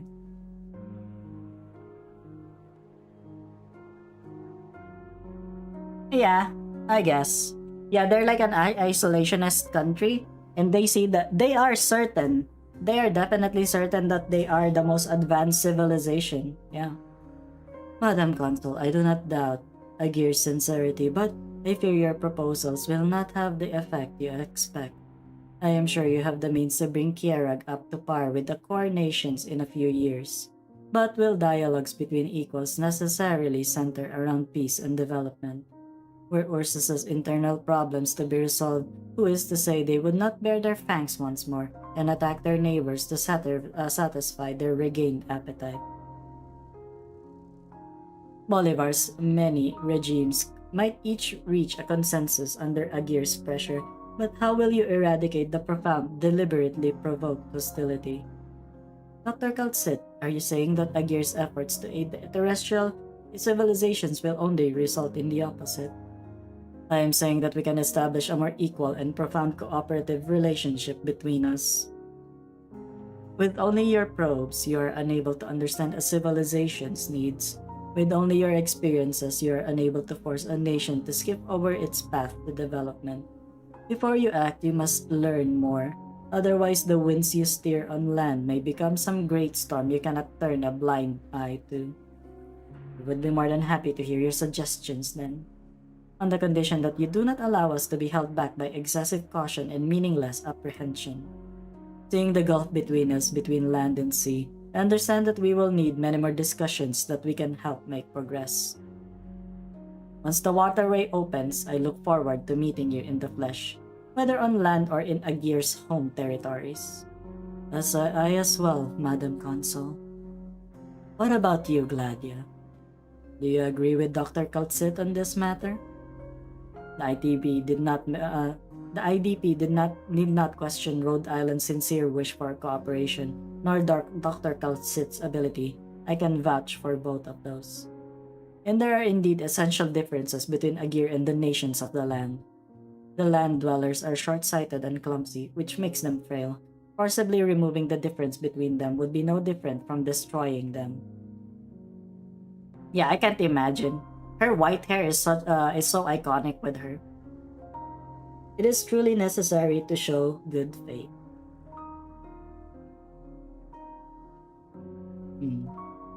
I've never seen Gladia place so much trust in someone, Dr. Coutset. A feat, to be sure.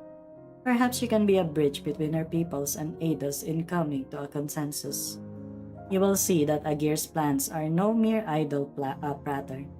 Now, do allow me a moment alone with Consul Clementina.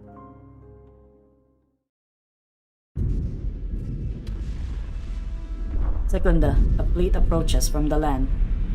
Iberia. Hail them via the drone matrix. This is Prefecta Secunda of the Millenarium Sea Patrol. It's me. Irene? We're currently on a head-on battle against the Seaborn. Don't come any closer. Your ships are too crude. I'm sorry, but they may get sucked into the eddies around Millenarium. You're saying that Iberia should just wait quietly on land? That I should just watch Millenarium get invaded by Seaborn and let the waterway transform into some kind of god knows what? This freaking sentence. Some god knows what that you even Agir never foresaw? We've already talked about this, Secunda. I'll be there in 5 minutes. Halt all attacks. If we're going to pick up the Iberians, we'll just have to open the access channels to the rear. Why stop attacking? Look at the screen. The Academy of Technology just sent an urgent communique. What do we do? Are those light-emitting nanomachines components for the waterway? But the Seaborn are still attacking the city. If they're fused with the nanomachines and bear identical biosignatures, our weapons won't be able to locate and attack the Seaborn only. Don't tell me the Legions wants us to halt our covering fire and rely only on Millenarium's force field to hold them back. May as well slit our wrists and be done with it. Damn, she's like, yeah. Just saying, yeah, we should all just die if that's the case. Scribbling on your device again? You know, sometimes I really admire your ability to keep a cool head. Use the images from the drone matrix to render a 3D model. Rendering in progress. Perhaps the answer lies within the riddle itself. The biosignatures of the nanomachines and the Seaborn are identical, but we still know clearly that the nanomachines have formed the waterway. How? You can see them. Each machine emits a particular light that's clearly visible. Contact the Academy of Technology and tell them we have a proposal for modifying our weapons targeting systems. But recalibrating 2 legions worth of auxiliary optical systems would take a lot of time. What about using the lighthouse on land? Irene. It seems we arrived in the nick of time. A dozen or so lighthouses on the lost coastline have resumed operation. They're responding to your waterway. Combined, they should be enough to illuminate this entire patch of sea. Maybe they could serve as your auxiliary optical systems. I'm hardly an engineer, but these lighthouses were built with Islander Agirian technology. They should be compatible with your existing systems. That should cut the time needed in half. I'll let Consul Clementia know. Thank you, Irene. The Inquisition would be overjoyed to see these newly unclouded eyes become part of the combined defenses of land and sea. We're partners now, Secunda. Oh my god, you guys are partners? Don't. No. But what about Jordi?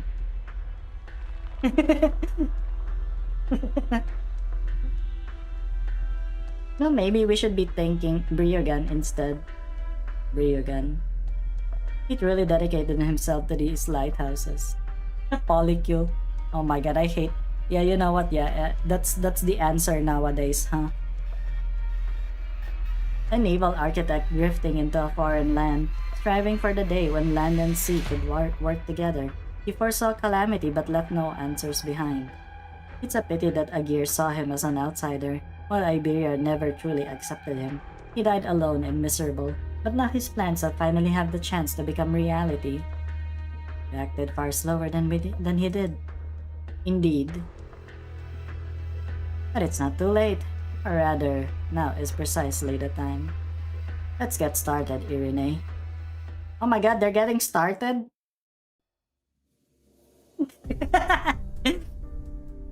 Write that down. Write that down, everyone.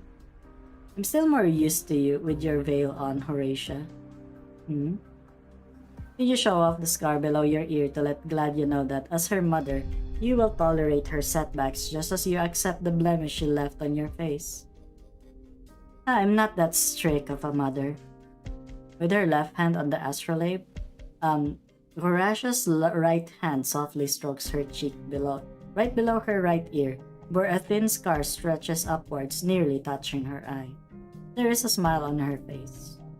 But this is no blemish. It's beautiful. Trivial for a doctor to erase, but I refuse. My little Gladia was barely 5 at the time. She was taking her first career development assessment, and through this made her wishes rather clear. You don't know how glad I was to see her grown. She's certainly more suited for the life of a legionnaire than in the Institute of Societal Programs or Institute of Scientific Development Planning like you expected. No matter whatever field she joins, she is sure to excel. She was born for Agir. I remember when she was 2, the Institute of Incubation said your disposition and your nature of work made you ill-suited to raise her and suggested you place her in their care.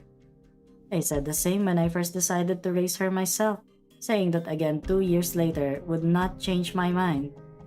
But what truly pleased me was seeing young Gladia rejected as well. I wouldn't say you have the best bond as mother and daughter, but you do have an odd kind of rapport. Hello, Minato Yukina. Hello. I hope you're doing okay right now. It's the weekend. I hope you are having a nice weekend at least.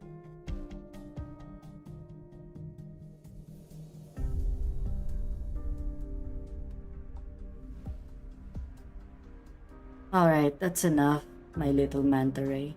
I suspect we have more pressing matters to discuss than reminiscing about my daughter.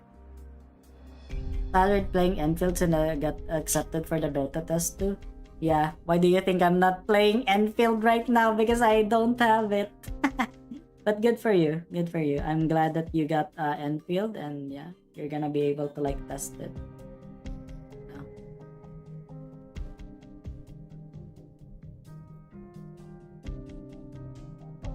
Can you please not call me that? Very well, Consul Clementia.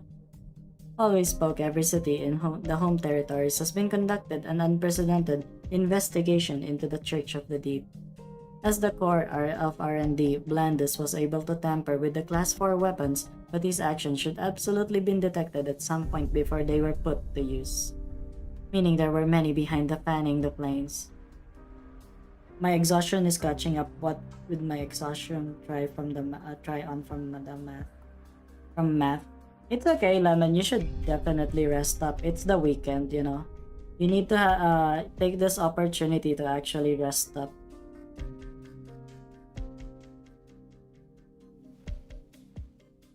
All members of both academies who had anything to do with the weapons design, manufacture, and maintenance are receiving the most thorough investigations possible. In response, the Church has brought their full influence to bear. By grasping at a single leaf, we may able to pull out an entire rotten branch. And with Martis, no doubt we will be able to identify the Church's deepest roots. Agir itself is undergoing a grand surgery. Surgery to cut off a festering tumor, isn't it? Alright, yeah, you take care. You have a good rest.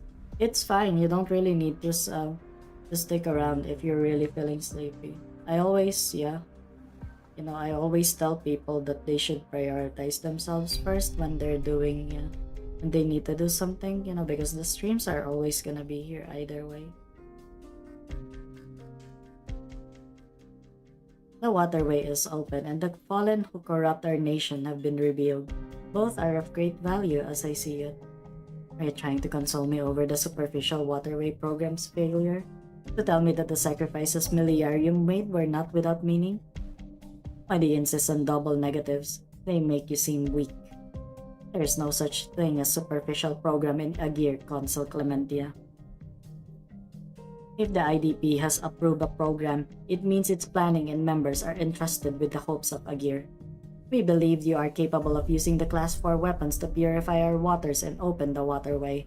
This has always been an official part of the program. Yet it failed.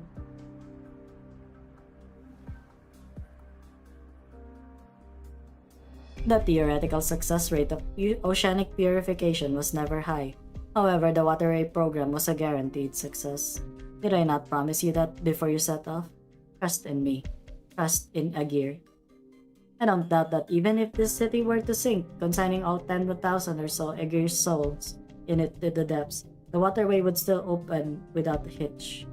However, of all the possibilities you've accounted for, how many call for sacrifice? How I wish this meeting of ours never had to happen, Horatia. Is that why you've worked yourself to the bone, my little manta ray? I've read the reports on Miliarium. As consul for the entire city, you need not throw yourself into each and every little affair. The stimulants you abuse will not hide the exhaustion on your face. You really have thought of everything, as you always do, Horatia. All these losses and sacrifices, the falls and the betrayals, even Martus's secret, are you not at least a bit shaken? But speaking of Martus, you reminded me of something. Of what? Martus regards himself as the gardener of sin. At times like these, he is wont to hide himself behind history.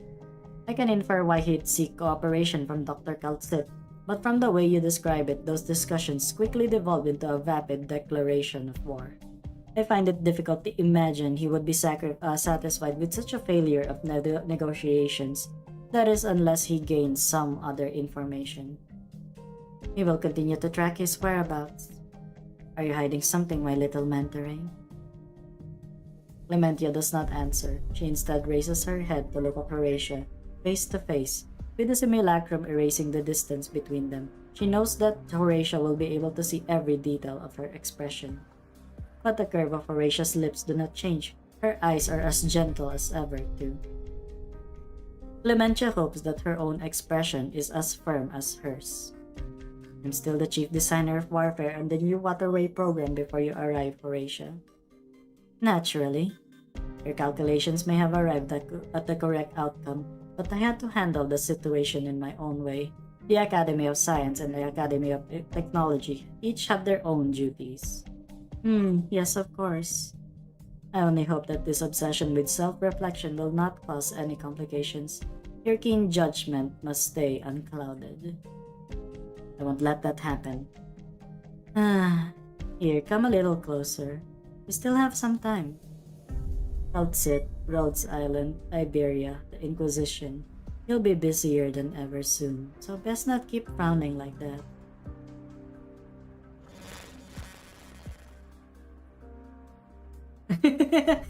It's like, yeah, girl, your skin is gonna have more freaking wrinkles if you just keep on stressing yourself over. Yeah, kill them. Trying to run? Smart, your kin are behind this wall. A lot of them. It's the end of the road for you though. What a pity. Isharmala? Isharmala. A sudden voice tinged with surprise. Skadi turns, looking towards its source. A conical creature exuding light leaves the shadows of the buildings, shielding the two-cornered seaborn with its body. Oh, it's him! It's Martus! Leave, kin. Through the eddy ahead, return to the sea. You're so honestly gentle with them. Disgusting. I'm guessing you're the leader? Our meeting was preordained, Isharmala. Huh? You know me? Skadi grips her sword tightly. Oh damn, there it is! Isharmala. From Salviento to Garanfaro, from the Stultifera to here, you scum have been watching me this whole time. What, do you see your god in me too? Are you here for family or revenge? No. Isharmala, Skadi, you are not nutrients to complete the cycle. You are its end. Our kin will not prey on you. On the contrary, they respect you, protect you. They await your transformation. They await your evolution. Daddy looks at the being's eye. For whatever reason, monster she has never seen before seems familiar, very familiar. The bizarre organs surrounding the Seaborn disperse and surround her in turn.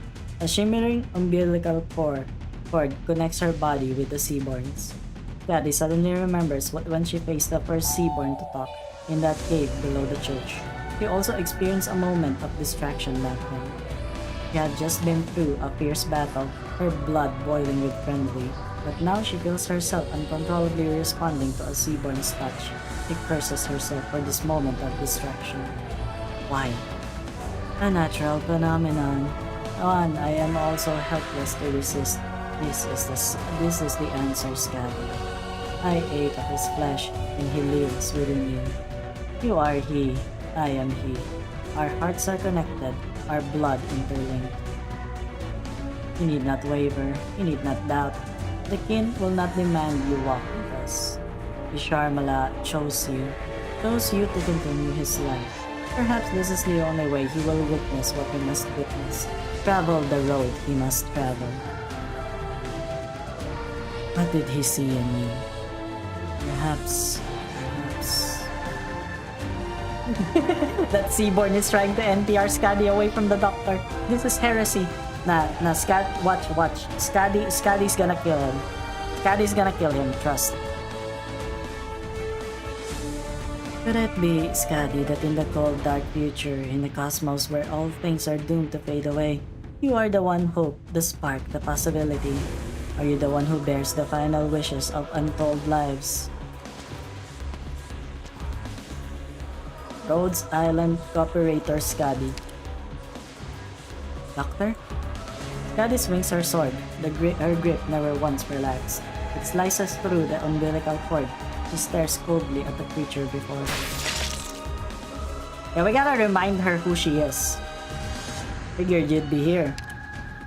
Dr. Alyssciel, Skadi, you know each other. Is that so strange? She's one of my cute little operators. Hell yeah, let's go. I think she'd like that, right? I think Skadi would like that.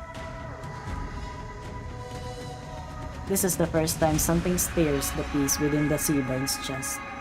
The oddly colored nuclei, along with the bizarre organs floating by their side, begin to wave as rhythmically as the tides. It does not approach, but both you and Skadi can sense a burst of emotion, joy. No matter if you personally took part, Dr. Alyssciel, no matter if you took place in the cerulean cave that had aught to do with you.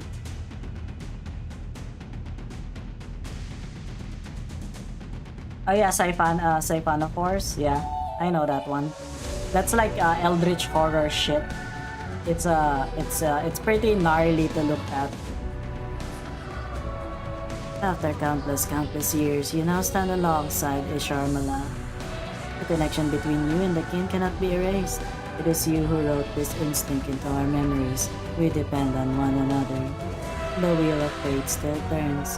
The surviving successors will one day meet and achieve the most improbable of possibilities. The hardship we suffer is ever present. The light we thirst for is ever present. I await you at the endpoint of evolution, Dr. Alyssciel. Skadi, I await you both.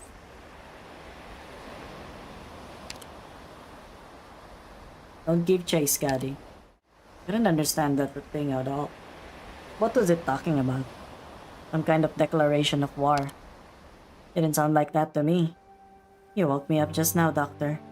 When I was face to face with that Seaborn, I remembered something I felt back in Salviento. I assume you weren't a fan? I hated it. What good could it come from a Seaborn rambling to a human? Don't worry, I know what happened. Good, I couldn't explain even if I wanted to. You don't seem surprised though. No wonder Calcit asked you to come underwater. That thing sounded like it'd be looking for you? It's a long story. So, we were both being watched. Next time, I'll be by your side. Oh, let's go! Don't worry, Doctor. I'm Scaddy. Abyssal Hunter Scaddy. Rhode Island Operator Scaddy. Always has been. Doesn't matter if that thing comes looking for me or you. I'll cut its vocal cords before it can speak. I trust you, Scaddy. The tide's coming in outside these walls. Sounds like it won't stop for a long while.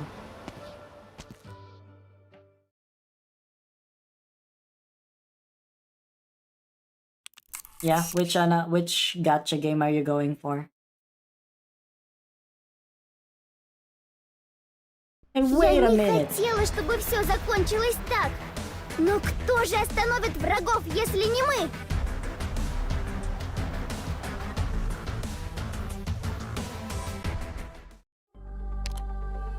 Oh, there's another one? Holy shit.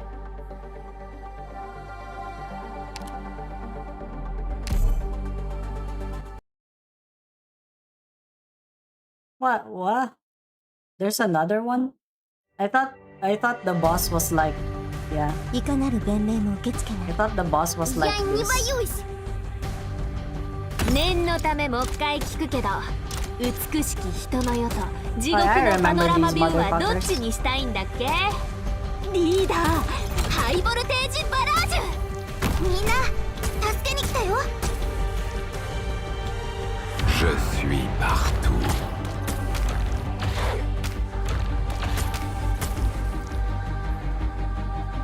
みんなこっち来て。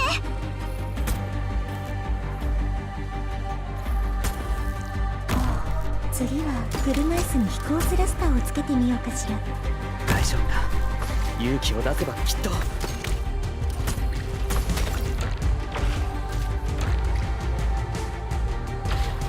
And probably just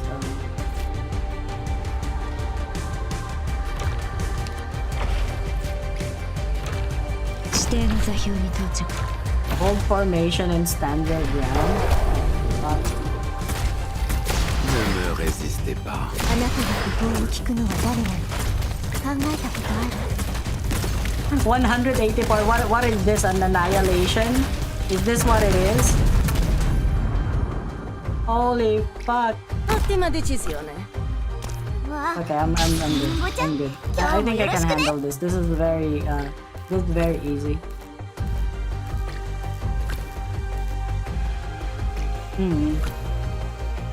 Oh my god, these motherfuckers! I hate them.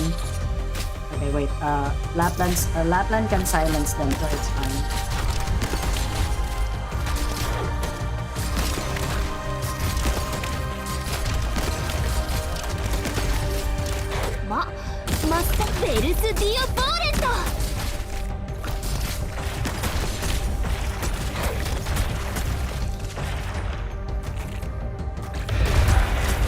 Oh man, meltdown. あなたの指示通り心配しない I don't need僕がついていますから。 I'm just gonna let Patri Vivianじじいにもじじいなりのプライドがあるんじゃ。 Oh fuck.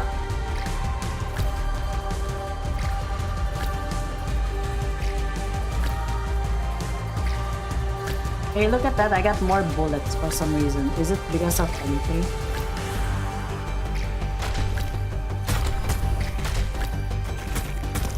Wow, この wow, 老 wow. 骨もわしは倒れん。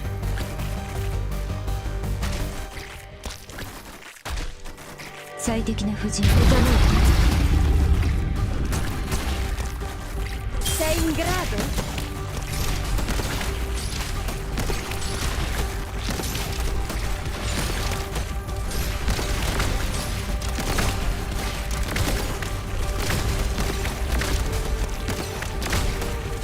Hold for 30 seconds?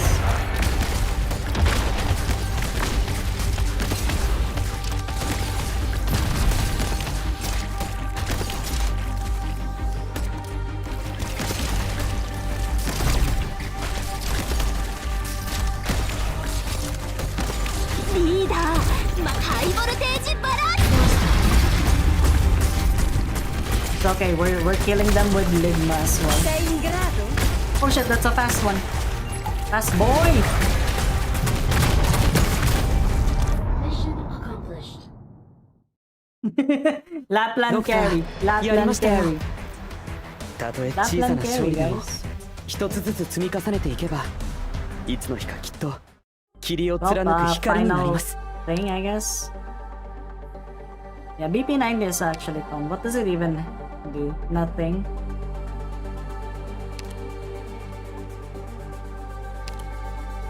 Oh my god, I can farm this stage. Holy shit, BP7.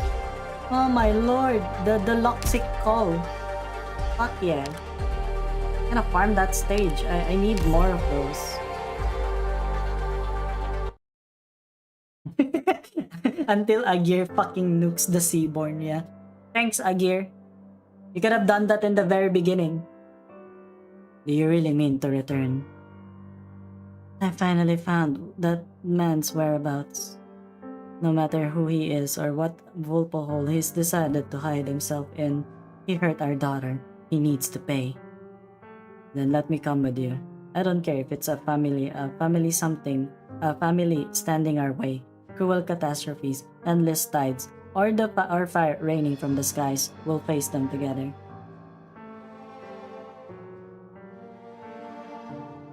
Would the shrine be alright without you? Relax, it's just killing a few people. It's long past time for these bastards to head to hell. But it seems we must part once more. Heavens drink their fill, sky besought by Sakura, drunken clouds stumble. Was it a haiku? You got a good rhythm, permanently suited for reciting while swinging a sword.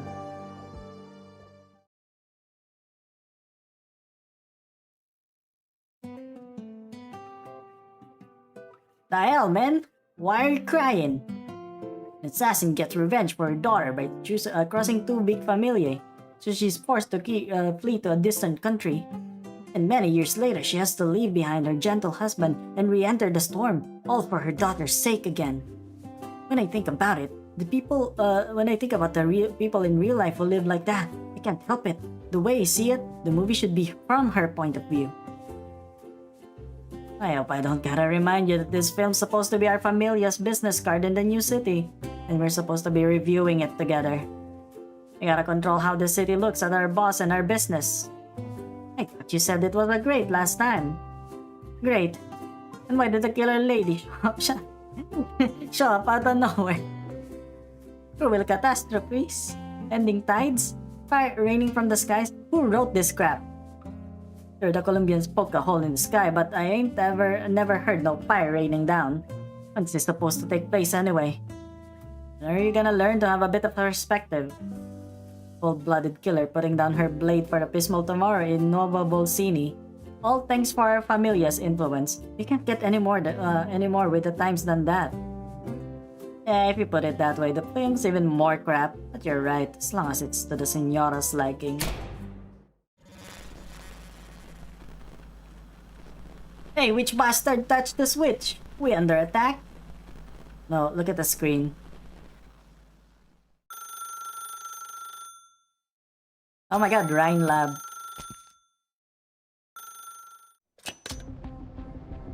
Mr. Tinman, we have a press conference starting soon, so please keep it quick.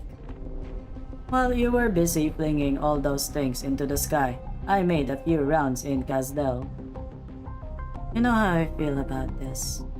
I do, young Banshee, I do. My verdict is that they feel about you as much the same as you feel about them. But considering the many Valve connections they have across Terra, if they do decide to get behind your project, there will be plenty of headaches for all involved. Thanks for the tip. Now the press conference is about to begin. Don't be so hasty. Let me finish. Nasty Lunare, Director of Engineering at Rhine Lab. You know full well that the dream you were promised can be shared with more than just the Sarkas. The Maylander Foundation will pledge their full support towards you and your elves friends' brazen plan. We will decide on a date to discuss the details later. That includes future launch plans, where we hope to re-establish a more complete Galleria Stellaria. Yes, that's the one.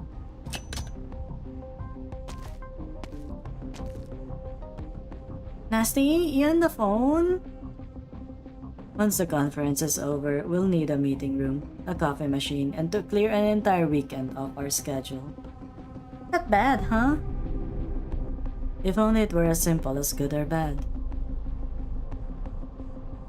But first, the conference. Is Silence here? I was hoping she'd stop by, but fat chance she's got the time. I put one of those Bird and Beast blind boxes from Kiarag on her desk, and sure, she'd opened it after a week, but the little beastie was already buried under an avalanche of files in need of review. A guy who's supposed to be making a speech for us isn't here yet either. Well, he's still got 2 minutes.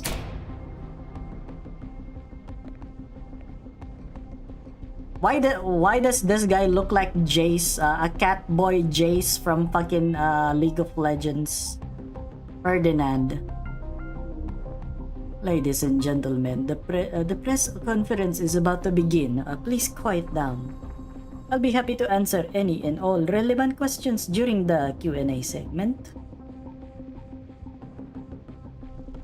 Sounds like he's in a good mood. Let us first... Yeah.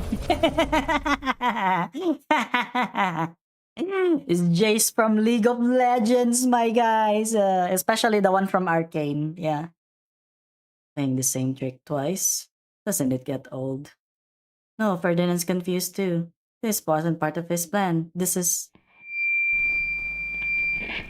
The challenges we face are far greater than ourselves or catastrophes. We must form a community, under the leadership of Agir, to overcome them together. Repeat.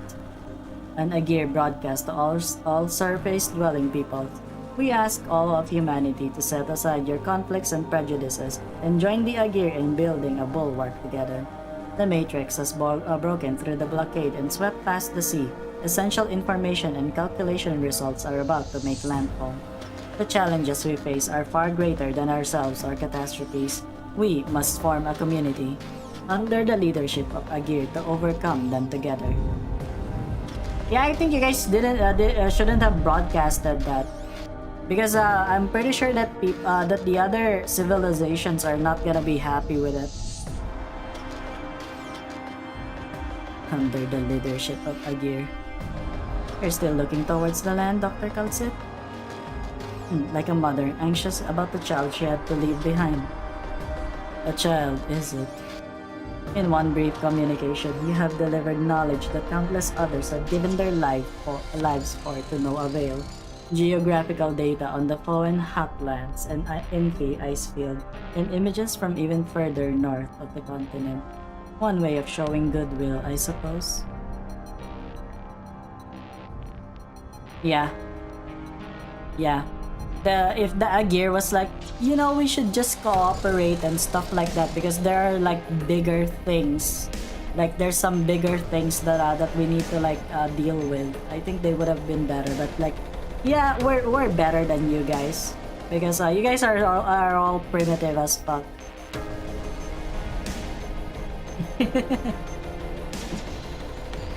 To share knowledge is natural, while showing goodwill takes intention.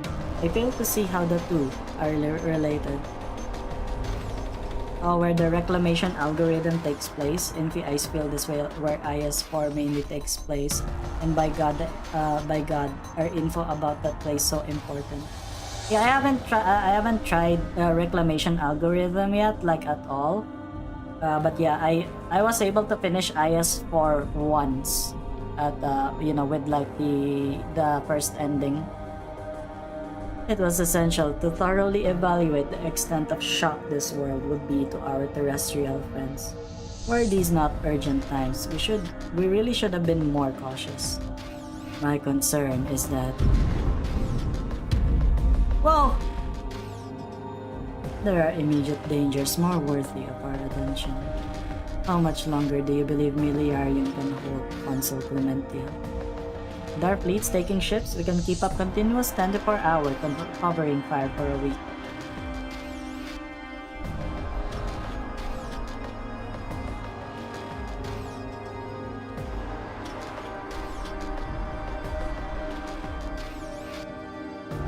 There have been no major changes in the Seaborn's movements. As the energy supplying the force fields dries up, the stopping power of our weapons will also gradually dwindle, but this is not outside expectations.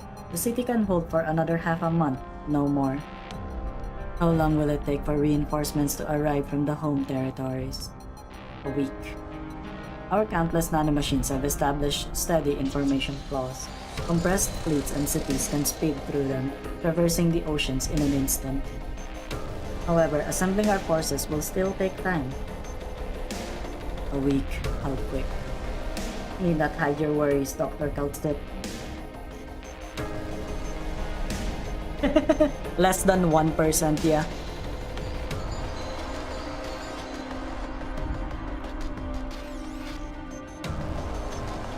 There are essential differences between the ways we and the Landwalkers think. Simple sincerity is insufficient for reaching effective bilateral cooperation. On one hand, we hope that reinforcements will arrive as soon as possible. On the other, you worry that the subsequent contact and communications will be outside your control. You even worry that Skadi and the Doctor have deviated from your plans. You already know of Skadi's secret then. My little handy happened to record a chance meeting between Skadi, the Doctor, and Martas on a street corner. Compared to discovering the secret of their identities, controlling who knows what is much more difficult. An abyssal hunter with a firstborn within her, a predecessor scientist who witnessed the rise and fall of prehistoric civilization figure. In person, they are both of great import to Agir. Based on simple evolutionary logic, the firstborn would not have chosen to entrust the future of its kin to its killer. We still have no idea how the Seaborn will become the final answer to resisting ruination. Even with missing memories, the Doctor still bears that mission. How will this so-called death of all things come about? And what can Terra do about it? We must find out. Skadi and the Doctor are, without a doubt, the key to Agir's solving of the riddles. Skadi will face her blood. The Doctor's duty will be fulfilled, but it should be their choice, not somebody else's scheme.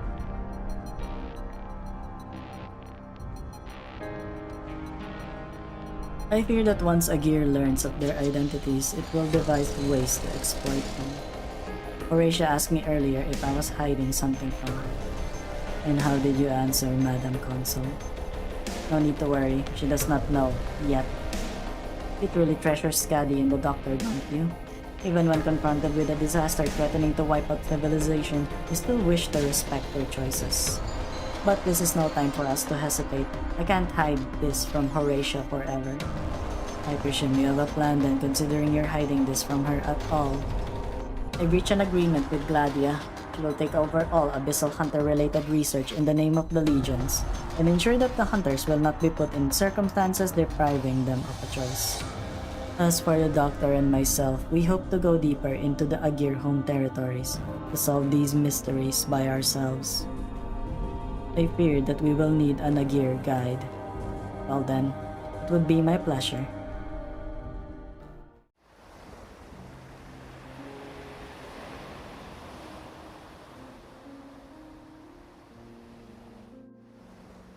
Hey, isn't this the background where where Mizuki is? This is an IS-3 background. Tasha will receive punishment, the punishment she deserves. Miliarium's incubation chamber has been moved to safety, so as long as the city doesn't fall, the child she left behind will be born safely. They will be raised in the Institute of Incubation. I know what you're thinking. The fate of a Church of a Deep Cultist isn't worth calling you over for. You still think that everything will end in ruin, Mr. Avitus? I still believe in history. Once written, it can never be changed. Even a tragic victory is destined to be another page in its annals. I'm glad to hear you say that. Let's get down to business, Jordi. I met with Consul Clementia. I confessed everything, what I was thinking, what I did, what I saw but never spoke of. I accepted the tribunal's interrogation, but they did not believe I deserved to be labeled fallen.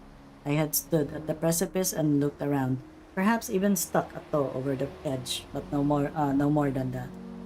Their final verdict was that I could keep my post and continue to stay in Miliarium. Sounds like you have other plans, though. I may see it as a repentance, but I cannot forget the outcome of my silence and inaction. I'm not arrogant enough to believe I could have affected an entire military campaign on my own, but what if I had reported Cassius' unusual behavior? This could have played out very differently. And so I plan to leave Miliarium. To where? To Agirian home territories? Somewhere even further than that.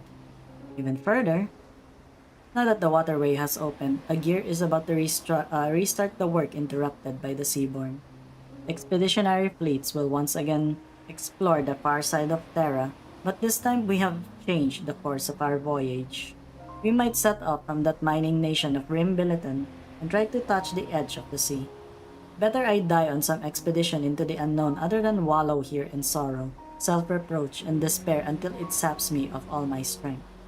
There, whether we go forwards or downwards, no one knows what awaits us. We will be like Briogan in times of yore, pushing back against the darkness of ignorance. You mean... Spot on, Jordi Fontanarosa. Yes, I'm inviting you to join us on this distant voyage. I'm not the only one who desires this. You said earlier that I never answered your questions properly. You were right and I should apologize. But there was something I truly wished to tell you back then. We have no need to prove our place. Even if the vestiges of the past have worn you down to nothing, you can still tie your future to Agir. I don't know what to say. This is all a bit much. Don't worry, Agir respects the choices of all its citizens. Farewell on your carefully considered departure. We await your eventual return, no matter how long it may take. Rimbiliton, that's where Amiya was born, right?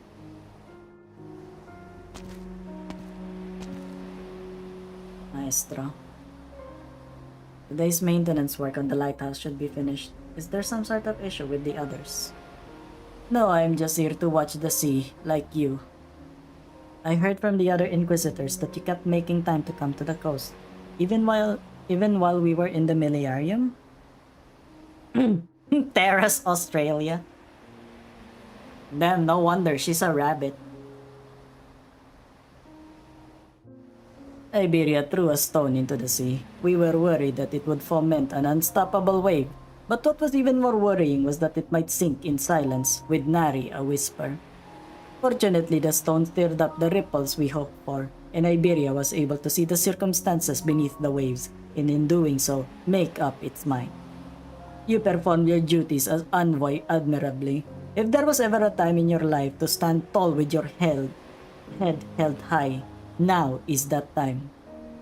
Yes, sir. Maestro, I've been thinking about returning to Grand Paro, going back to the chapel where I used to live with Uncle Tiago. You should have seen Tiago one last time. We live in an age of regrets. If you see the Inquisition as the source of those regrets, I cannot refute you. If you have things to pack, Irene can help you. What? No, that's not what I meant. I'm really just thinking of going back to have a look. In other words, you haven't yet made up your mind. Yeah. You told me earlier that the Inquisition letting me to return to Agir was a test. Am I not? On the contrary, Jordi. Do not mistake bewilderment for momentary hesitation. You have lifted your lantern and clearly seen the fork in the road before you. You are merely weighing your choices before choosing which path to follow.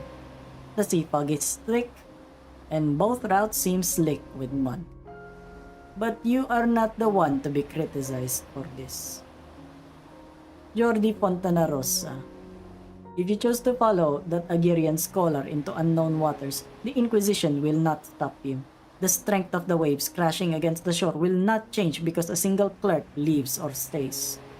If you choose to stay ashore in Iberia, you will carry responsibilities that are more exhausting than you are used to, but also much more important. Those are the expectations Iberia has for you. The choice is yours. I understand, Maestro. By the by, Irene mentioned that you've been suffering from severe insomnia these past few days. How was last night?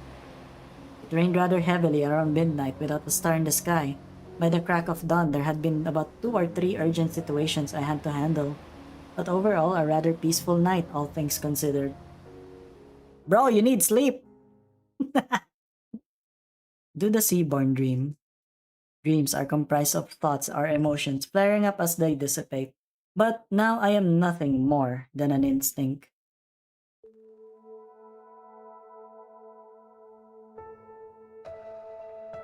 You know what? We've been missing a dude named Carmen. Yeah. That's Saint Carmen for you. That's Saint Carmen, Iberia the First. Why this scene again? Following the unfathomable passages in the ruins, at the very end, a great beast gently sticks a tentacle to a bulkhead. What is it waiting for? Perhaps. I walk forward, passing through the shadow of the cerulean tree. Until I am before him, I extend a hand.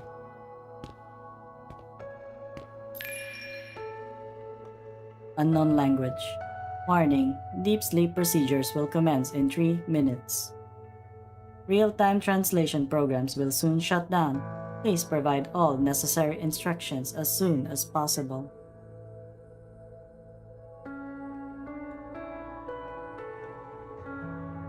Isharmala, our shared name, our shared decision. We trust one another, we feel as one, do we not? I will watch over you until the end of my days. No, this person isn't me. This isn't my dream. It's Isharmala's memories.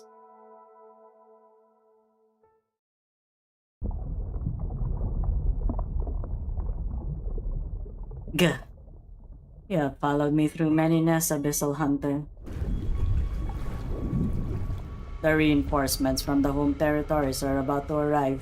The confrontation between your kin and Agir's legions will soon intensify. You would choose this moment to depart? Your front line has already advanced onto land, Seaborn. Why choose to turn back and return to the abyss? Yaga! How is this conflict connected to the reawakening of the firstborn? Holy shit! He's angry. You are an astute man, Hunter. I merely discovered your existence before the others.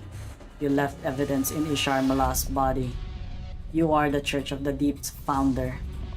You sought refuge in the shadows to seek traces of me. Only a shadow may merge with a shadow. Most interesting, Hunter. What do you wish to know? Everything. I know you, Hunter. You are Scabby's comrade. Asagir refused your everything. This nation has refused too much, so much so that it's dug its own grave. Your schemes are far too obvious. You never intended to hide them. Fell in order to obtain answers. I can tell you all you've longed to know, Hunter. Regarding my next actions, regarding the sealed passages in the ruins embedded in Terra's mantle, regarding how the other firstborns will awaken, regarding Agir, regarding the next doom to greet Terra. We kin are selfless, we kin are devoted, we kin wish to share everything. The only requirement is that you become one with we many. Ulpianos meets the Seaborn's gaze. It has no face, but he can tell that it's observing him. Through its transparent membranes, past the faintly leaping nuclei, Ulpianos sees his own eyes. Said you fell earlier. No, Hunter. The conjoining of flesh is not enough. Turn endurance to acceptance. Turn humiliation to elation. You must trust the kin. Trust your own instincts. You must take up a duty far beyond imagination. The duty of we many. Perhaps you will learn the full truth in our embrace, but when the time comes, you will be unable to, unwilling to, bring it back to Agir. Just as I could not.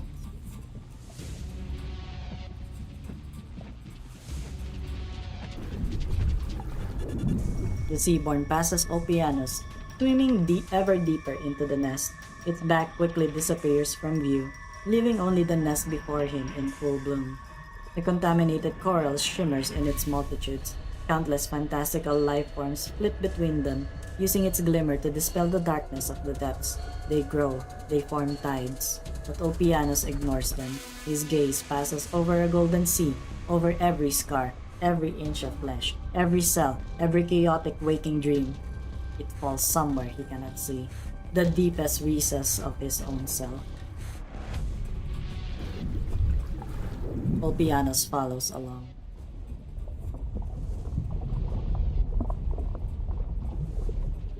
No! Opianos! Don't look at it! No! Okay, I think we're done, right? For tonight.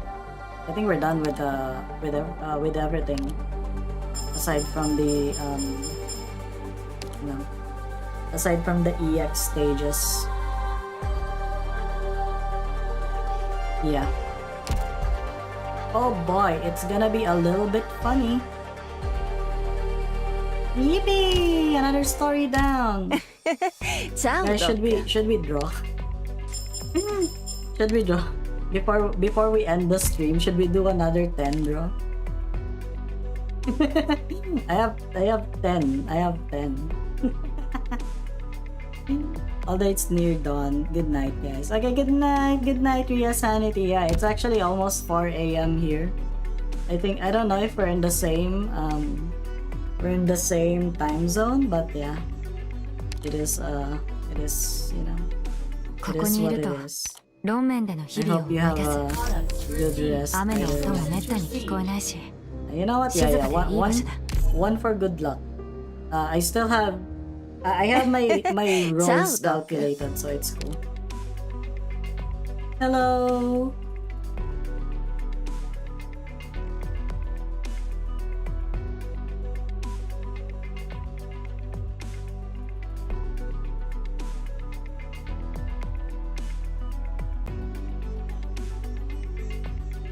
Okay, let's just try to do this and then we're gonna end. Oh my god. Oh my god. We're gonna get Opianos. We're gonna get Opianos. We're gonna get Opianos. We're gonna get Opianos. We're gonna get him. We're gonna get him. We're gonna get him. We're gonna get him. We're gonna get this is just 5-star, isn't it? Ah, fuck. This is just 5-star. I play Arknights, but it's unavailable in my region, so I thought of playing into PC, but I don't know what emulator I should use. Go for Mumu. Yeah, Mumu player. There's also LD player, and there's what else? There's Google Play if it actually works. Yeah, this is useless. Okay, we didn't get all pianos, guys, but we got like 2 5-stars, I think. Thanks. I already maxed out Myrtle. Oh my god, I don't even need wing chance. 今日からお世話になります。術師のコードネームはバインコーンです。 Oh really? LD player has a dedicated launcher for Arknights? That's actually interesting. 行動予備隊 A6 の Oh my god, when will the pop car stop? It will never. お客様、私に最高のこんにちは。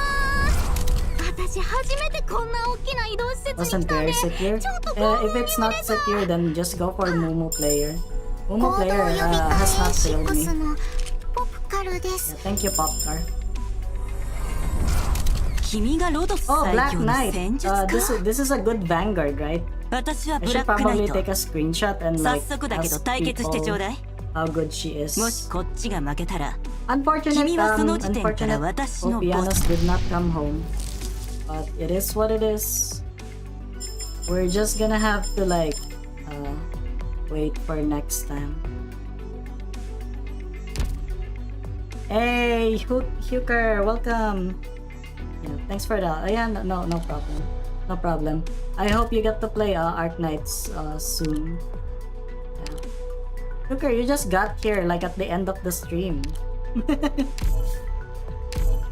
Bang. Yeah, why did I get her? Oh my lord. People are saying that she's not really that good.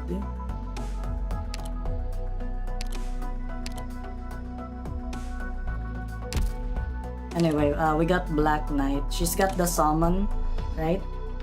The summon that tapier. Yeah. Tactician.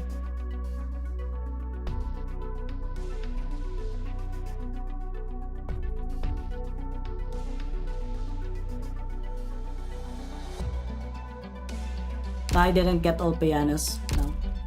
No. He really doesn't want to. He really doesn't want to come home. He really doesn't want to come home to me. It is what it is. Time zone is fucked. Time difference is like 6 to 7 hours. So you moved even closer to like Western Europe or something. It's okay. It's okay, Huger. As long as you've been okay. What emulator I'm using right now? It's Google Play. Google Play games, but it only does so because it works. Sometimes it doesn't work. So I have Mumu Player as a reserve thing. Like if I if you know, just in case Google Play doesn't work, I'll use Mumu Player. Because the thing is, the reason why I use Google Play is because you can actually buy from the Google from Google Store, you know, from this one, because I get sponsored. Thank you, Lemon, for sponsoring.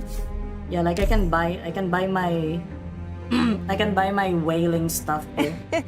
Ciao, Doc. Yeah, like if you go to the store, you can buy these ones. Like you can buy them, you know, the money stuff. But like for Momo Player, you can't do that. You can't do that. Sometimes I've heard that there are some players that got their accounts banned from like even, you know, like doing transactions. Yeah, so that's not a problem with you. But for me though, it's basically just me having lots of stuff. Anyway, the month almost passed. 2 to 3 months are left. Okay, well, you better work hard. Yeah, but it's fine. Yeah, sorry, Huker. You got here at an opportune time. Supposedly I was gonna end the stream an hour ago, but I was like dedicated to just trying to like finish the story. But yeah, I'm exhausted. I'm exhausted, so I think I might sleep soon. I'm actually pretty sick. I'm pretty sick, so I'm gonna have to go for now. Dormi bene. Yeah, it's like 4 a.m. But yeah, thank you guys so much for watching. I really appreciate all of you being here. I hope to see you tomorrow. It's gonna be another Arknights stream. We're gonna try to continue chapter 10, if ever. We can try doing that, or either that it's gonna be it's gonna be like a Heart of Surging Flame. Whichever. I'm gonna like post a poll on the server, which one you guys are gonna go for. But yeah, I'm gonna go for now. Thank you so much. But yeah, for now, for me, ayasumi. Bye-bye!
Apparently, Ulpianus is not into hags, but it's probably the reason why he hasn't come home to me yet.